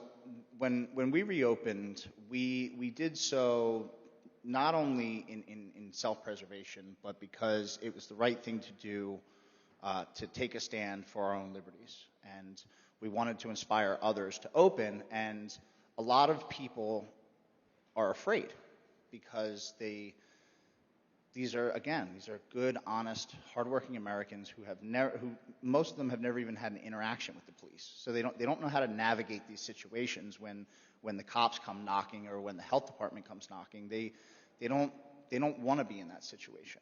All these people want to do is just make a living. So the reason we stood up in the beginning was to inspire others, and people were still reluctant. So we set out to create that website, and we did, and it was called StayOpenStayFree.com. And I actually did an interview with Pete Hegseth about it on Fox News. And the moment that I posted it on social media, it was taken down. And my account was severely throttled, and we were then dealing with big tech. So that really, it didn't take off the way it wanted to. There's a lot of other grassroots organizations that are out there trying to do that. But it just shows the extent of what we're actually dealing with when you're being censored for something like that. We're not inciting any bad things. We're trying to get businesses back on their feet, and big tech doesn't want that either. And Shelley, are you doing something similar? Yes. Of course, we got a lot of GoFundMe money. Our charity, Courage to Stand, we gave away over $100,000 to businesses that were struggling. And we continue to do that now.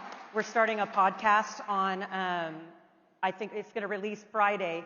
We interview heroes and people that have done, and I want you on my show, people that have done really amazing things that you never thought that they would do. And we want to encourage people to get out and be that person. You are that person. You have that inside you. Let's get out and do this. All right. And with that, we're going to wrap it up there. Thank you, everyone, for coming to this panel today here at CPAC. Enjoy the rest of CPAC. Thank you, everybody.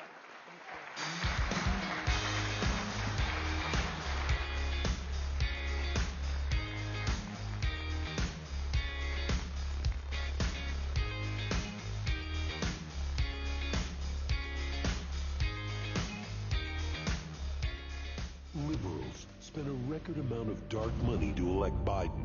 Now they are cashing in. Ron Klain led a top dark money group. Now Chief of Staff Gina McCarthy, from dark money to climate advisor, canceling the Keystone Pipeline, killing good union jobs. And why won't Biden reopen the schools, teachers' unions, and their dark money? From personnel to policy, Biden is just starting to pay back all that dark money.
What are you doing? Training for the circus? No. I'm trying to sign up for my health care. A lot of hoops to jump through. Did you look into Liberty Health Share? No. Didn't think so.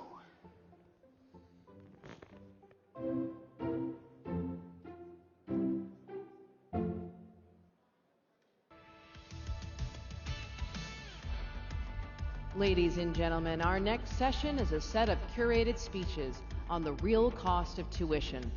Please welcome North Carolina Lieutenant Governor Mark Robinson.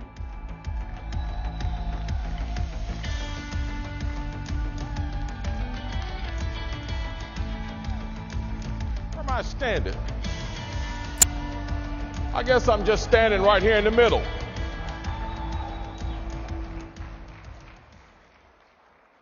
Hello, thank you all for being here. Thank you for that wonderful greeting.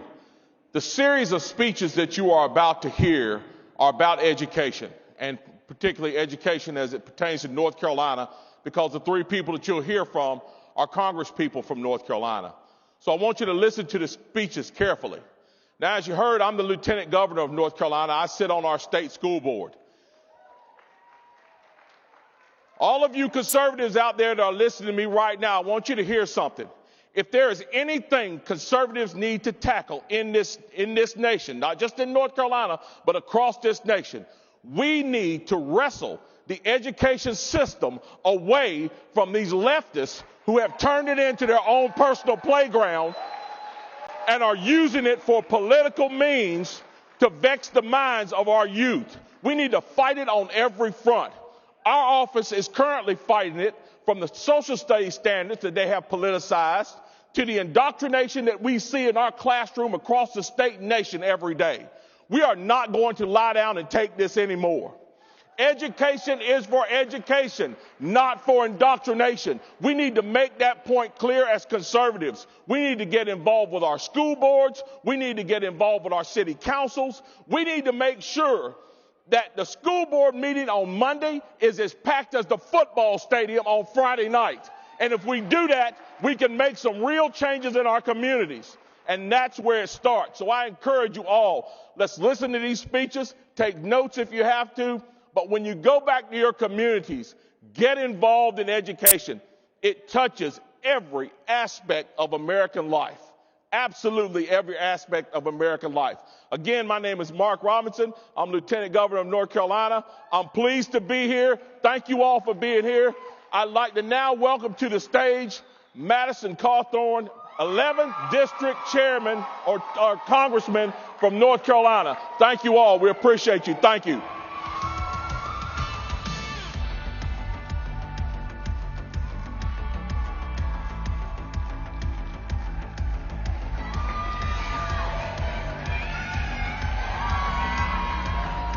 Hello, everybody. It is so good to be here. You know, I am just so honored to be with normal American. I mean, you know, Washington, D.C., these globalists who want to indoctrinate our children, they want to remove our moral foundation from the next generation. They want to make a generation that's completely reliant on the government. When I'm around them in Washington, D.C., I literally feel like we're at battle at all times. And it's not just against flesh and blood up there. You can feel the tension in that city. So when I get to come down to Orlando and see real Americans who care about this country, it does my heart so good. So thank you for that. But I wanted to really get to talk about what's going on in our nation. And, you know, I think what's happening is they're trying to destroy our nuclear family. They're trying to destroy what's made America great for so long, and that's our moral foundation, the fact that we were founded on Judeo-Christian values, and that we live in a nation that we can all be proud of. And when, you know, I'm excited to be a dad. I just got married. Everything's going great in my life. Yes, thank you. And because of that, you know, I'm starting to think about having children. You know, my wife and I are having that conversation. You know, is it going to be 2 years, 3 years? When is it going to be? And something about that just makes me feel completed as a man and as a soon-to-be father one day. You know, I feel like there's something primal within us that makes us want to raise children and rear them as we're called to do in the Bible, you know, to be fruitful and multiply. But, you know, when I think about When I think about raising my children, obviously I want to provide for them. I want to give them shelter. I want to give them protection. I want to give them sustenance. But when I start to think about this child, I obviously want it to be very successful. And so I want my child to learn to be independent. And so because of that, I'm going to let my child push the boundaries every now and then. Maybe he's reaching for a limb. I know it's just a little too far, and he might experience what it's like to fall out of a tree, or he's going to take a tumble on a playground that hurts him just a little bit. I know in that fact that he will learn what failure is. But when my child starts to experience this extreme difficulty and realizes that he's in pain, what's it going to do? What's my little Throckmorton going to do? He's going to cry out. And as a father, I'm going to want to come to his aid and fix all those problems for him and put him back in a safe, sheltered area. That's the role of a father. It's the role of a mother. But my friends, that is not the role of our government. Our government right now is trying to buy votes in their desperate scramble to have nothing but complete power. They are trying to do this by, they're promising Medicare for all. They're promising free things just left and right. And they're promising to forgive student loans. Now, the problem I have with this is that it's intellectually dishonest. They're trying to think that Americans are too common, are too naive to know that in the end, we're the ones that have to foot the bill. In the end, it is the next generation, my generation, that will have to foot the bill for this debt and pay these taxes. Because people wanted to give away free tuition, because people wanted to try and buy votes. But I believe that in this country we should push back on that. We as Americans must realize that our number one guiding principle is personal responsibility. We have to realize that what happens in our country when the government comes and tries to come to our aid and raise us up. If you have a government that is strong enough to fix all of your problems and heal all of your woes, then my friends, you have a government that is also strong enough to one day take away all of your liberties. And as conservatives, it is our mandate to limit that power of government, to make sure that our liberties stay intact. Because my friends, let me tell you, when I look at what's going on in this country, when I see that they are trying to silence us. They are trying to take away our right to be able to defend ourselves. They're trying to make us become dependent on the government. They're trying to have indoctrination camps of schools. And the way they're trying to make us dependent on the government is through trying to say they want to get rid of all our student loans. But at the end of the day, what's going to happen is people who didn't even go to college, young men and women who became welders or linemen on power lines or HVAC repairmen, or people who've already paid off their student loans, now have to go and take care of the fiscal irresponsibility of another person. So I realize, in my mind, I believe that we all must take note that they do not want us to be responsible. They don't want us to take responsibility for the direction that our country is going in. Because, my friends, the direction our country is going in, we all know, is very dangerous. We are walking down a road that is very near socialism. They are trying to turn this country into a communist ash heap. And my friends, if we do not all start taking personal responsibility for our lives, if we all do not start saying, as this next generation of young conservatives coming up, saying that, it's not enough, we're not just going to take on the status quo, we're not just going to sit here and say, oh, well, I'll just patiently wait for my time to come to go make a difference in Washington or in my state government. My friends, if we do that, if we sit on the sidelines, we will not have a country to inherit. If we do not get involved and say that it is our duty to make sure that our country is responsible, that our country doesn't take away our liberties, then, my friends, we will lose this nation. And so my encouragement to all of us here is, as young conservatives, this new generation that's coming up, it's time to take responsibility. I need reinforcements in Washington, D.C. The Democrats, my opponents and adversaries on the other side are brutal and vicious. And they are trying to take away all of our rights, and they are playing for keeps. And so, my friends, it is time for us to stand up and no longer say, oh, well, we're just going to react to what the Democrats do. And when they try to do all of this major spending bills, when they try to spend $1.9 trillion, the conservative idea is just that we're going to come and give you our own version of the liberal ideas that just cost a little bit less. That's not what we are as conservatives. I'm going to tell you something. I'm not going to come up here and promise you free things. As a conservative, the conservatives in government, we believe that we are going to offer you something that is immeasurably more valuable, and that is your freedom. That is your freedom to go out and have the right to fail or to succeed. Your freedom to speak up or to sit down. And my friends, we have that freedom right now, and it is time for us to no longer sit down. It's time for us to stand up and take on issues everywhere, whether it's on free education, our health care, the environment, our gun rights. This new generation of young conservatives, we do not just want a seat at the table to talk about this and react to what the Democrats do. We want to run the whole damn table. Because, my friend, what we are offering the American people is liberty and choice. We are going to say you can go out and do whatever you want. And maybe we're not going to encourage you to go get a 4-year degree in Egyptology. But rather, we're going to encourage you to get an education in a trade, something that makes our economy even more powerful. So, my friends, when you hear the Democrats trying to buy your votes and acting like you are too naive to know what is going on, push back on that. Take personal responsibility for your life, because if we don't stand up, if we don't start fighting for our country, then who will? Thank you.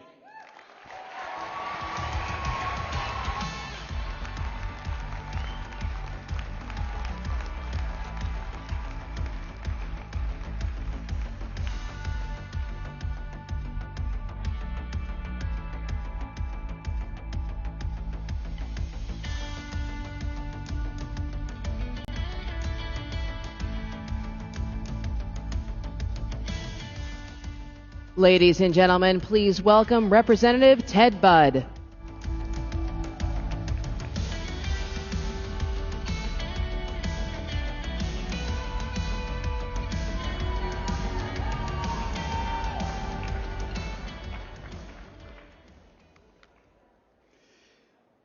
You know, this CPAC stage has been graced by some legendary Americans over the years. You think about the late Rush Limbaugh. Rush's father famously instilled in his son a deep love of America through a speech about the events of July 4th, 1776, and it was titled, "The Americans Who Risked Everything." Rush's dad wrote, "The 56 signers of the Declaration of Independence proved by their every deed that they made no idle boast when they composed the most magnificent curtain line in history." And then he quotes, "We mutually pledge to each other our lives, our fortunes, and our sacred honor." Now, you would think that teaching our children about the fundamental goodness of our land, like Rush's father did, that wouldn't be controversial.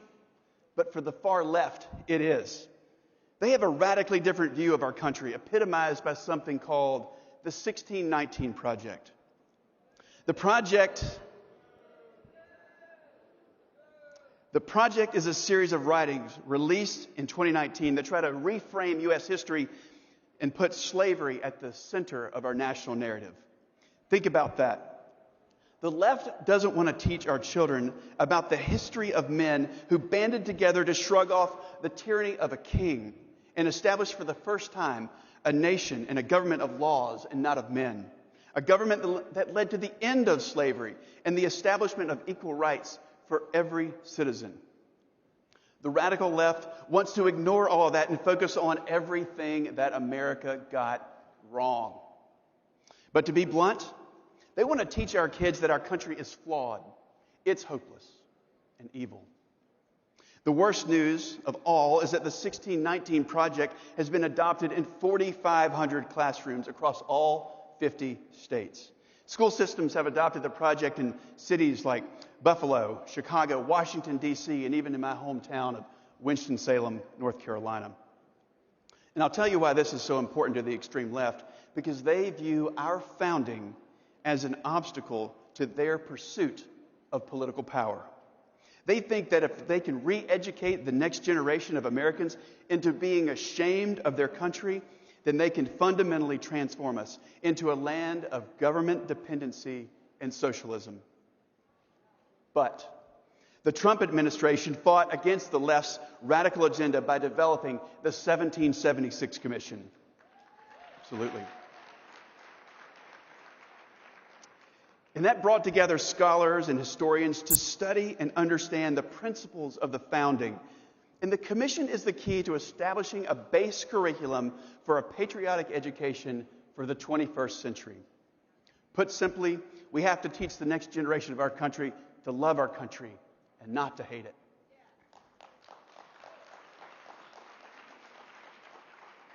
But on his very first day in office, Joe Biden canceled this commission. So here's what that told me. He exposed a dirty little secret about this new administration, that they don't believe in the goodness of America, and they don't believe in the freedom for her people. They think they know what's best, and if you love our country, they think that you need to be re-educated. If you're patriotic, they think that you're backwards. And by canceling the 1776 Commission, they want to silence millions of Americans because they, the elites, they feel that they are morally superior. They want us demoralized, and they want us to stand aside while they indoctrinate the next generation to look at our flag with shame instead of pride. But you know what? We're not going to let that happen. So I want everyone to leave this conference invigorated. Remember, we're the happy warriors. We are the people to fight for our country because we love it. Teddy Roosevelt famously said, "The credit belongs to the man who's actually in the arena, whose face is marred by dust and sweat and blood, who strives valiantly, and if at worst he fails, at least fails while daring greatly." So I want each and every one of you, because you already are, to stay in the arena, to strive valiantly, and to dare greatly. Because this nation is special. Our country is blessed by God, and we embody the ideals of life, liberty, and the pursuit of happiness, and that we are all endowed by our Creator with equal rights that no man or government can ever take away, and that is worth fighting for. So, with the help of the patriots in this room, by being in the arena, I believe that we can save our country again. So thank you, and may God bless each and every one of you.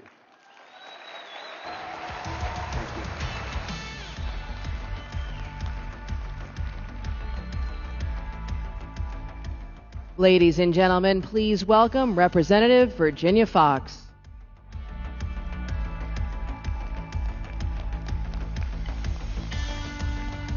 Hi, everybody. Hi, everybody. What a great group. What a great group. It's a delight to be with you all today. I have to say, I had a cousin get in touch with me who said he was going to be here today. His name is Frank Palmieri. Frank, I know you're not in this room, you're in another one. We're no relationship to Jennifer, I will tell you that. So anyway, you know, the federal government has no place in education. See this? I carry this with me everywhere I go. The three most important words outside the Bible, in my opinion, are those three words that begin this document: we the people. Show me in this document where education is referenced, and I'll show you swampland in New Mexico. The Biden administration is using COVID-19 to erode our freedoms and expand the federal government's role in every aspect of our lives.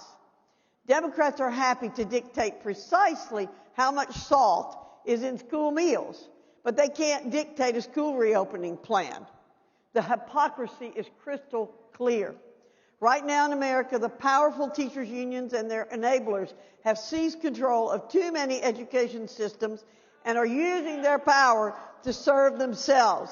Instead of fighting to reopen schools safely, teachers' union leaders are tweeting about the dangers of in-person learning while sitting poolside in the Caribbean. Teachers' unions claim passing the socialist Medicare for All bill, defunding the police, and increasing taxes on millionaires are necessary for teachers to do their jobs safely. Remember that swampland in New Mexico? This isn't a reopening plan. These are hostage demands. Heck, we've even seen virtual schools closed because of snow. Does that make any sense? Nonsensical.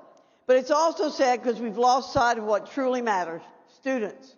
When working with Betsy DeVos, we both lamented that our education system is prone to saying no instead of finding the will to get to yes. But most importantly, it's built around those who run it, not those it is supposed to serve, students. America's children are being robbed of precious time that they should be spending in classrooms alongside their peers. Studies show that school closures lead to significant learning loss, with students of color suffering the most, exacerbating an already existing achievement gap. Republicans understand that education is a gateway for students to achieve their greatest potential in society. At such a pivotal moment in this country, why in the world would we allow the next generation of entrepreneurs, business owners, civic leaders, and so many more to be left behind? Proud conservatives, both in Congress and in state houses around the country, recognize this grave threat. We won't stand idly by while America's families and students are left to fend for themselves. For over a year, the public's been told to believe the science, follow the science, and live by the science. But now that the science favors school reopenings, bureaucrats and teachers' unions claim that schools are no longer safe for America's students. You've heard the Biden administration change its tune too many times to count. It's disappointing, but it isn't surprising. First, the Biden administration claimed it was going to reopen a majority of schools within 100 days, period. Then they said, well, actually, we'll make sure schools are open 1 day a week. It also said schools could reopen without teachers being vaccinated. Then they said, no, actually, the CDC director made that comment in her personal capacity, even though she said it at an official briefing. It also said that reopening schools hadn't led to increased community spread. Then they said, well, actually, most schools probably shouldn't reopen because we're worried about community spread. Now they're saying we need to pass a new stimulus bill so schools have the money to reopen, but just this week, the White House spokesman admitted this Pelosi payout of nearly $2 trillion won't be used this year to help open schools. Also, the Biden bailout bill will pay federal bureaucrats $1,400 per week for 15 weeks to stay home and not work if their child's school is still virtual. How in the world will this get our schools to reopen? 1 day per week of in-person instruction is an insult to the countless families who've been caught in this balancing act for more than a year. Students must safely return to the classroom.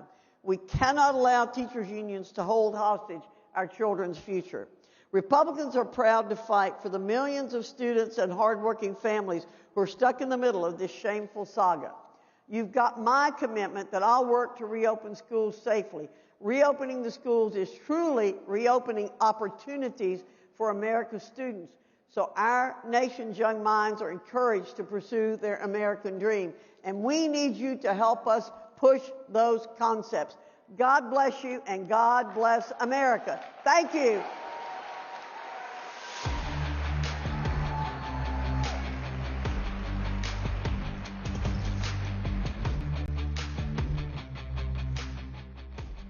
Ladies and gentlemen, it's about keeping America safe. Please welcome Arkansas Senator Tom Cotton.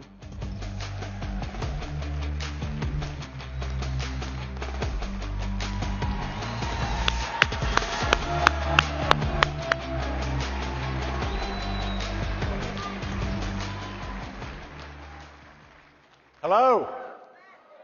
Thank you all very much. Thanks for that great Florida welcome. You know, it's great to be back at CPAC, although something is a little different this year. You know, for the first time ever, CPAC is not in our nation's capital. That's because they won't let us anywhere near our nation's capital.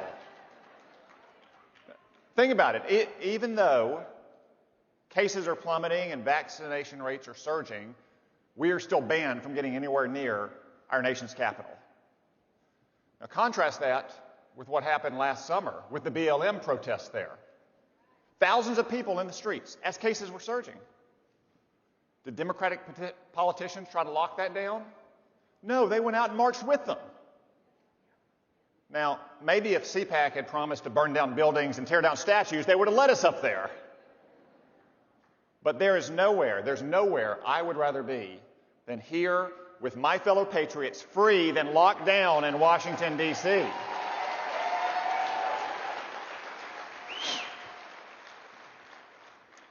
But just think about that contrast. That contrast strikes at the heart of our freedom. That your rights may depend on what you say, or what you believe, or the color of your skin. That's the opposite of freedom. And conservatives everywhere, and really just normal Americans who don't subscribe to every fad and fashion of the far left, see risk everywhere they turn. Big business may take your job away. Big tech may deplatform you. Your liberal college may kick you out of school. Your liberal governor may shut down your church. And why does the left do that? It's because they failed to heed the warning of Ronald Reagan in his farewell address. They lost what he called the unambivalent appreciation of America. Now, many on the left have concluded that America is a fundamentally flawed, irredeemable, wicked place. They have a lot of names for it, but whatever banner it flies under, it gets back to that anti-American idea. You can call it wokeness or political correctness, cancel culture. You can call it critical race theory, critical gender theory, critical whatever. Some people call it systemic racism. But here's their point. The key word is not racism. The key word is systemic. It doesn't matter so much what the system is guilty of, only that the system is guilty and it needs to be burned to the ground. So many liberals think that about America. And how do they plan to do that? They plan to do it by rejecting our beautiful Declaration of Independence and the central promise of America, that we are all created equal in the eyes of God and we all have equal rights under the law. But too many of them no longer believe that.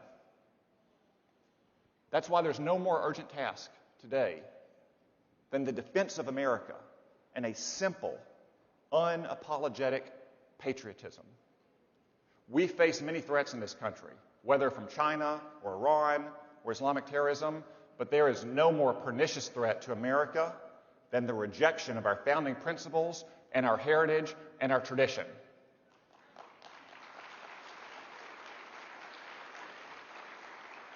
And to all those on the left who would reject those things, I have a message.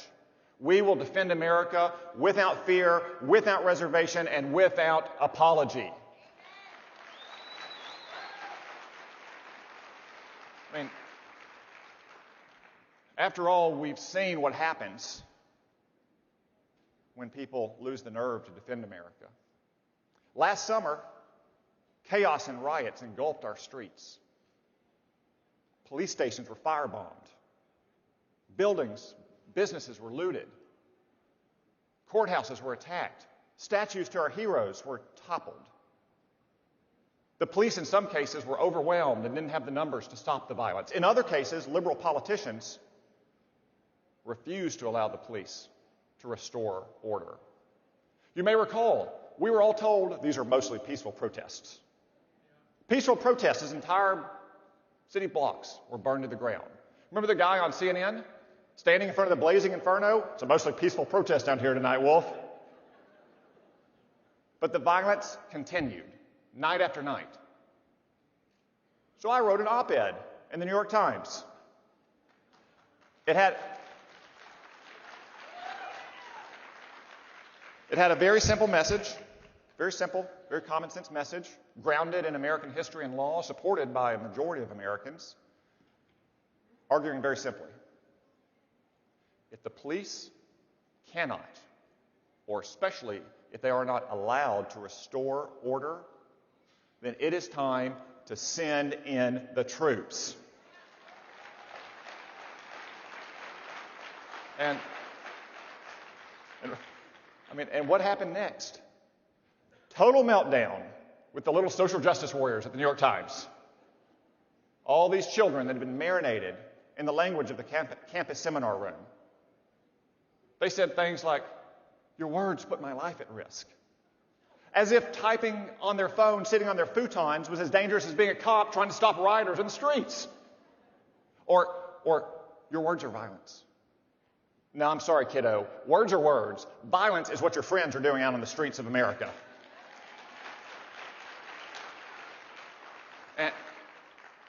And of course, the New York Times editors, they caved and rolled over and they apologized. They said my work didn't meet their standards.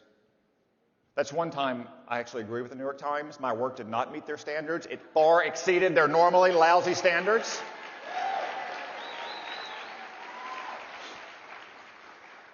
You know, some people on the left even called for me to apologize. So let me say again, I will never apologize for defending America.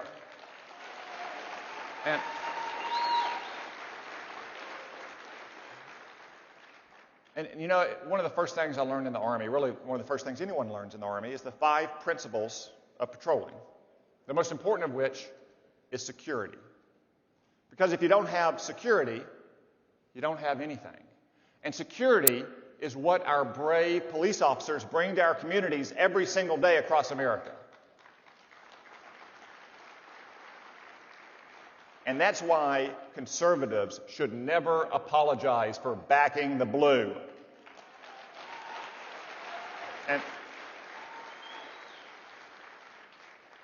And whether it's a child mob at the New York Times, or a social media mob, or an actual mob in our streets, we will never bend the knee to a politically correct mob ever.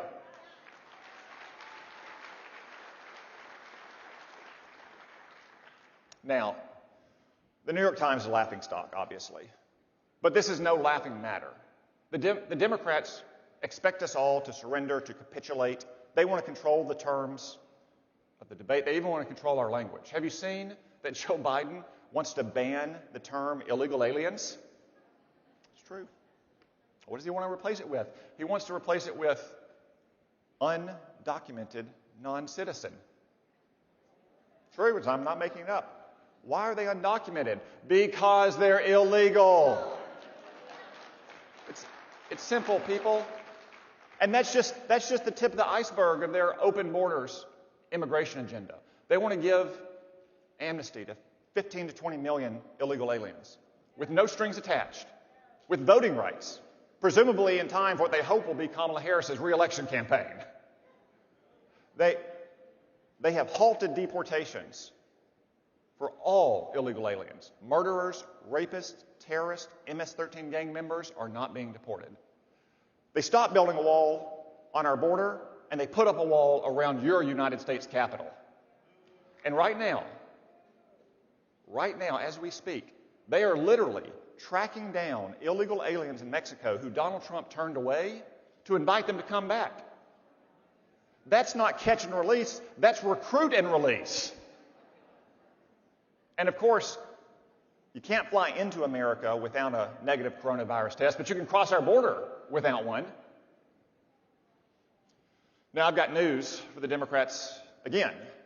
Turns out this open borders agenda is not very popular. You can see that in the polls about Joe Biden's plans.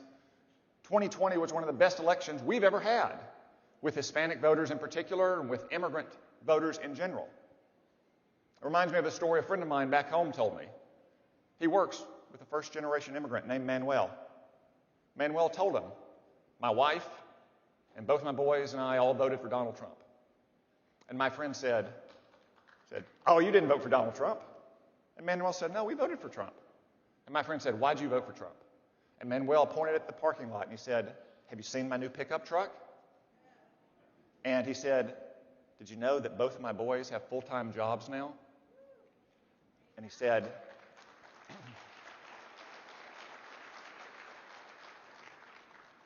you know, I'm not offended by what Donald Trump does. And like so many Americans across the country, he said, we have Donald Trump to thank for those things.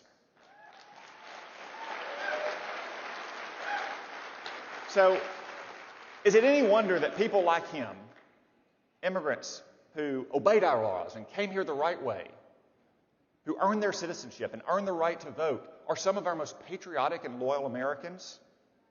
People who escaped oppression from countries like Cuba or Venezuela or China. More than ever, we need that kind of simple, unambivalent, unashamed patriotism, the proud love of a great country. Because America truly is a great country, it is worth fighting for, it is worth dying for, and it is worth defending our history. These radical liberals, they want to erase our history. They want to replace it with their crazy Marxist theories. They may say that it's about the Civil War or racism. Don't believe them. Look at what's happening in San Francisco. They're trying to rename schools named after George Washington and Abraham Lincoln and Dianne Feinstein. People, if Dianne Feinstein is not liberal enough for you, I don't know what to tell you. But they are more focused on renaming Abraham Lincoln High School than they are opening up so kids can go back and learn there. And remember this too. Last summer, as those mobs rampaged in the streets, they tore down statues of Abraham Lincoln and U.S. Grant. When they're tearing down statues of Lincoln and Grant, it's not about the Civil War or racism, it's because they hate America.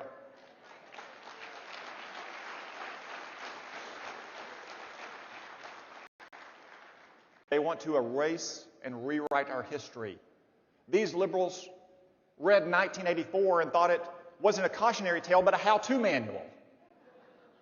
These are the same liberals that were burning our flag over and over again last summer in the streets. And what happened? The media celebrated them. Kamala Harris bailed them out of jail.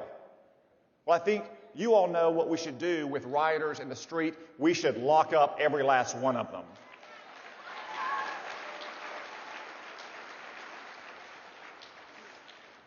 You know, I'll confess that it makes my blood boil when I see liberals desecrating our flag. When I was in the Army, I served at Arlington National Cemetery. And we performed funerals for our fallen heroes.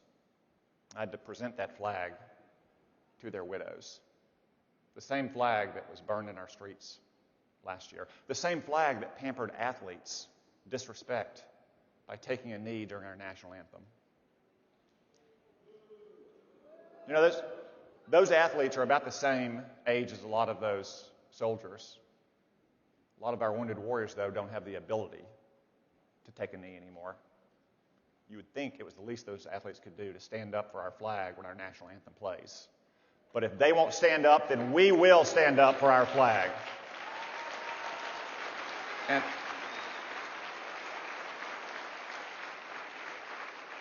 let me close with just one final story about the flag. You know, I used to get asked questions a lot, I still do, about why the flag is backwards on the Army uniform. And it goes back to the day of cavalry charges. When our soldiers would charge into battle, the flag would fly in the wind. And if you were on the right side of the formation, and the flag is worn on the right shoulder, it would appear backwards. So our soldiers wear that flag backwards on their uniform still today to remind everyone that our Army always advances. It never retreats. And I think that's a pretty good lesson for us today. When America is under assault and conservatives are under attack, we will never retreat. We will never surrender. And we will always defend and protect the United States of America. Thank you all. God bless you. And God bless the United States of America.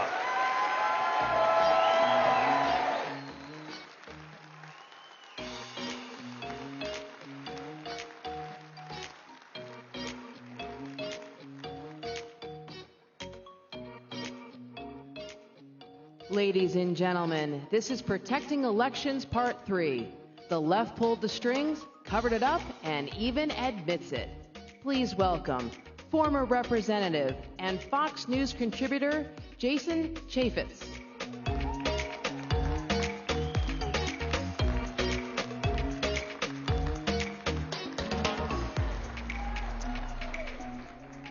Well, thank you. It's an honor and a privilege to be with you. My name is Jason Chaffetz. I'm from Utah, and I am not Mitt Romney.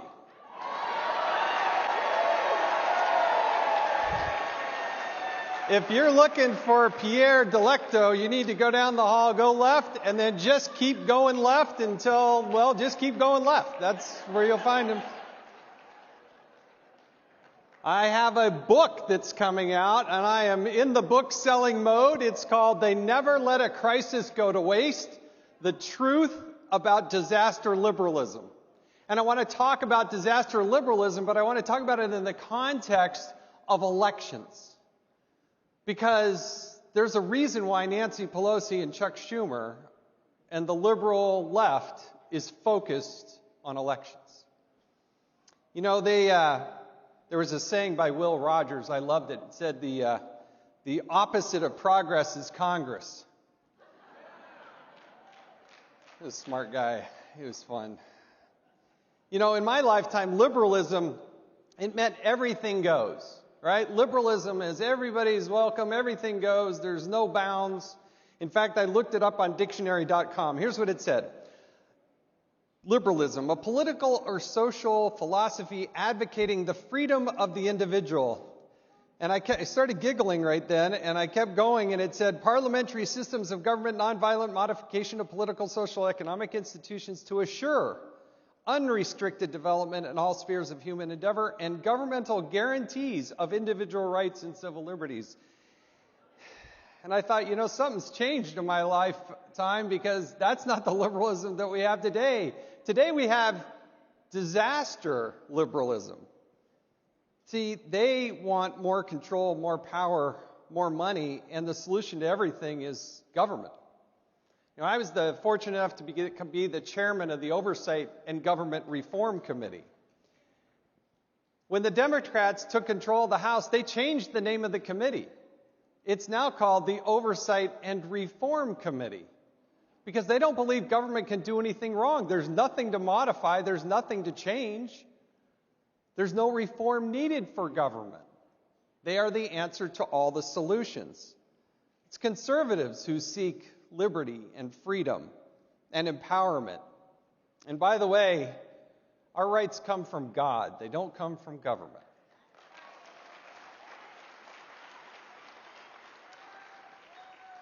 President Ronald Reagan, I was just a little kid when he was the President of the United States, one of my icons. I had the good fortune once, back in 1991, to actually shake his hand and get a picture with him. It's one of the ones I cherish the most. And it said, one of the things he said is, for the sake of peace and justice, let us move forward towards a world in which all people are at last free to determine their own destiny. See, I think the excitement we feel here at CPAC and like minds is because you're liberty-loving people. You care and love your country. And you're willing to do just about anything to protect her and serve her. And you want to leave that world a better place than how you found it. Unfortunately, we're up against this disaster liberalism because they've figured out that with a disaster, they get unlimited powers. They will take a crisis. Sometimes it's real. Sometimes it's just made up. And they will leverage that disaster because it's a crisis and we have to solve it. Therefore, we're going to bypass the normal legislative process and we're going to do it ourselves. Democrats are masters at painting pictures. They show you rioting, and they show you bigotry and scandals and immigration, and they attack Donald Trump. And even though it's moving in the right direction, they make it seem so scandalous.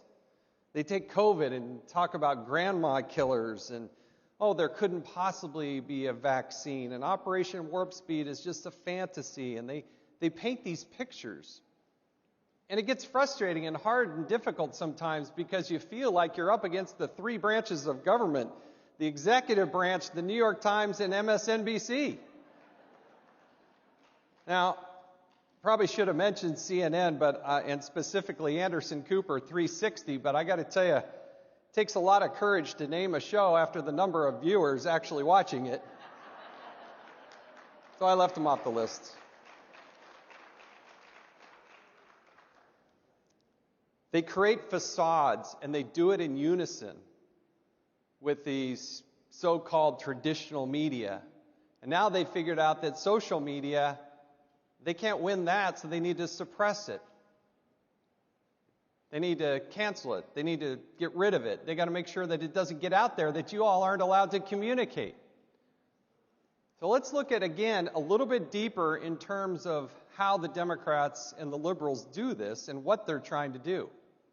H.R. 1, House Resolution 1, was introduced in the 116th Congress as well as the 117th Congress. They modified it a little bit, made it even worse in the 117th Congress. It's called H.R. 1 because that is the Speaker's signature bill.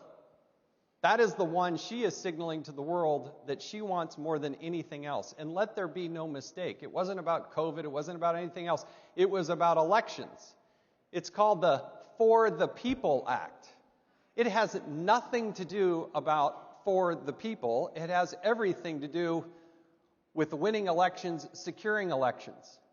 And I'm going to read to you, and it gets to be a little exhaustive here, with some help from the Heritage Foundation in what they put together in their analysis of H.R. 1. It really is a one-size-fits-all, and again, this is focused on elections.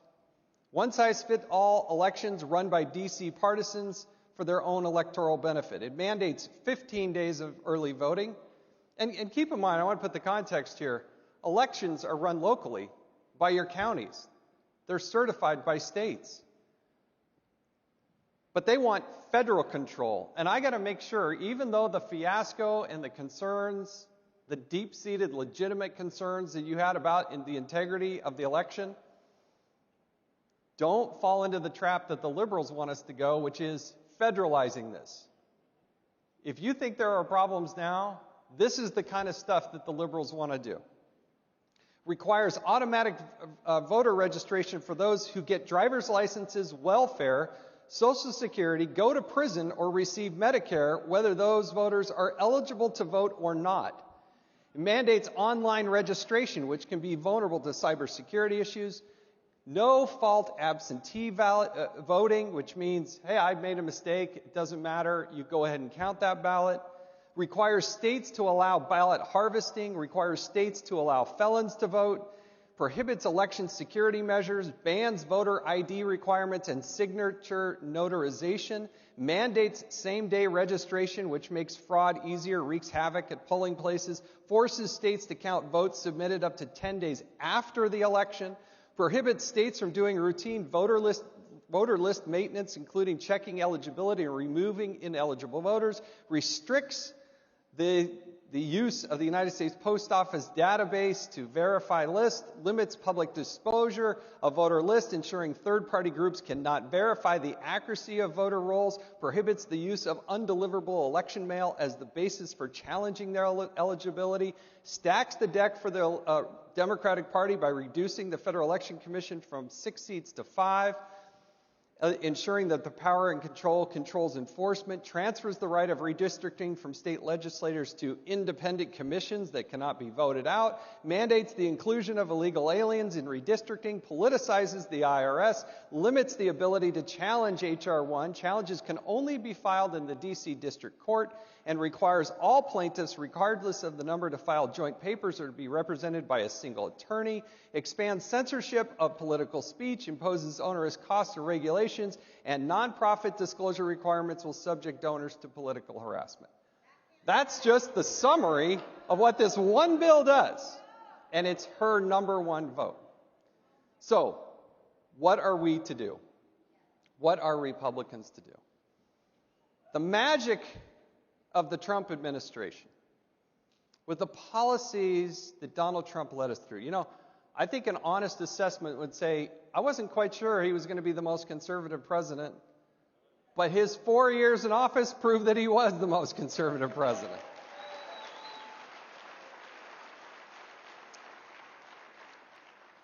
Donald Trump and the administration, what the traditional media tries to do is keep it on the cult of personality. What they don't understand about MAGA, what they don't understand about you, what they don't understand about what the magic have happened for 4 years, is that the policies that were instituted by cutting back regulation, cutting taxes, allowing people to be more in control of their own destiny, that empowered people, and it worked. Every single economic metric that was moving forward was better. It was better. And then COVID came. Now, COVID was their opportunity to take advantage of a crisis and start doing things that they would never, ever be allowed to do otherwise. Here's what I think conservatives should be fighting for as it results to elections. Follow the Constitution and advocate in every state and every county. Having the integrity of the ballot, making sure that we demand only legal, lawful votes be allowed, and that we verify that we authenticate the vote. We can lead the charge as conservatives on voter access while also authenticating the vote, using things like blockchain and other types of smart ways to think through this to make sure that that ballot integrity is there. You have to fight those, not necessarily in the halls of Washington, D.C., other than suppressing H.R. 1, but you've got to fight it in your own community. Every one of you has a county commissioner or somebody, other form of government there at the county level. That's where conservatives need to be organized and push. Ronald Reagan, one other thing that he said, let us be shy no longer. Let us go to our strength. Let us offer hope. Let us tell the world that a new age is not only possible, but probable. The thing I like and appreciate about the conservative movement is that we're happy warriors. We believe that the best days of the United States of America are ahead of us. I also believe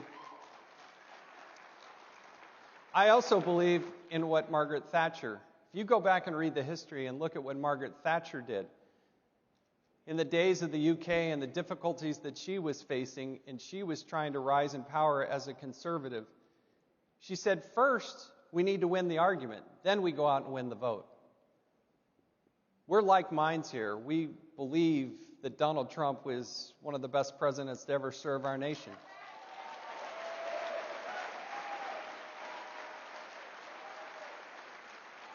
But what I do hope in my heart of hearts, is that you find that passion in those issues and you break bread with your neighbors and your friends and the people who don't see it as clearly as you do. Maybe they voted for somebody else, but that you share from your heart why you believe what you believe. I think if you do that in an honest and sincere way, not to berate somebody, not to make them feel stupid, but to actually reach out, break bread, and explain to them why you believe what you believe. You know, with my wife and I, for instance, we believe in the right to life. We believe that an abortion is murdering a child. That's how we look at it. And so when we talk to friends or neighbors or loved ones or relatives, and they say, why do you believe so strongly? I mean, what about this tweet? And I'd say, you know what? I just believe in the sanctity of life. And I believe that we as a nation and as a party and as a people should fight for that little baby who doesn't yet have the voice and can't articulate the way you and I can. Talk from your heart, ladies and gentlemen. Explain why you believe what you believe. Look in the mirror. And don't just think that Donald Trump and Donald Trump Jr. and Laura and everybody else is going to take care of it. We have to do that individually. We have to tackle election security. We've got to be able to talk about these issues one at a time. Find those that you're passionate about. Because there's a lot of people out there that are counting on you. Most people don't engage in an election, but you do. May God bless you. May God bless the United States of America. Thank you. Thank you. Very kind.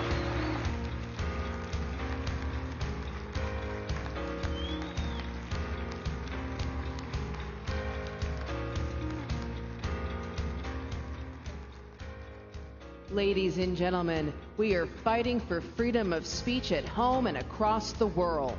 Please welcome Tennessee Senator Marsha Blackburn.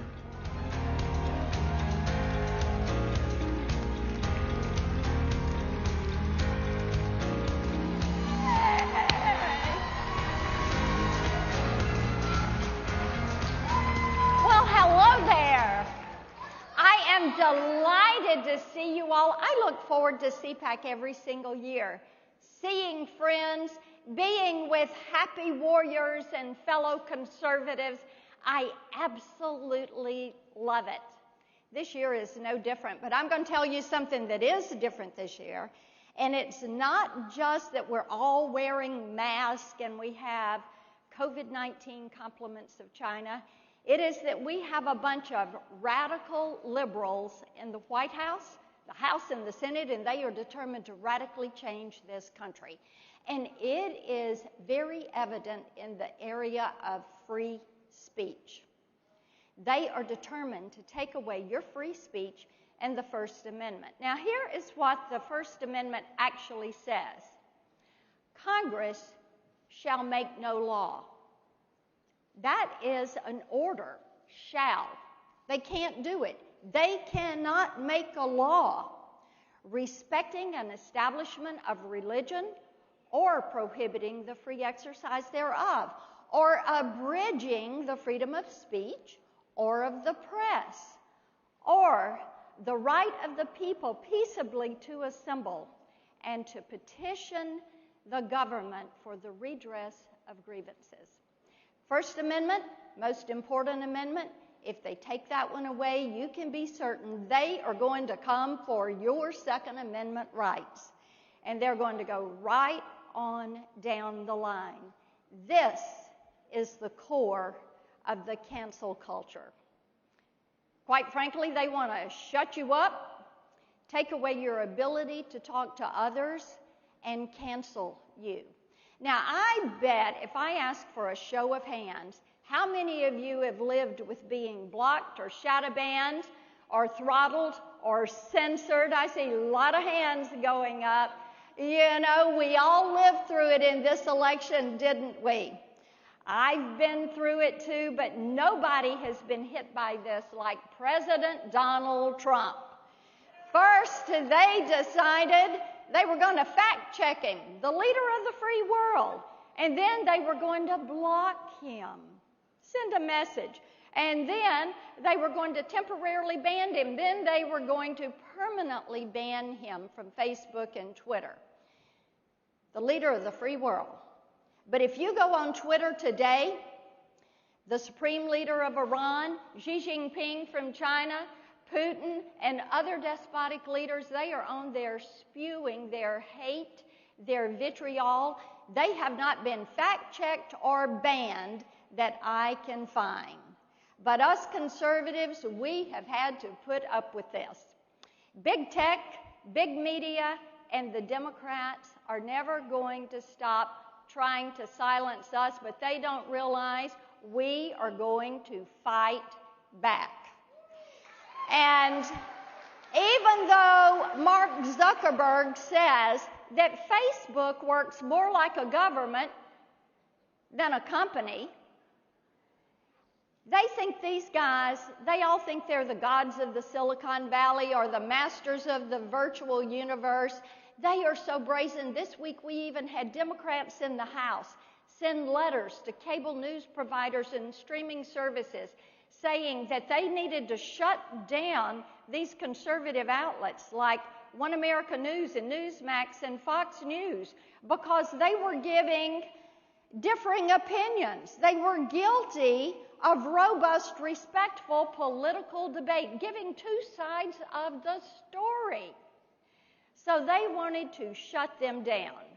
See, they are pressuring media outlets to cancel conservatives. But I don't think you all are going to let them do this, are you? I think not.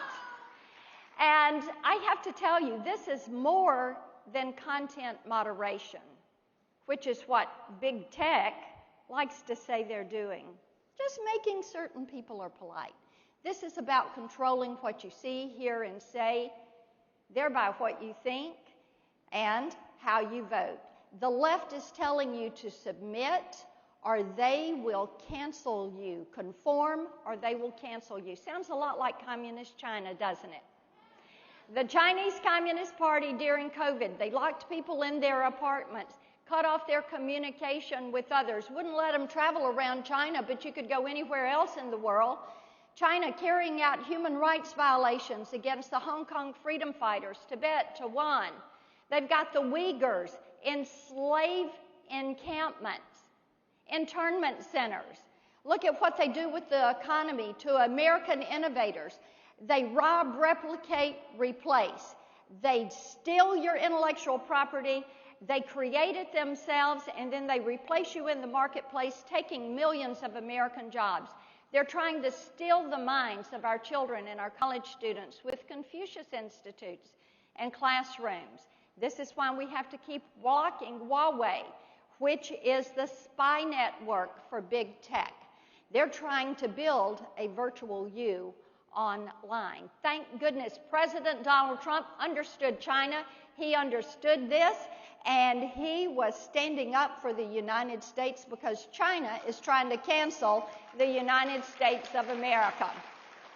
China and big tech, they have a cozy relationship. And they have been allowing the Chinese Communist Party to spew all of their information. I can't find anywhere that they've been censored or blocked or banned. Big tech is aiding and abetting the Chinese Communist Party in their push for global dominance. And we are going to have to stand against it. So the question is, what are we going to do about it? And my question to you is, are you all ready to fight back against big tech, against big media, against censorship? Are you ready for the fight? All right, that's great. What we have is the Virtual You Protection Agenda. Let's start with online privacy. Big tech, this is what we will say to big tech. You cannot track, follow, listen, data mine, or share your information with a third party without getting your explicit consent. It is your privacy. When it comes to Section 230, and you've heard a lot about Section 230, haven't you? When it comes to censorship, they cannot come in and remove you, remove or block you or throttle you without telling you explicitly why. And to big tech, we say, we're going to take away from you these Section 230 provisions, and we're going to save them for little tech, the new entrants in the marketplace, so that we have choice and options. Dealing with China means we have to bring our manufacturing back to the United States of America. We have to continue to support what President Trump was doing to hold China to account. We have to end these Confucius Institutes so that they cannot steal the minds of our college students and spread their soft propaganda. We have to continue to block Huawei. Thank goodness President Trump did that.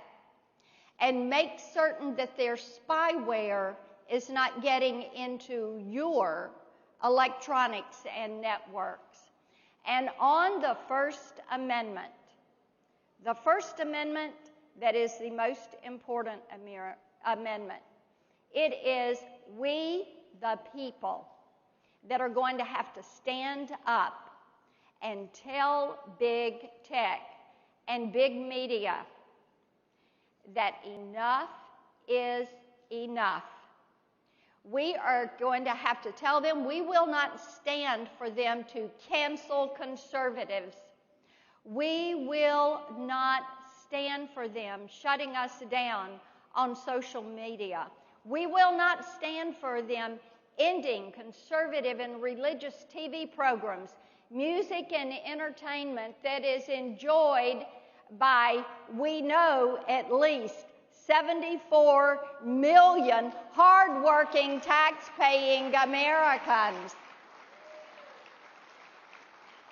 So, it is going to be up to us to stand up for that First Amendment, to make the point that we, the people, treasure that right to worship as we please. We treasure that right to speak our mind and have an opinion. We treasure the ability to meet, to peaceably assemble, like we are doing here today. And we treasure our right to petition our government. And on that I will say, Nancy Pelosi, let's get the fencing and the wire down and away from the U.S. Capitol. You know, it is important that we have robust, respectful political debate.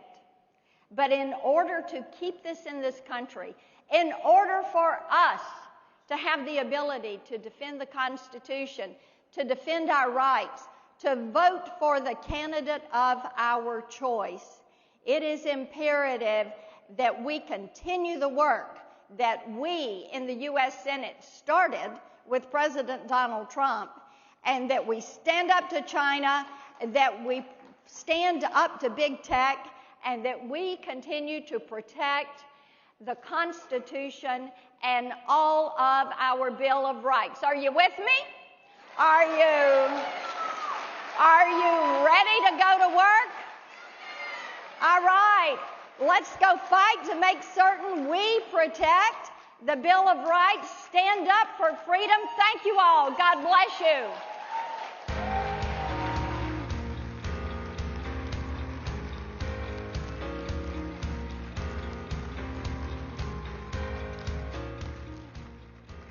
Welcome to Our Freedom Media Group, where freedom is real. Experience all our platforms for yourself now at www.ourfreedommg.com. Tired of restrictive social media platforms? Join Our Freedom Book. Tired of selective video upload and crowdfunding sites? Join Our Freedom Tube or Our Freedom Funding. With features that include live streaming, video calling and messaging, plus a 24/7 friend finder with map geolocation, American-owned and made in the USA. We're a place where your freedom of speech will be honored.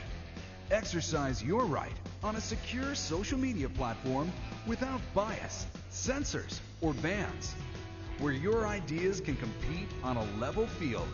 If you're looking for a site that doesn't fact-check you and send you to fake jail, a site that cancels cancel culture, then Our Freedom Media Group is the freedom you've been waiting for. Sign up today at ourfreedommg.com, where freedom is real.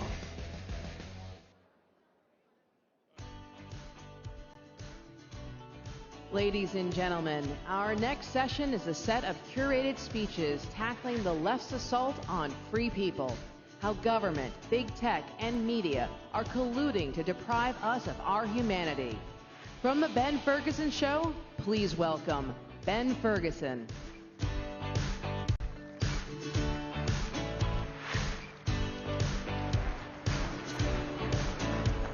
So I come bearing great news. I just got word while you've been in here that Mitt Romney has been banned from Twitter.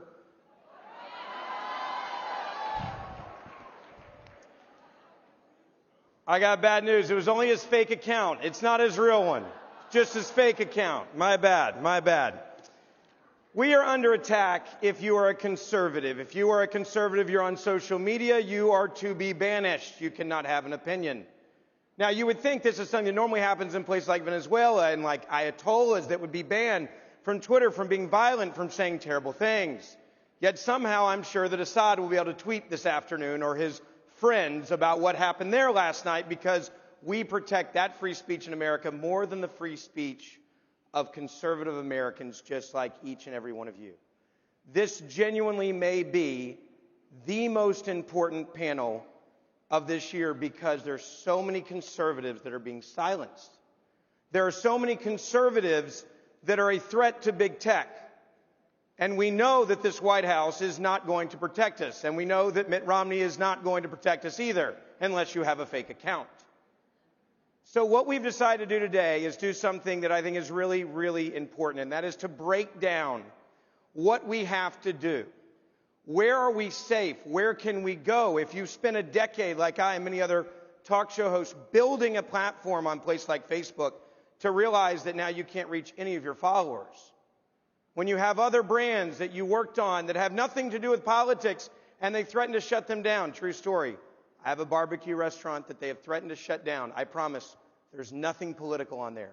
But it's connected to me and my name. So therefore, we're going to hurt you, your businesses, your small businesses. We're going to destroy conservatives. We're going to make sure that you don't exist on the internet, which is kind of important to be able to reach people. They've already canceled us from everywhere else. So what do? Do we run? Do we fight? And where are we safe? So is there a safe place for conservatives? Well, my first guest that is going to come out and talk to you guys is a man that said several years ago, we got to find a safe place for conservatives because they saw it coming. You could see that they wanted to silence us. A founder, a CEO that started something called Clout Hub, where you have a safe place as a conservative, where you will not be banned for what you say. Pretty nice idea, right? We're the United States of America. We're supposed to have free speech. I want you to hear from this founder, Jeff Brain, who's going to talk to you about phase one of what we have to do to fight and how we fight to get our voice and our message heard. Give him a warm welcome.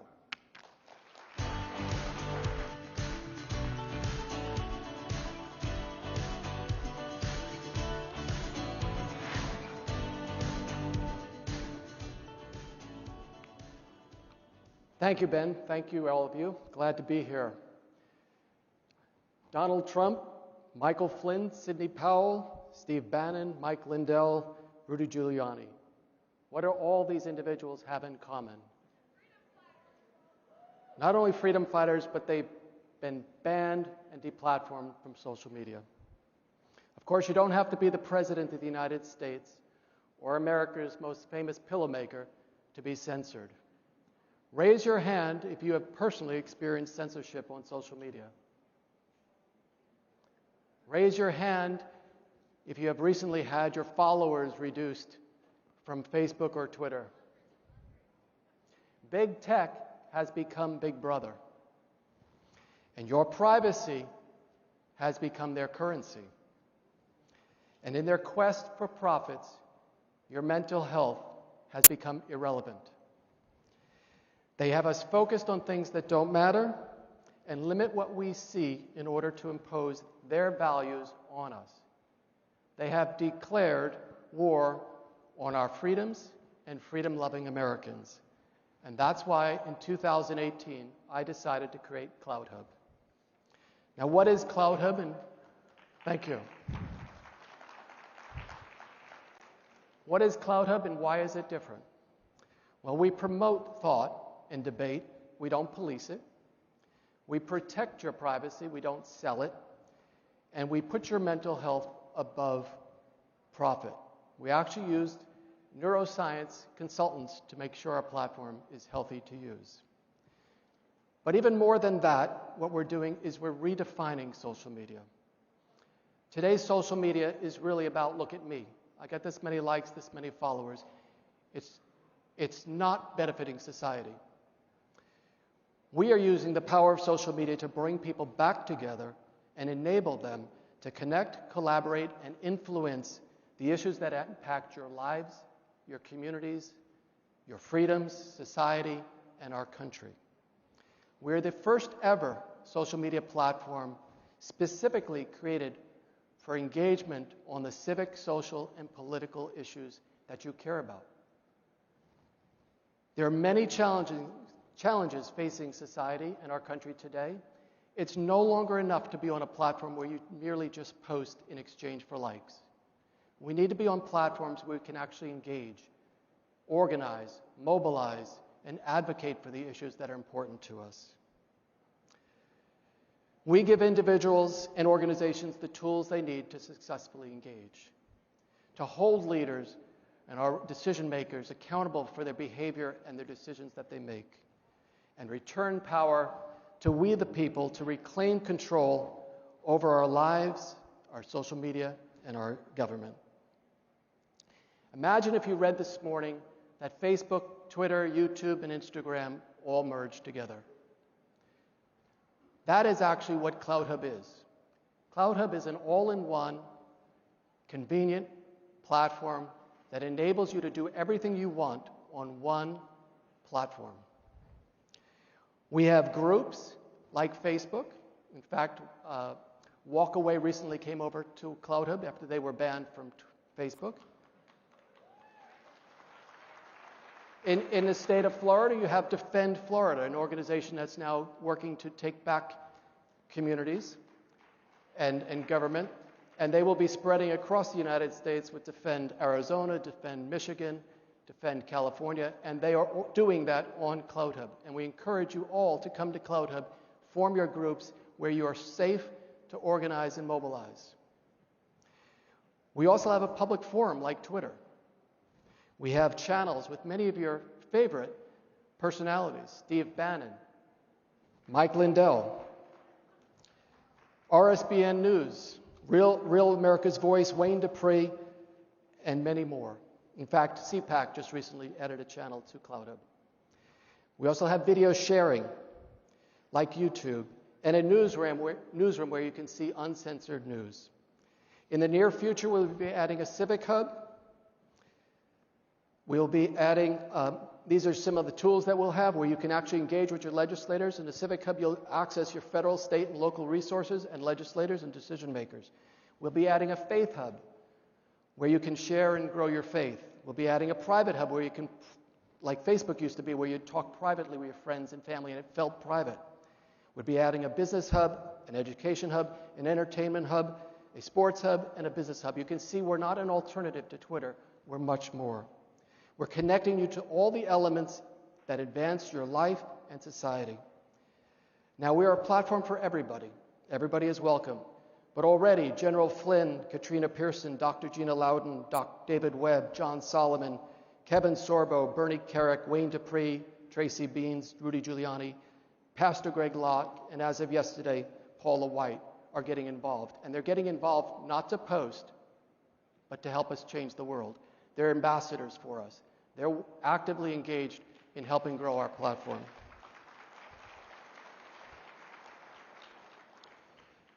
Clout stands for influence, and that's what we're looking to give you. I don't know what drives Mark Zuckerberg or Jack Dorsey, but we're here to empower you. Particularly this group, after what happened recently, should be engaged on CloudHub. So I would, these are some of the ambassadors that are involved with us. We have about 30 of them, all that you would know. But I would encourage you, if you support free speech and believe that social media should become a force for good and a place where we can organize and take action, not just do, but take action and start to solve problems again, I encourage you to join us in the front lines of this revolution. Pull out your phone right now and join CloudHub. Download our app to ensure that you won't be the next victim of cancer culture. Make CloudHub your platform for civic engagement, debate, and organizing with other freedom-loving Americans. Share it with your friends. Help us create a new future for social media that empowers we the people to reclaim control of our lives and our country. Thank you very much.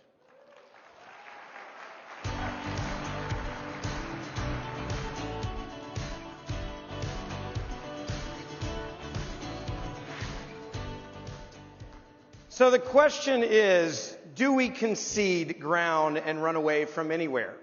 Hollywood is a place that many have said, get out of. I just say get out of California, but that's for different reasons. Am I right? And by the way, if any of you are from California, God bless you with your recount, because it's going to be, that's what I'm talking about. I would have bet against it, I'm not going to lie, but I figured, especially when people are like running from the state, I'm like, well, all the conservatives are leaving, you aren't going to get the signatures. And you did it. Well done. So the question is, what do we do when it comes to Hollywood? How do we fight back? Because I'm a fighter. I don't like to concede.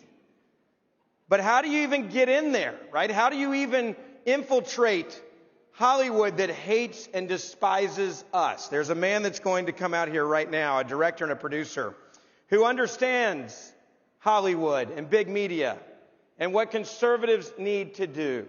Please give a warm welcome to Robbie Starbuck.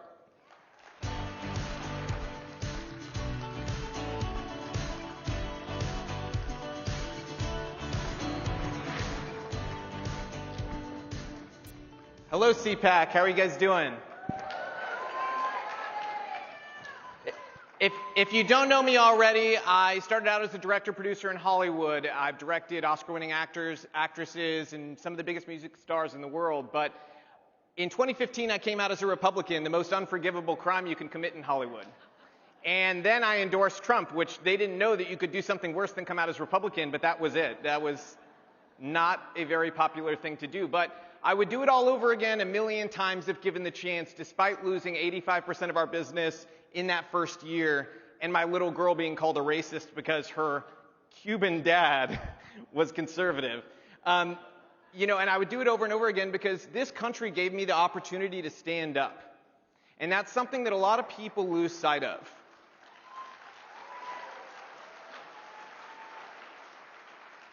There's people in China and in Cuba who don't have that luxury. So I will stand up every single time. So today I am here to stand up and tell you that I am critically concerned about the relationship that big tech has with the Democratic Party and government at large. It doesn't stop just, on the base level of, there's censorship. If you pull a layer back, you'll see that at each one of these big tech companies, they are actually hiring people that have worked for the Democrats. At Twitter, their comms director worked for Kamala Harris as her press secretary. At Instagram, theirs used to work for Michelle Obama and Hillary Clinton. And at Facebook, theirs worked for Barbara Boxer. The list goes on and on. I could be here my entire time slot if I kept going. To make matters worse, there's people in Congress who actually endorse their silencing of you. And not only that, they believe it should go a step further. They want there to be a social credit system because then you'll be so afraid to state your opinion that you'll hold it back for fear that your business will be destroyed, your access to the platforms will be destroyed. This is why we need to acknowledge as conservatives that we are in a culture war and we are losing. And if we want to win, we need to acknowledge that fact. Culture is an important question. They recently had Joe Biden on CNN, and they did something that I never thought CNN would do, but they asked him about the Uyghurs in China who are being raped, tortured, and children are being kidnapped, forced to praise China as their mother and to praise communism as their savior. They asked Joe Biden about it, and he said it amounted to a mere cultural difference. I don't think that more disgusting words have ever left the lips of an American president. And it was at that moment that if you didn't already know that he was not an American president, that was the moment where you should have known he was China's first president of America.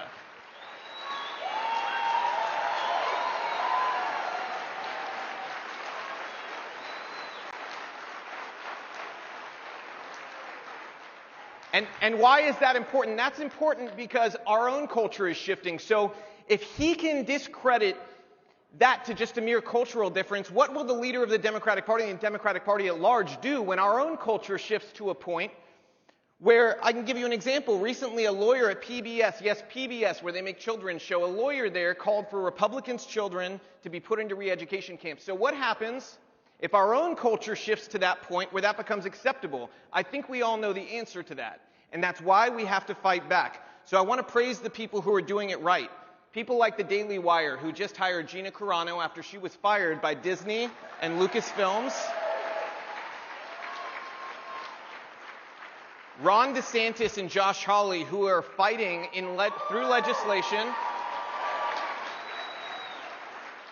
And now to all of us, what we need to do, we need to put the pressure on our AGs, our state legislatures, our congressmen, congresswomen. We need to pressure our governors to go ahead and bring that fight the same way that Ron DeSantis and Josh Hawley have, and people like Matt Gaetz, who's following after me. Our biggest donors need to match them with funding because we are not going to be given a seat at the table by these people in Hollywood. It is never going to happen. We have to build our own pillars of culture in academia, publishing, music, film, all around. And I'm not talking about something that's narrowly attractive. I'm talking about something that's broadly attractive to everybody because that's how the left got here. They used subtlety to change the minds of children, reaffirmed it at college, and then the kids came home hating the values their parents had raised them with. We can't allow that to happen for another generation, so I am calling us all to action. You know, Ronald Reagan once said that we had a time for choosing, and I'm saying that we have a time for choosing again. If we want this party to survive, we need to go back to his words. Reagan once said that we face the greatest enemy in man's long climb from the swamp to the stars, and that if we lose that war, that in so doing we would lose this freedom of ours. He then said that history would record with the greatest astonishment that those who had the most to lose did the least to stop it.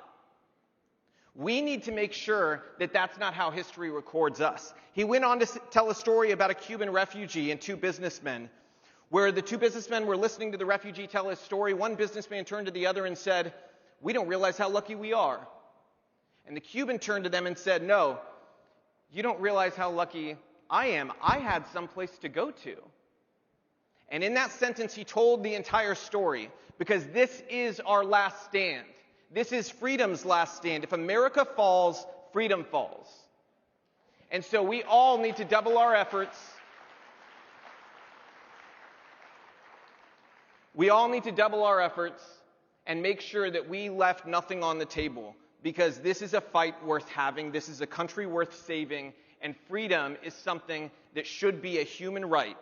And we are the fighters who need to ensure that the next generation has it.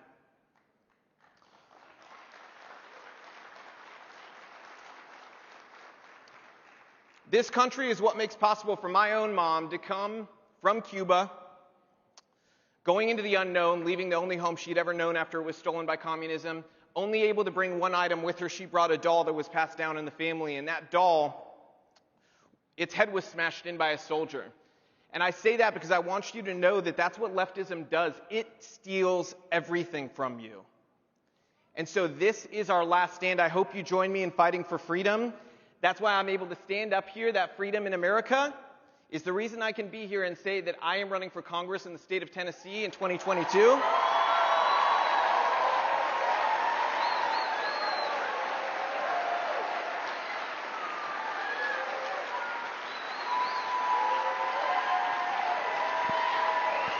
Thank you, guys.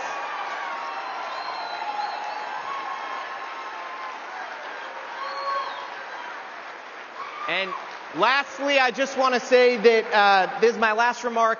Mark Zuckerberg, Jack Dorsey, a wave of lions is coming in 2022. We will not allow you to get away with what you've gotten away with anymore. You fight for the establishment, we fight for the people, so get ready, because you are going to have the biggest fight on your hands that you two have ever had, and that goes for everybody else in big tech. Thank you, guys.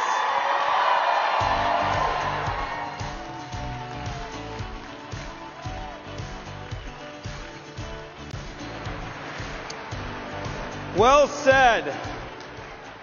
So we got a little, I wish you guys could see backstage, because we have way too much fun back there. We have a side bet right now. You might want to get in on this action with whoever's sitting next to you. There are two people back there, and the bet is who's going to make a bigger headline. There's a guy by the name, you may have heard of him, Charlie. Yeah, that guy. By the way, I know Charlie because right now Charlie's grinning real big right now because he's looking at another guy named Matt Gaetz. Yeah.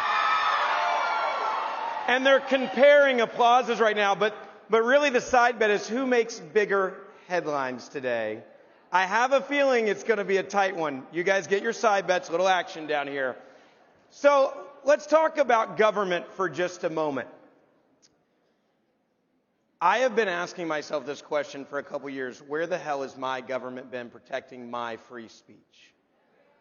Where the hell is my government that is making sure that my words aren't being deleted? Where are they? The guy who's coming out next, Matt Gaetz, knows a lot about government. He's going to chat about that. Give him a big warm welcome.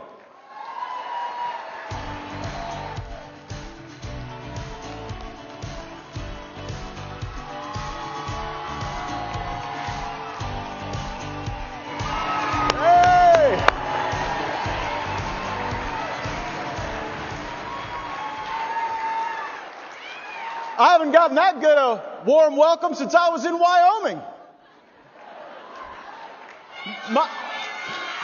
My fellow patriots, don't be shy and don't be sorry.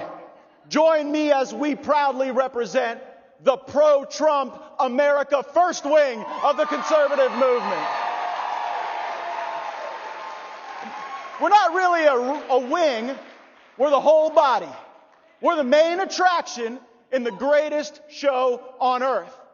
It's our ideas that fill the stadiums with cheering fans, and while the establishment owns the think tanks, we're the ones doing all the thinking in the populist movement as conservatives. Turns out populism is popular, and everyone can see who the fakes and the phonies are and where we could find the real deal. A year ago at CPAC, I was the first Republican in Congress to swear off donations from federal lobbyists and political action committees. Their money is no good with me. Now, I can't say I started a movement. Not a single other Republican joined me. But it turns out I was ahead of the curve because the woke corporations turned around and canceled us. Many Fortune 100 companies will not donate to pro-Trump Republicans. Some have even pulled their sponsorships of this conference. American business should be worried about business, not wokeism. We gather here today in the shadow of Disney, a corporation that recently canceled its own founder, Walt Disney.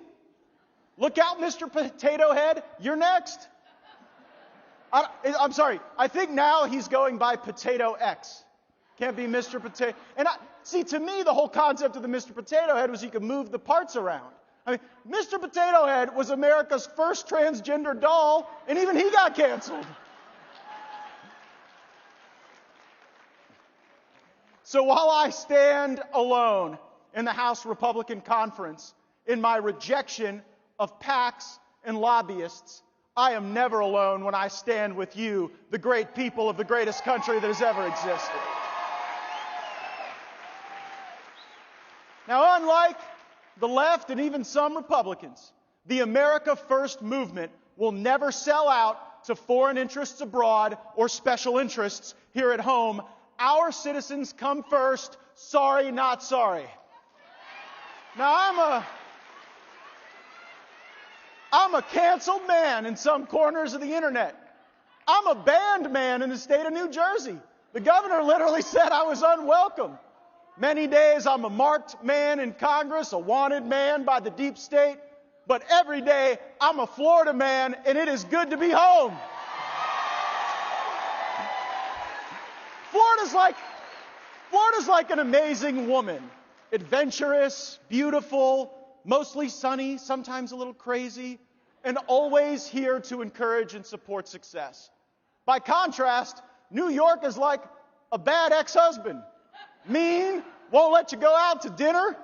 You're less safe, financially spiraling downward, and they may kill your grandparents. Now, the fake news media and their allies in Silicon Valley made Governor Cuomo out to be some iconic cross between King David and Tom Brady. What a big lie that turned out to be. According to former aides, Governor Cuomo was offering to replace staff meetings with strip poker. Meanwhile, they were stripping Granny out of the COVID ward at the hospital and tossing her in the nursing home, just enough time to infect everybody and then go back to the hospital so that deaths could be recategorized for politics. How about freedom for young and healthy people, learning for students, opportunity for entrepreneurs? How about we ditch the lockdown governors like Cuomo and Newsom and Murphy and never ditch the American way of life and the American spirit?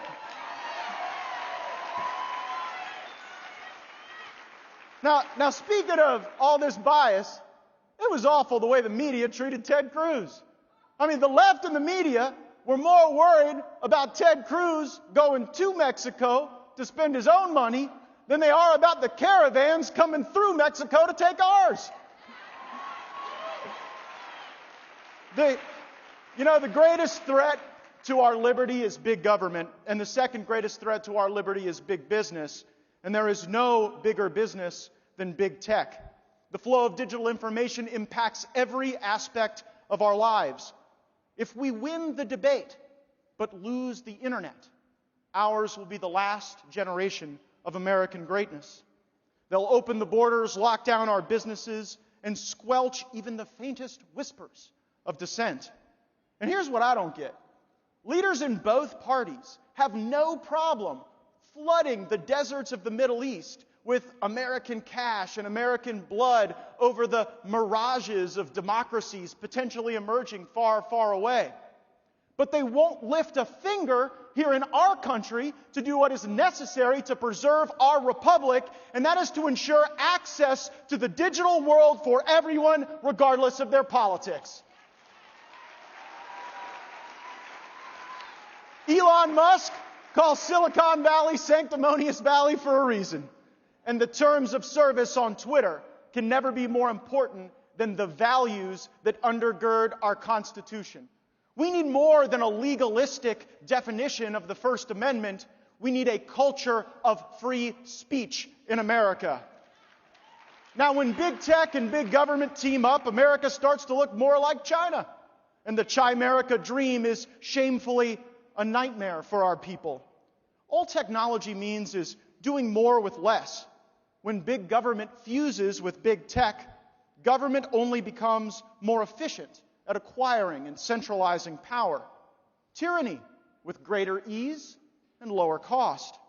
Bill Clinton famously joked that China's attempt to control the internet would be like trying to nail Jell-O to the wall. It turns out the Middle Kingdom has done even more nailing than the 42nd president. They even send their spies to nail some of our politicians. Conservatives rightly rail against the evils of socialism, yet the China model perhaps embodies something more dangerous, and we're heading in that direction. A captive capitalism, a corrupt linkage between business and government that enriches the elites and reduces the rest of us to interchangeable parts, just producers and consumers. And we should never let the virtue of disagreement and debate go away for the ease of clicks and memes. We were promised that technology would disrupt and democratize power. But what happens when all of the technology companies ultimately get the power and the government all at once? There are no checks and balances when they can control, alt, delete anyone for any reason. Now, in China, this means that the government assigns people a social credit score, where you live, where your children go to school, professional opportunities, access to government programs. It all depends on what government and tech think of you. Just look at what's happening in the Biden administration today, a revolving door with Twitter, Facebook, Google, Amazon executives rolling into the government to create a unified system. And maybe we would feel better if government was getting big tech's brightest. Sadly, we're not. Listen to how things have changed. Prior to social media in Silicon Valley, the most significant investor and customer was the Department of Defense. Our best minds worked on bombs and radar and stealth, often in partnership with DARPA. Jeff Bezos' grandfather was actually the number 4 person at DARPA. But as commerce moved online, the incentives for focused digital talent moved too. Today, America's sharpest minds are focused on memes, not munitions, likes, not lasers, ratios, not robotics, and hyperviral, not hypersonic. So are these social networks really making us stronger, safer? Or do they just further addict us to our vices? Instagram for vanity, Twitter for wrath, Uber Eats for gluttony, and Tinder for lust. We need a renewed patriotic nationalism in America. In technology, that means let's get our best team together and go whip China. And in politics, it means let's get our best team together and go whip the establishment. Speaking of people who ought to lose primaries, If Liz Cheney were on this stage today, she'd get booed off of it. What does that say? The leadership of our party is not found in Washington, D.C. You are the energy. We are America. That's why they're in the 8 square miles of Washington, D.C., and we're here in the Sunshine State of Florida. Now, Trump may not have drained the swamp all the way yet. So if you want to finish the job, maybe hire a Florida man. We've drained swamps before. We faced down the alligators and the pythons and the lizards and mosquito as big as grapefruit. America needs real fighters today, maybe now more than ever, and we must win, for we have a country to save. And so come fight with me. Go to mattgaetz.com, join our America First movement, and let's go get them.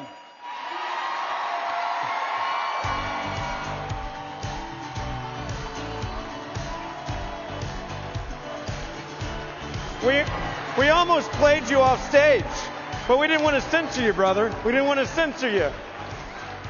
He may be the only speaker that gets an extra 4 minutes. Give him a round of applause.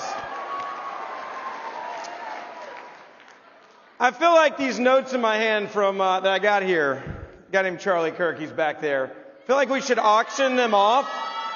I feel like we should auction these off for a kid to get a scholarship next year. So maybe at the end we might be able to do that if I can approve and get that done. I tell you what, social media is important, and the proof of it is the man that's about to come out here. A man that figured out the algorithm to inspire and connect young conservatives in this country to stand up and not be ashamed, especially on college campuses. We know how bad college campuses are. We know how hard it is to be a conservative. I remember meeting literally at CPAC, 21-year-old, and I'm a young guy, Charlie, and they were like, he's starting this new thing, and it's going to be called Turning Point, and they all the people around had matching clothes on. How many of you remember that, right? They were showing we're here, and they're like, they're going to build this thing. I was like, dude, if this happens, this could change college campuses nationwide, and guess what? It did. Please welcome Charlie Kirk to the stage, my friends.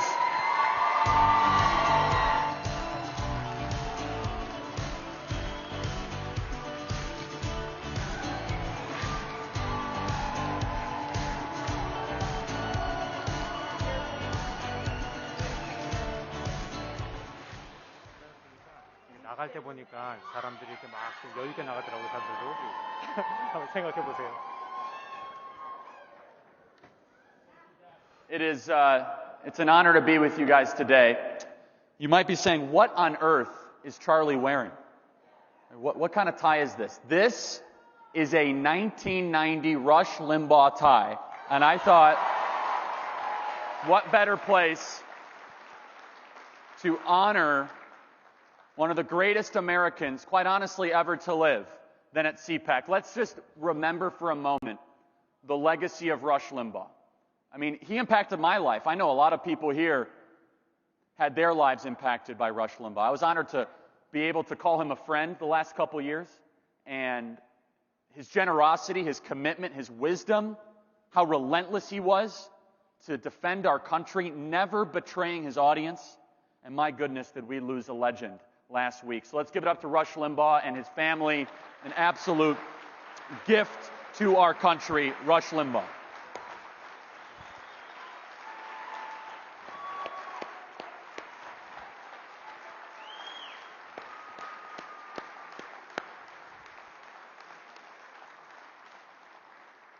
Rush was a fighter for free speech. We talk a lot about free speech. We talk about the importance of the First Amendment.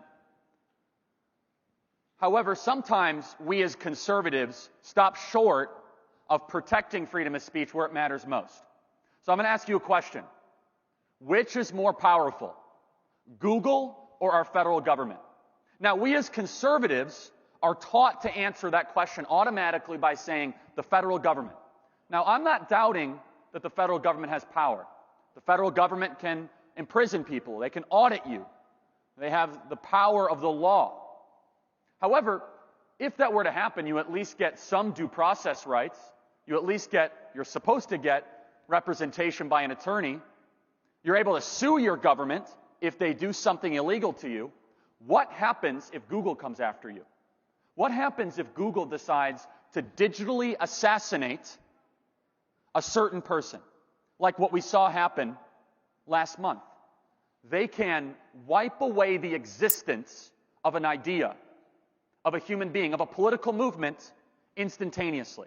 So I understand lots of conservatives are hesitant to talk about challenging big tech, hesitant about challenging Menlo Park and Silicon Valley. But we as conservatives should not become corporatists. We as conservatives should ask ourselves, what does it mean to be a conservative? First and foremost, we are here to conserve God-given liberties and freedoms. We are here to protect the family, our country, the American way of life. And when a group of people in a concentrated area controlling trillion-dollar companies decide to impose a viewpoint that is completely contrary to the American way of life, and then we say, well, we can't do anything because they're a private company. Excuse me, as soon as you have 200 million users and 93% of all search results, you're not the local flower shop or the local coffee shop, and you shouldn't be treated as such. And we as conservatives must be very clear. If you do not support breaking up big tech or challenging big tech, you are not a conservative, you are a corporatist.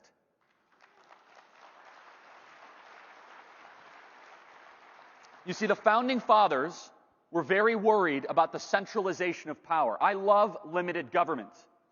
But why do we love limited government? We love it so that we can live lives as we see fit. The Founding Fathers loved liberty. They believed liberty was given to us by God, not by government.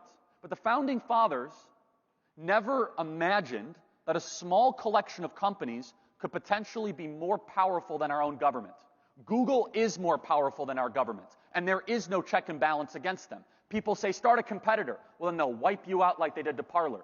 People say, well, what harm has Google actually done to the country? Well, besides addicting our children to their smartphones all day long and destroying the humanity of an entire generation, besides censoring different political opinions, even beyond that, they have the potential power to obliterate any political movement. We saw it with one of the most grotesque and dangerous acts of political interference in American history. 1 month out from the election, Hunter Biden's laptop, that story was given to the New York Post. Anyone who tweeted about it, anyone who posted about it, immediately had their account suspended. Just look at the New York Post. We have now given the entire future of American politics to basically 2 or 3 companies. And so what's the solution here for us as conservatives? What does this mean? Well, number one, we must identify the problem. And I'm going to just say something that needs to be said. Any Republican that takes money from NetPAC or from Google should leave the Republican Party. Any Republican that is funded by Google has no place in the Republican Party. We, as conservatives, must treat donations that you get from Silicon Valley like we treat donations from Planned Parenthood. We would never put up if a Republican came on stage here and said, oh, I'm financed from Planned Parenthood. Then why do we tolerate big tech companies financing our lawmakers? There are 2 governments in our country. There's the federal government and the government of Menlo Park. The ability to process and share information is critical to the future of our civilization. For all the lawmakers that are passing through here, and for people that want to win elected office, there are 2 things the conservative grassroots care about more than anything else. Number 1, restoring election integrity in our country for fair and free elections. And number 2, it is challenging big tech. It is giving us the ability to speak freely on social media. We should never take a default position just to defend corporations. I love free enterprise. That's why I want to challenge these corporations, because they don't. They are not believers in capitalism. They're not believers in free enterprise. They use technology and they use our own slogans and our own phrases and our own books against us as an excuse for us not to challenge them. So in closing, I want to say this. We as conservatives are very careful about identifying existential threats, and we should be. Because we as conservatives believe the biggest problem in your life is probably you and your actions.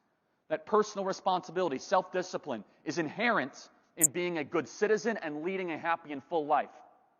But if we do not challenge these big tech companies, if we are not serious about the threat that they pose to our livelihood, to spreading information, or in some ways not spreading information at all, then we will live in a country where every state is like California.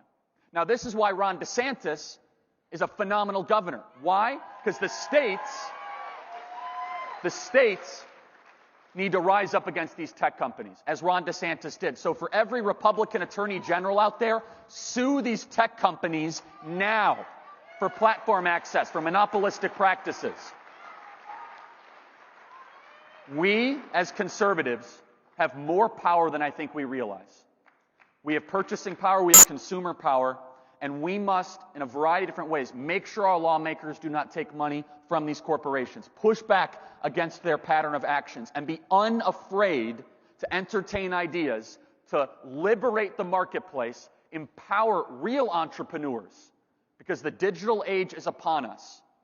And if we do not have free speech or first freedoms, then we're all going to live in a country that is unrecognizable. And I believe if we do that and restore integrity in our elections, we're not just going to win a little, we're going to win big, and we're going to win for the next couple decades.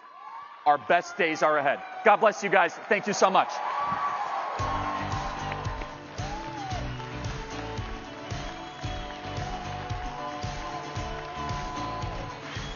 Thank you, brother. Well done.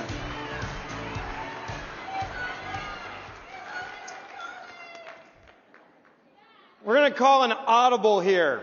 This was not on the program, and it is something that I am genuinely excited, and I want you to hear the message you're about to hear. There is a guy that's been described as the outsider, the Ted Cruz of the Republic of Korea. A man that saw elections change in his country. A man that saw the power of changing elections. A man that understood what can happen when you change how things are done. In fact, it's a man that warned in this country several years ago of what could happen if you decided to start altering and changing things. We decided to pull him up here because we thought it was important after everything that just happened in this country to talk about influence and how these things can happen and the warnings, because he is living through this right now in his own country. Please give me a warm welcome to Mr. Min, I should say, as he comes out, a former National Assembly member of the Republic of Korea.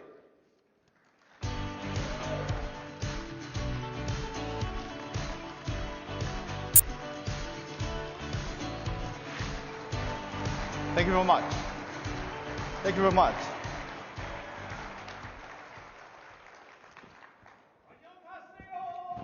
안녕하세요. Ladies and gentlemen, I am the son of a houseboy who worked for American soldiers. My father was 16 when the Korean War broke out. He helped the soldiers with shining their shoes, doing their laundry, and cleaning. In doing so, my father learned English, and he was my hero. I dreamed of speaking English as well as he did. If my father saw me speaking today, he would be so proud of me.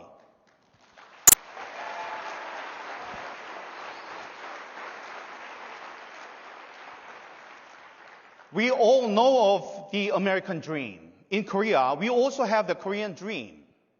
We call it a dragon rising up from the ditch. Growing up, we did not even have the bathroom in the house. Despite such difficult circumstances, I worked extremely hard and became a dragon out of the ditch.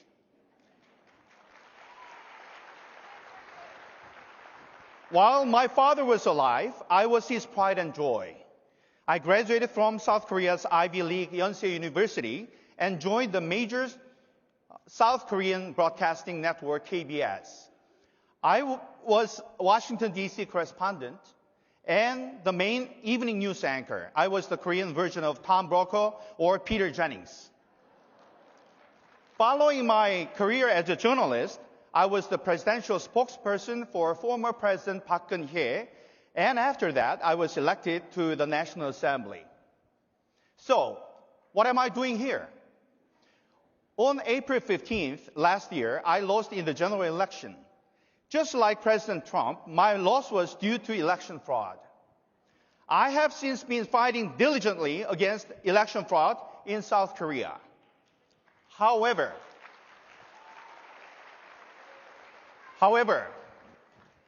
I was ignored by the leftist government, the mainstream media, and the judiciary, all dominated by current President Moon Jae-in. So last September, I came to DC and I engaged the American media, government, and the international community regarding the truth of election fraud. I even held a one-man protest in front of the White House, the Capitol, and at the United Nations headquarters to expose what happened in Korea. I warned, be aware or be next. I predicted that the November 3rd U.S. presidential election would have strange statistics and that Communist China would be involved in the election fraud. These predictions all came true. How could I do that?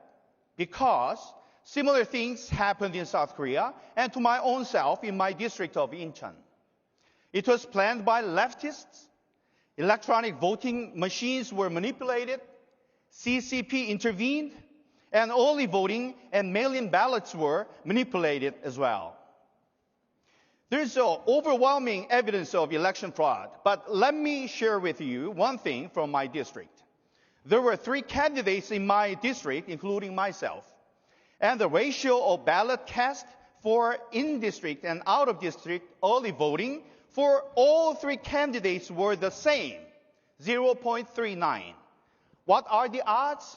A famous South Korean statistician said that this is like throwing 1,000 coins in the air and all of them landing on the same side.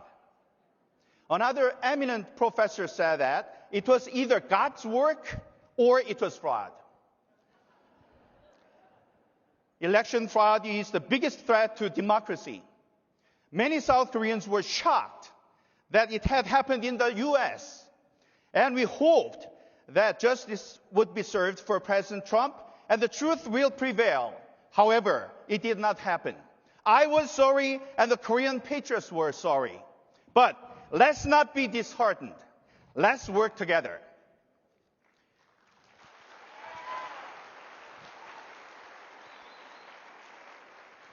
During the Korean War, General Douglas MacArthur saved South Korea with Operation Chromite or the Incheon Landing. Democracy was saved and I'm grateful.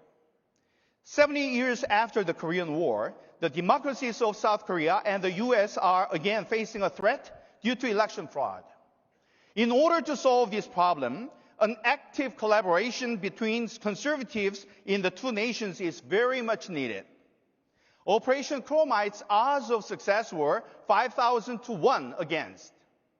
Our efforts to expose election fraud and to defend democracy might be more difficult, but we cannot stop now.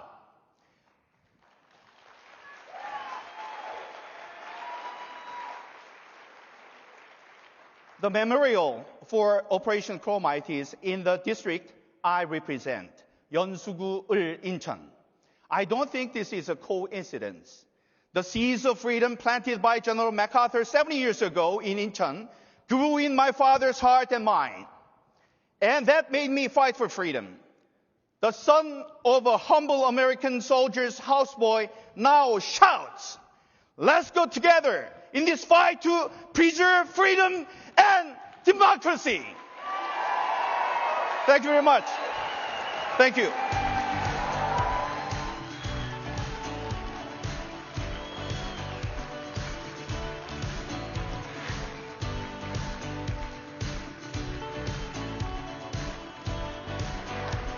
I told you it was going to be a good audible there.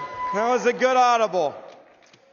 So where do we go from here is the question, and how do we win this battle? Because I'm not going to concede, and clearly because you are here in the great state of Florida, you're not going to concede either. How do we win this battle against big tech? I go back to what the governor said this morning in the great state of Florida when he said, we're taking on big tech as a state. That is how we are going to win this battle. It's not going to be in Washington over the next 4 years. I can promise you that. In fact, we had many Republicans that did not fight to bring in and rein in big tech as they were going after many conservatives as we were yelling at them to please help us out. And they did nothing but tweet about it, and they didn't pass any legislation to stop it. It's a problem in this country. First of all, I mean this when I say this to every one of you. You know when you see those posts on social media of people that you like and you agree with, share them. We have to get back to grassroots. It's no longer good enough to see it. It's no longer good enough to like it. You have to help spread the word because the algorithms are against us. We know that. Second, find out who your local elected officials are that represent you at the state legislatures and go talk to them, because right now, that is how we are going to beat big tech in this country. They're the ones that are going to have to rein in big tech. They're the ones that are going to have to do exactly what Governor DeSantis said we are going to do in the legislature in this state. That is how we win. And finally, make sure that every friend and family member you know does not keep giving their money, their time, their information to companies that disdain our values.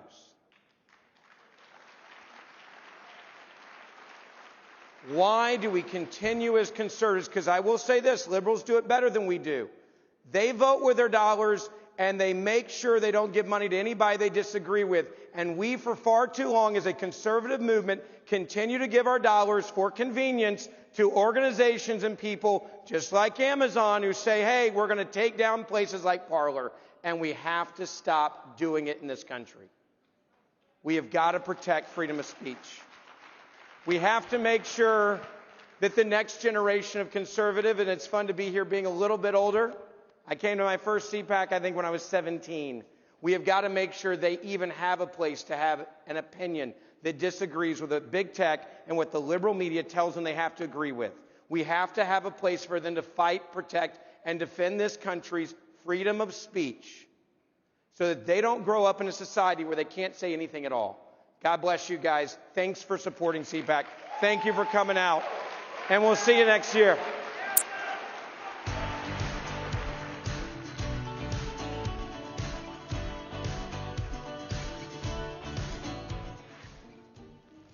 What are you doing? Need a box and a shipping label? No. I missed the sign-up period for my health care. So now I need to make it to next year without getting hurt. Did you look into Liberty Health Share? Sign up any time of year. No, I didn't. Didn't think so.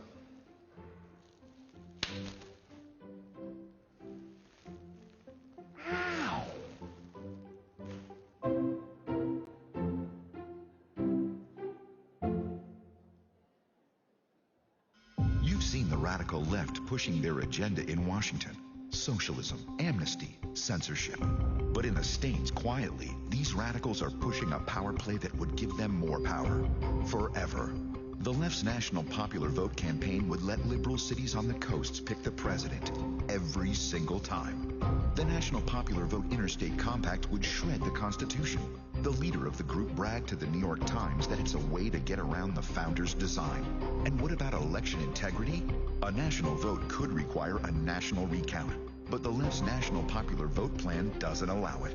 But it does set the stage for a complete federal takeover of elections. Goodbye local control. To win now, it takes a broad coalition across the country. But National Popular Vote would open the door to regional parties and spoiler candidates, making it easier for socialists to win. Defend the Constitution. Stop socialism. Stop National Popular Vote.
And now, ladies and gentlemen, Big Tech is for sale, China and Russia are buying. Please welcome our panel. From the Buck Sexton Show, Buck Sexton. From the Hudson Institute, Rebecca Heinrichs. Former U.S. Acting Attorney General, Matthew Whitaker. And our moderator, from the American Conservative Union, K.T. McFarland.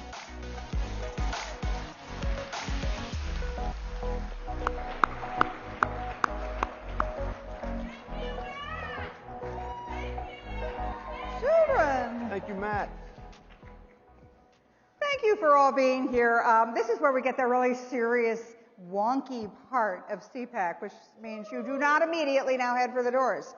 Look, China, Russia, big tech. What could possibly go wrong? You know, if we'd had this conversation 10 years ago, even 5 years ago, we wouldn't have thought, well, that's a problem, right? Russia, we beat Russia during the Cold War. They're finished. China, as even Joe Biden said a year ago, hey, man, they're not going to eat our lunch. They're our friends. They're not competitors. And we would have all happily turned over every bit of our personal information to Amazon, Google, Facebook, you name it. But here we are, and the world is a very different place. And we now have a pretty serious conversation to have. I want to start with China. You know, China's plan, and they've been quite open about it in recent years. 10 years ago, they weren't. Now they're very open about it.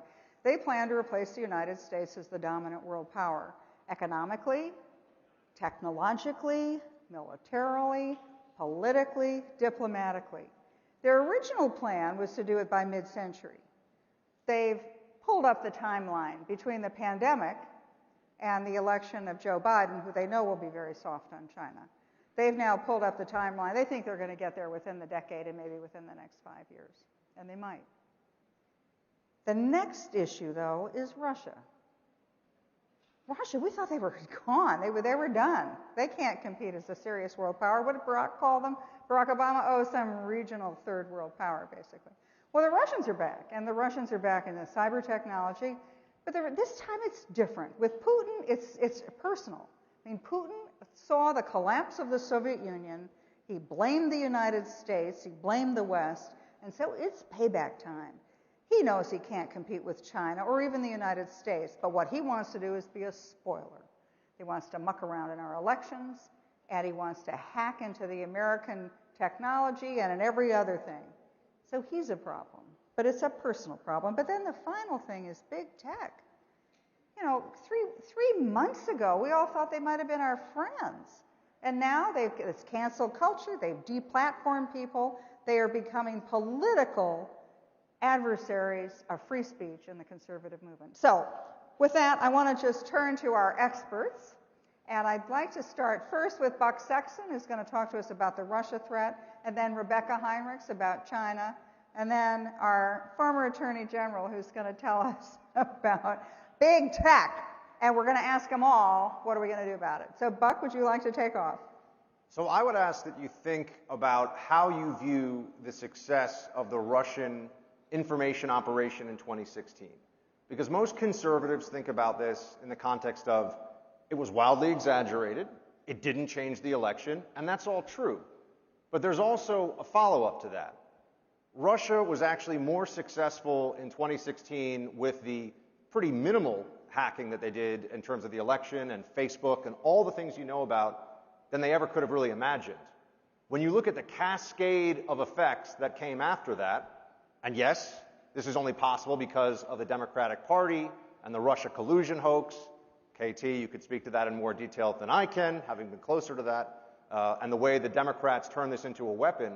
But what Russia was able to do was create the grounds for one, a 4-year-long story that they still cling to. I mean, you will see people on news today still who say that Russia collusion was real, that it still happened in some capacity. Collusion's not a crime. We didn't say conspiracy. They play that game. But also, you have the beginnings of big tech now in full-out censorship mode because of the 2016 narrative of Russia hacking the election.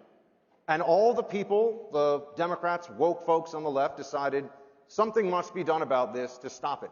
That's actually the justification for why people like me, even, and many others at this conference, are being censored on social media. It all goes back to that 2016 hacking. And then when you add to this that Putin right now, they actually just put Navalny, who's the most well-known critic of Moscow and essentially anti-corruption crusader, they sent him to a penal colony. That was just a few hours ago, that was reported. So that's what you don't want to have happen. Russia now, and we can talk about some of the specific platforms they use, is in a position where they can say, if American political tech, or American tech rather, can be politicized to squash dissent on effectively a partisan basis, why can't we? Think about the precedent that has been set. Think about the layers here. You had 4 years of Russia collusion nonsense against Trump, then you had big tech weighing in, and now you have actual autocrats around the world saying, if Twitter and Facebook can block conservatives from having speech, guess what we can do in Moscow? And I haven't even gotten to the fact that they're still more skilled at hacking than the Chinese, although the Chinese are a bigger threat. But I will leave it there. Pretty scary. Rebecca, what are the Chinese up to? What I'd like to do is start off by saying, why do we talk about China and Russia? Why are those the two big countries we talk about most? And that is because when you think about the threats to the United States, you think about what is the country's objective and what is their ability to carry out that objective. And of those two countries, China, as KT said, has the desire, the will to replace the United States as the global superpower, and now they have the greatest ability to carry that out, economically, militarily, and then tech. And I'm going to talk most about that third basket. Russia, still a very serious problem, doesn't have the same kind of engine that China has economically. They have a lot of nuclear weapons, and so they are a serious competitor that we care about greatly, and they have the desire to undermine the United States, but they don't have the engine and the ability like China has to carry out just the amount of destruction that China can to undermine the United States and replace the United States as the global preeminent power. Why does it matter for the United States to remain the global preeminent power? Because the country that has the biggest economy and the biggest military and the most alliances and partners is going to be able to put our fingerprint on things like trade, on things like travel and commerce. And we know, certainly as conservatives and as Americans, that the United States has the moral high ground there. We want to put the United States' influence on things like trade and global business, et cetera, and commerce. And so we have to fight for that. Now, that means militarily it was Donald Trump. It was the Trump administration that said, enough is enough. The United States is going to have our lunch eaten, Joe Biden, if we don't do something about it, and it's going to happen by the Chinese Communist Party. And so what does that mean? It means we have to start competing. And it was the Trump administration that really oversaw this seismic shift and helped the United States to take the Chinese threat seriously. And so we have to put money into our military to make sure that we are deterring Chinese aggression in the Western Pacific. We want to stand with our Taiwanese partners, great contributors to the free world, our South Korean allies, our Japanese allies, our Australian allies. And we want to make sure that we are able to make good on our security commitments to them and that China can't push us out. That's the military piece. Economically, that's why we get into trade, a trade war with the Chinese. But on tech, the Chinese want to use technology to censor and to steal. Remember those two things, censor and steal. That's how they do it. And so they do it by having these 5G. It's the next generation technology abilities of fast-speed internet. Again, the previous administration said we have to have clean network initiative. Our Secretary of State, Mike Pompeo, was the face of that. He said the UK can't have their Huawei, and we can't deal with these other technology companies, Chinese companies, and 5G networks. It has to be clean, and we can't let them take our data and take our allies' data as well. And so you have to have clean network technology. So it's going to take a federal level. We can't let ZTE and these other companies steal the United States' information technology, and we can't let them censor the United States.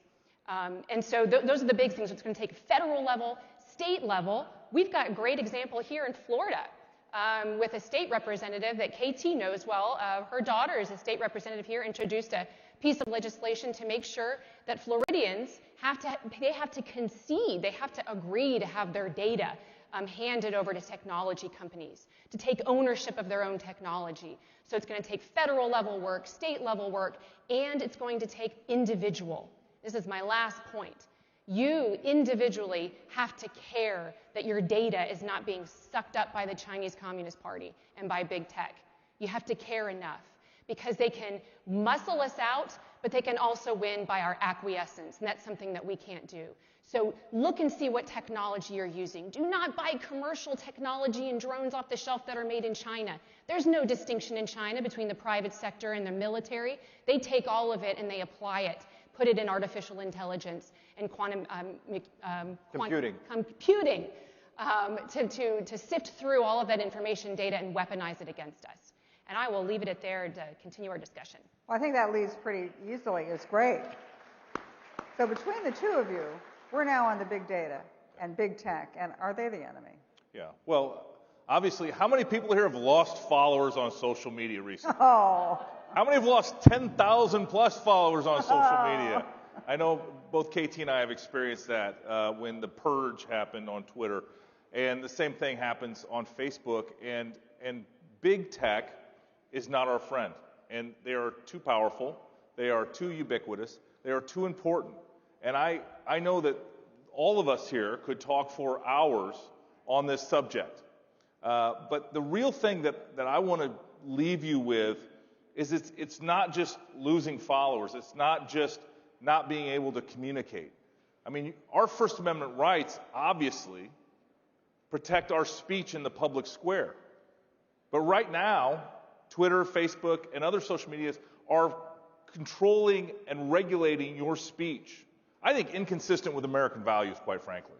I think American company that doesn't allow everyone to speak, no matter if you, in fact, I think most of us grew up and believe to this day that I may disagree with what you say, but I will defend your right to say it to the death, quite frankly. That's not what big tech's about.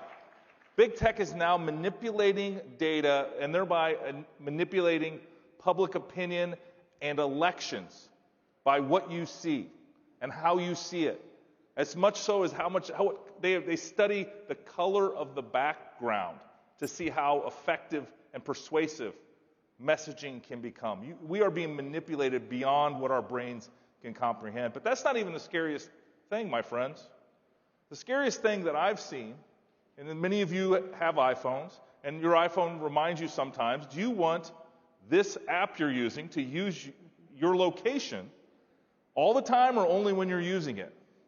Well, if you've seen what's behind it, which I have, and I'm sure several of you have, that data and that location data is now being anonymized and sold to see the behaviors of individuals. But if you anonymize location data at someone's house, there's only 2-3 people that live in that house. And then you can follow that little dot, and I've seen it done to the extreme where they followed a terrorist until he was eliminated by his cell phone location data. Because one of those apps, and you have lots of apps on your phone, follow you everywhere you go. And so that power that we have now given and we don't control is the scariest thing as I look at what our future holds. Because like this title of this panel says, KT, that data is for sale, and it's being bought by people that don't like us very much. Not just marketers, not just people that want to sell you things, but countries that are hostile to our interest and the American interest. And so I wish I had better news. As a former acting attorney general and a proud supporter of Donald Trump, I wish I could tell you that in the 4 years we accomplished a lot, and we did. But on this front, I fear that big tech is winning. Because with the Biden administration and their stance towards big tech, I don't think they're going to fight back on your behalf. And I don't think your ability to speak freely about how you feel about current events and issues of the day and who you support politically, I don't feel like those rights are going to be protected by this administration. So what does that mean? That means what we always have to do. We have to regroup. We have to stand for something and then convince others, changing hearts and minds, knowing that we are up against a massive mountain. But I think it's possible. I think we are seeing with this bill that's in Florida, and I think a lot of the individual personal information protections that we could see both move federally and then the states, I think we can take back some of the control, not only of the content that we create, but the personal information that we don't even know we're giving up. So it's going to be a great discussion, so I'll turn it back over to you, KT, And let's go at it. Okay, so Buck, you're in the media world hours a day on the radio and television. How do you stop it? I mean, are the Chinese everywhere? Because it just seems like they're in our media, they're in our economic institutions for sure, they're at the Confucius Institutes. I mean, can you stop it, and should you stop it? I think it's fascinating when you look, we were talking about Russia and China, and Russia is clearly the secondary concern, despite what you may have seen in the media for leading up until now, of course. But the Russians are very good at hacking. The Chinese are very good at stealing enormous amounts of data through cyber, to the point where I think you would have to say that you'd go back to the era of the Soviet Union, you'd go back to the KGB and some of their efforts, and this dwarfs that. Because back in the day, as you know, KT, you needed to have somebody, pretty much, who got access to documents, who could carry them out. Now we don't even know the full scope and scale of how much is being stolen. The way I describe it on radio, with the Chinese specifically, is that this is civilization shifting level knowledge transfer. And it's the kind of thing that you don't necessarily understand the full ramifications of it until all of a sudden you realize whose fifth generation fighters are better, who's building a few aircraft carriers after not long ago. China doesn't want a blue water navy. Who remembers that? That was the smart analysis. That analysis was wrong. There's a lot of places now where you look and see the Chinese are actually out ahead of us technologically. We talked about quantum computing, 5G, where are they, where are we? And how do we stop it? Whereas the Russians come in, smash and steal, the Chinese coerce and co-opt. The Chinese Communist Party has very, very deep pockets, is incredibly sophisticated, and you see this in the way that they use college campuses, for example, and people that are doing innocuous research projects, things along those lines. How do you stop it, KT? That's the question you asked. The first step is a wake-up call, I think, for the country that I believe Donald Trump started. I'm not sure we're fully at the point yet where people understand how pervasive this is. But when NBA superstars will certainly say whatever they want about American politics, but will say, oh, I've got nothing to say about China, that brings it into the popular mindset. How powerful is this country that our globally recognized celebrity ultra-millionaires are afraid of crossing them? Yeah, That's self-censoring. They're self-censoring. Of course, they're self-censoring, and the access to the Chinese market for even the most powerful companies and corporations is too powerful at this point for us to expect any of them to put American interests first. You know, Charlie Kirk said something I thought was really interesting. Don't expect Washington to go after big tech, because big tech's in their pockets, and they're not going to do it. You have to do it at the state level. But what's the prospect of that? I mean, can 50 individual states say, we want big tech out of our lives? We want China out of our lives? I mean, Matt, talk me through that one. There's a lot we can do with the states, and I hope that we have not completely given up on electing courageous individuals that are willing to advance the things we care about. So I'm not yet willing to give up on the fact that we can elect members of Congress like Matt Gaetz or senators that are willing to do the people's work. And if they're not, then we should question our whole very being. But I think in the near term, I think you're absolutely right. I think state legislatures around the country are going to have to lead on this front. And but it's always been, they've been the laboratories of innovation. And I think once the people speak through the states, then will find the right regulatory scheme to take back some of this power that is contained in our data. You said something really interesting, Rebecca. You were talking about the Chinese plan to replace the United States technologically. So are we still, I mean, we think of ourselves, right, as we're the technological superpower. The only thing the Chinese have is what they steal, and the Russians don't have much of anything. But are we really still the cutting edge of technology? Are we the drivers of world technology? Because, technology drives the future. And if we're not there, then who has the commanding heights of technology?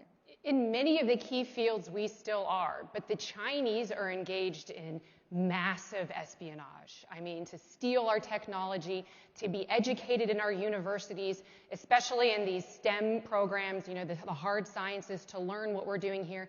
And of course, they're exploiting the American benevolence and kindness. We want to have this open system where they come here and then learn the American way. But that's not what's happening. They're coming here. The Chinese Communist Party has long tentacles that reach across the ocean. And so just because you have a Chinese national here studying in our universities, we want them to have a taste of the American dream. But many of these individuals are still members of the Chinese Communist Party and taking that information and that knowledge and going back and pouring it into their own fields. What the heck are they doing with it, though? Okay, so they're stealing our medical information. They're stealing our personal data. I mean, are they designing biological weapons that will only affect America? I mean, what are they doing with all this stuff? Well, they're vacuuming it up like mad. They're certainly eroding the commercial advantages that we have. When you look at some of the most valuable companies in the world, they're largely built on intellectual property. You look at the algorithms that run Google. You look at different companies, whether you're talking about aerospace and defense. I mean, clearly the military and intelligence applications of what they're doing that's a huge driver behind this. But they've also made commercial espionage something that is, again, on an unprecedented in human history scale. We've never seen anything like this before in terms of the duration as well as the actual sheer volume. And KT, I mean, you and I both know from the government side, it's hard to even understand how much of this we're catching, how much of this we're not catching, a lot of companies don't even want to admit when they've been essentially robbed by cyber. So I asked a tech expert, the former White House chief information officer, I said, well, what about these companies? Why are they not protecting my data? And she said, you know something, KT? They found this easier to buy insurance. Okay. And if they're hacked, then they have to pay the insurance out and they figure it out. It's much less expensive and much easier than for them to take all the steps they have to take to protect your data. I got a nice little, I used to work at the CIA, which is why I think they put me up here on this specific topic, and I got a nice little note from the Office of Personnel Management in the mail saying that, they didn't say China, but it basically was China, got all your stuff, good luck. I think they refer to it as a state actor. Here's 6 months of identity theft protection. They robbed my government file, they know more about me than most of my friends, and I had, some sort of a notification if somebody tries to buy a house in my name in Beijing. And on that point too, KT, I think it's important to remember, and some of these Republican senators are putting these Biden nominees on the spot in their Senate confirmation hearings, which is great. And that is, they're saying, listen, are you going to treat American companies as American companies first, not these transnational, no loyalty to a set country? That's the problem. Over the last many decades, companies that got really rich because of our system, because of the system that we have that's great for ingenuity, great for business, that's great for transparency and accountability, all of those things, they forgot where they're from and who they owe their loyalty to. And they become these global companies.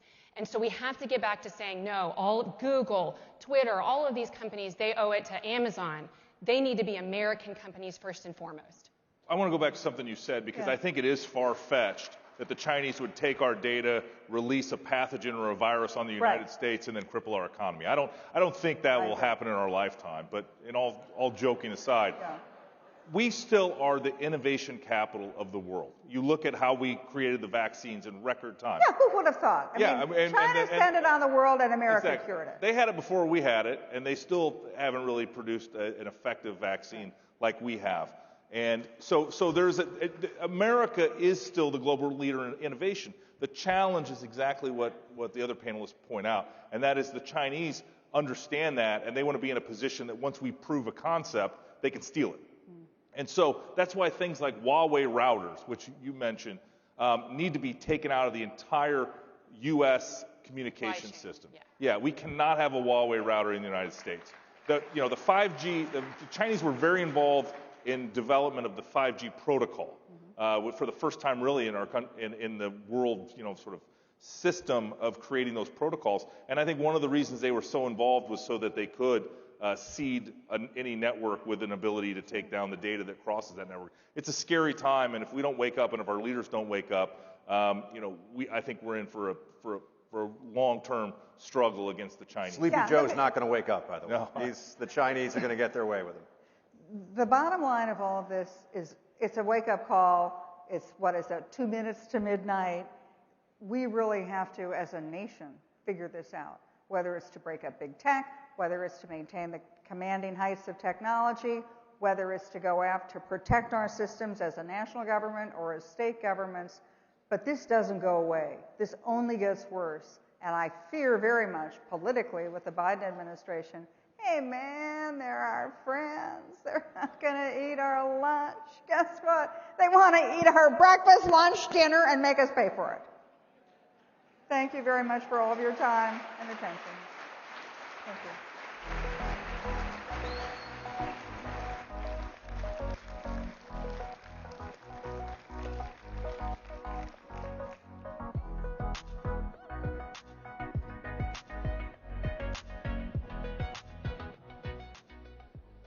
Don't you agree we need voter ID and clean election rolls? Well, your Judicial Watch is in federal court right now fighting to make sure your elections will be fair and honest. Politicians don't want you to know what they're up to. Secret slush funds, secret emails, and pay to play. Judicial Watch is your watchdog in Washington, D.C., shining the light of transparency on our nation's capital.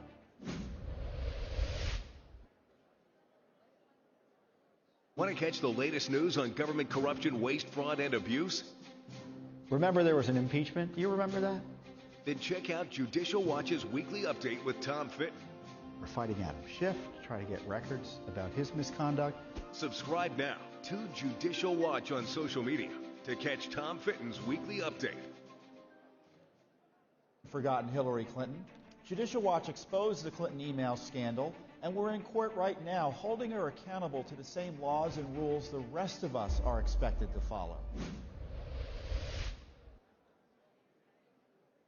Your ideas, innovations, and inventions are precious. Don't let patent pirates steal your treasure. Support American innovation by passing the Stronger Patents Act. You will be helping American inventors and our economy. Learn more at SaveTheInventor.com.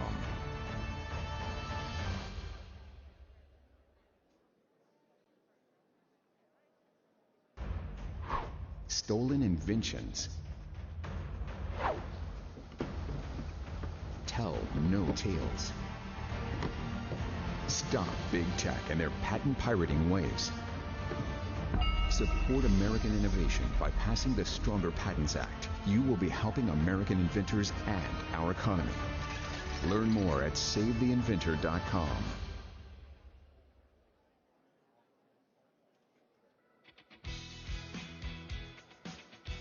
Ladies and gentlemen, this is the way forward. Unlocking our churches, our voices, and our social media accounts. Please welcome Florida Senator Rick Scott.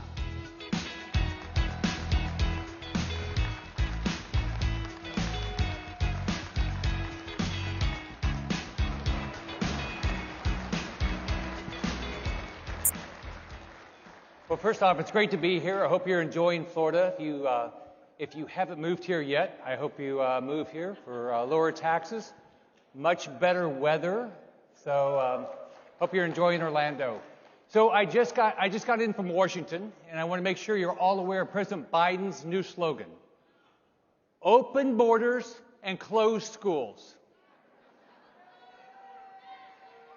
As you may know, my colleagues recently voted for me to be the chairman of the National Republican Senatorial Committee. So you know what that really means. It really means that my Republican colleagues in the U.S. Senate, they have to hate me. Right? You have to raise $1 gazillion, and now you have to navigate all the infighting in the Republican Party. Sounds like a lot of fun, right? Should be pretty easy. So, now many people are saying that my job is to mediate between warring factions on the right and mediate the war words between the party leaders. Doesn't sound like much fun. Well, I've got some news for you. I'm not going to mediate anything. Instead, I'm going to fight for our conservative values.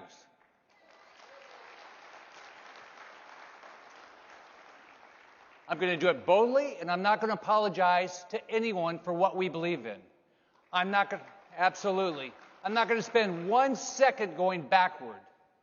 We're going to look forward, and we're going to fight for our conservative values and principles, and we're going to do it boldly, and we're not going to apologize to anyone. Why do we do it? Because it's good for every American family. I will spend every day talking about how Democrats are an absolute mortal threat to our freedom, to our prosperity, to our way of life, to our families, and the future of the United States of America.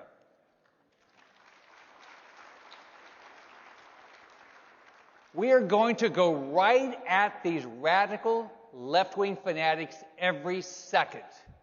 And we're going to expose them for exactly what they are. We're not going to stand down, and we're never, ever going to retreat. Now, let me make sure there are 3 things that are abundantly clear right up front. First, both of the impeachments of President Trump were nothing more than unserious political vendettas and political theater.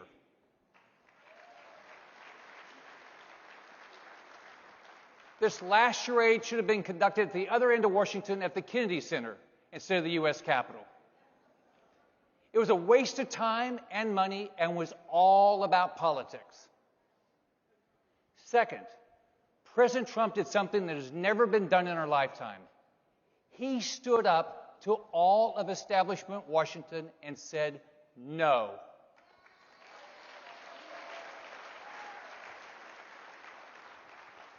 No, I will not accept business as usual. No, I will not allow any bad trade deals that favor Communist China and hurt American workers. No, I will not cozy up to Iran or back down from supporting Israel.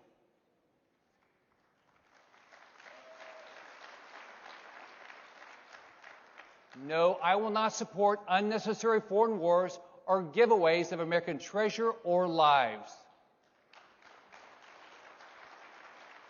No, I will not stop pushing for secure borders. And no, I will not accept your political correctness or the push to silence conservative voices in America. Now, of course, President Trump has flaws, I have flaws, we all have flaws. I've known him for many years. By the way, you can make sure when he speaks, or he'll probably call me tomorrow, he'll say, "Nice speech, Rick, except for that part about that he had flaws." You know that's going to happen.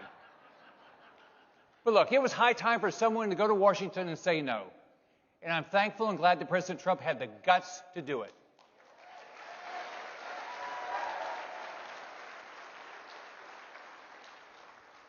Third, the Democrats control all the levers of power in Washington. And the new left no longer believes in any tolerance in the promise of America that our nation was exceptional, or in the American dream. It's time for all of us to wake up to reality. They want to silence you. If they can silence a former president, what makes you think you're not next? They want to take away your freedom of speech. They want to take away your religious liberty. They want to take away your right to bear arms. They want to get you fired from your job. They want to get your bank to drop you. They want to make you unemployable in the future. And you know what? They've got a lot of friends in corporate America that are absolutely willing to help them. They don't simply want you to silence conservatives. They want to destroy us. And yet, in the face of this mortal threat to our nation, our very existence, some prefer to fan the flames of a civil war on our side. That's foolish and it's ridiculous. We have absolutely serious work to get done. We don't have time for that. Let's be honest. The Washington establishment breathed a sigh of relief when President Trump left town. There are plenty of people in Washington who are hoping that we can go back to regular order. Go back to where the Republican Party used to be. They want to retreat to a safe space. Look, we can go backwards. We can go to dial-up internet, we can go to flip phones, we can go to typewriters. This is absolutely not the time to go backwards. We have in front of us massive challenges and massive opportunities. I'm going to focus on the massive opportunities we have.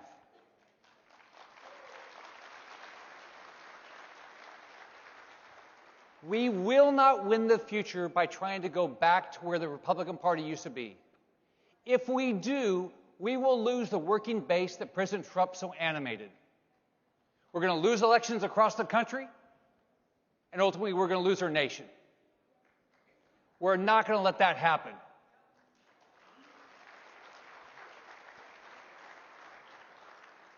Now let me paint you a picture of where our adversaries want to take this country. Let me describe for you what the price of failure is. If we fail, our children will learn that throwing a brick through a shopkeeper's window and looting the store, well, that's a mostly peaceful protest. The left will tell our kids it's actually the right thing to do because of the terrible oppression in this racist country. If we fail, how many selfless police officers are still going to be around to protect us and put their lives on the line once we've demeaned and defunded them? If we fail, our armed forces, they're going to use the politically correct pronouns that Pelosi asked them to do, but our military is going to cower in the shadow of Communist China. Communist President Xi, he said he hopes for a win-win. Oh, there's going to be a win-win. Hunter Biden's going to win and get richer.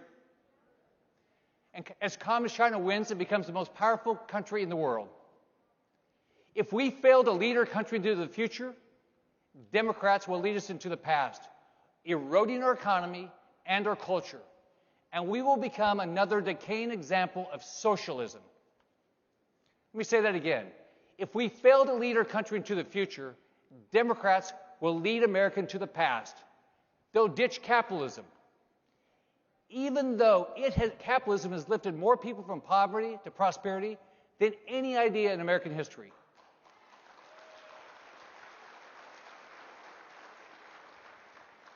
Calling someone a capitalist will become an insult. In fact, it already is on some college campuses. But don't worry, in their phony Washington-run utopia, Chuck Schumer will tell you what kind of work you're allowed to do. AOC will tell you how you're allowed to do it. Nancy Pelosi will tell you how much you'll be paid for it. And Kamala Harris will tell you how little you're allowed to keep after you pay your, quote, fair share. In a socialist system, politically incorrect thought can't be tolerated because truth can't be tolerated. So don't think out loud. Don't suppose you have freedom to worship or that the churches they closed down during the coronavirus are essential. Don't complain about men, women, women's sports. Don't think you have the right to bear arms. Like socialist dictators, our adversaries will confiscate your weapons. If any of this sounds impossible to you, you've got to wake up. This stuff's already happening.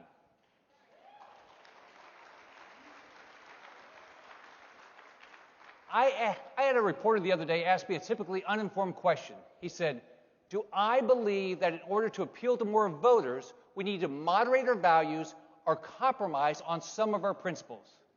My response, hell no.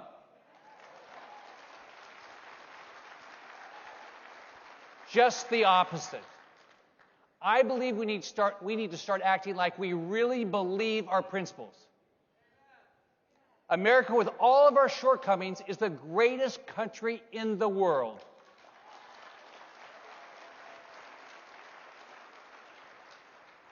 America is, in fact, not racist. We need to stand up and say, our fundamental principles are not only right and true, they are the only ideas that work. We choose our children's education. We respect our law enforcement. We thank God every day for our freedoms. The American family is an idea that works.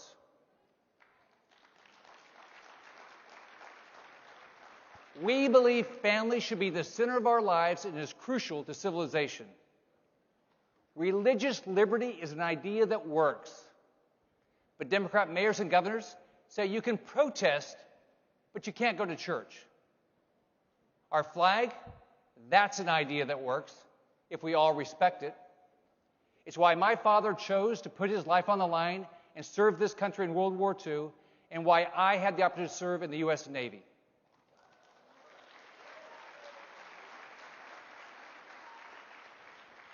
Unlike many of the woke athletes in the NBA and the NFL, we stand for the flag.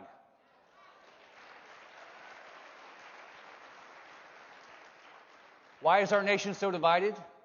Well, our unique individual differences as human beings become divisions without our flag, our national anthem, and our unique American identity. Our nation's founders were brilliant men who designed a system that works. It's the best system of governance in world history. And the memories of the men who built it must be honored, and we'll never allow our history to be erased.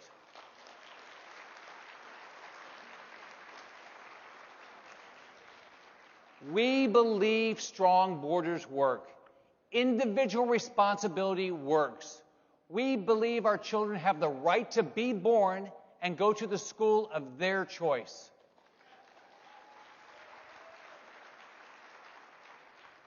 School choice works. Lower taxes work. The Second Amendment works. Funding our police works. Capitalism works. Standing up to Communist China dictators, buying American, and shutting the door to Communist Chinese products, you better believe that works.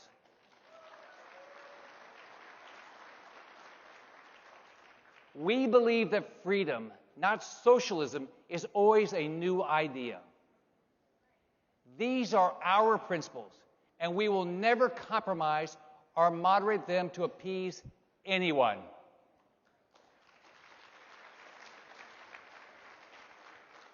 We care too much about each of our families and our countries to compromise or appease.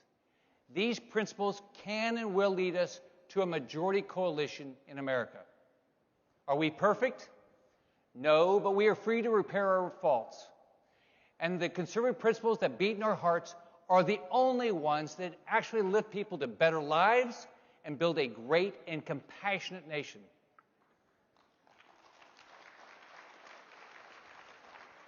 But the left's so-called progressive ideology, that old broken down idea called socialism, has not only never worked, it has destroyed more countries, families, and lives than we can count. Venezuelan children are starving today. That's socialism.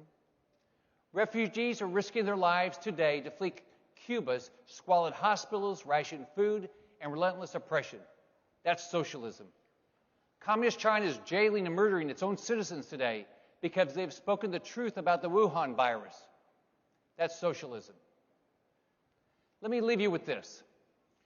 We have generations of young people who have effectively been brainwashed by the liberals who have captured our education system. They're now attempting to capture the boardroom of every corporation and even our military leadership. Many of these young people were not taught our real history in middle school, high school, or college. They think socialism is a cool new idea. Think about that. The most disastrous and discredited idea of the 20th century, an idea that always leads to poverty and oppression. They think it's as new as the iPhone 12. Explain why the Democrats' old socialist plans are a coming disaster. We've got to explain why globalist socialism is destined to fail even more spectacularly in today's fast-moving world than it has in the past. That is what I'm going to fight for. That is what I'm asking you to fight for. Our battle to win the future starts today. In Washington, they're doing the opposite, looking backward and forming a circular firing squad. They are busy assigning blame and avoiding responsibility.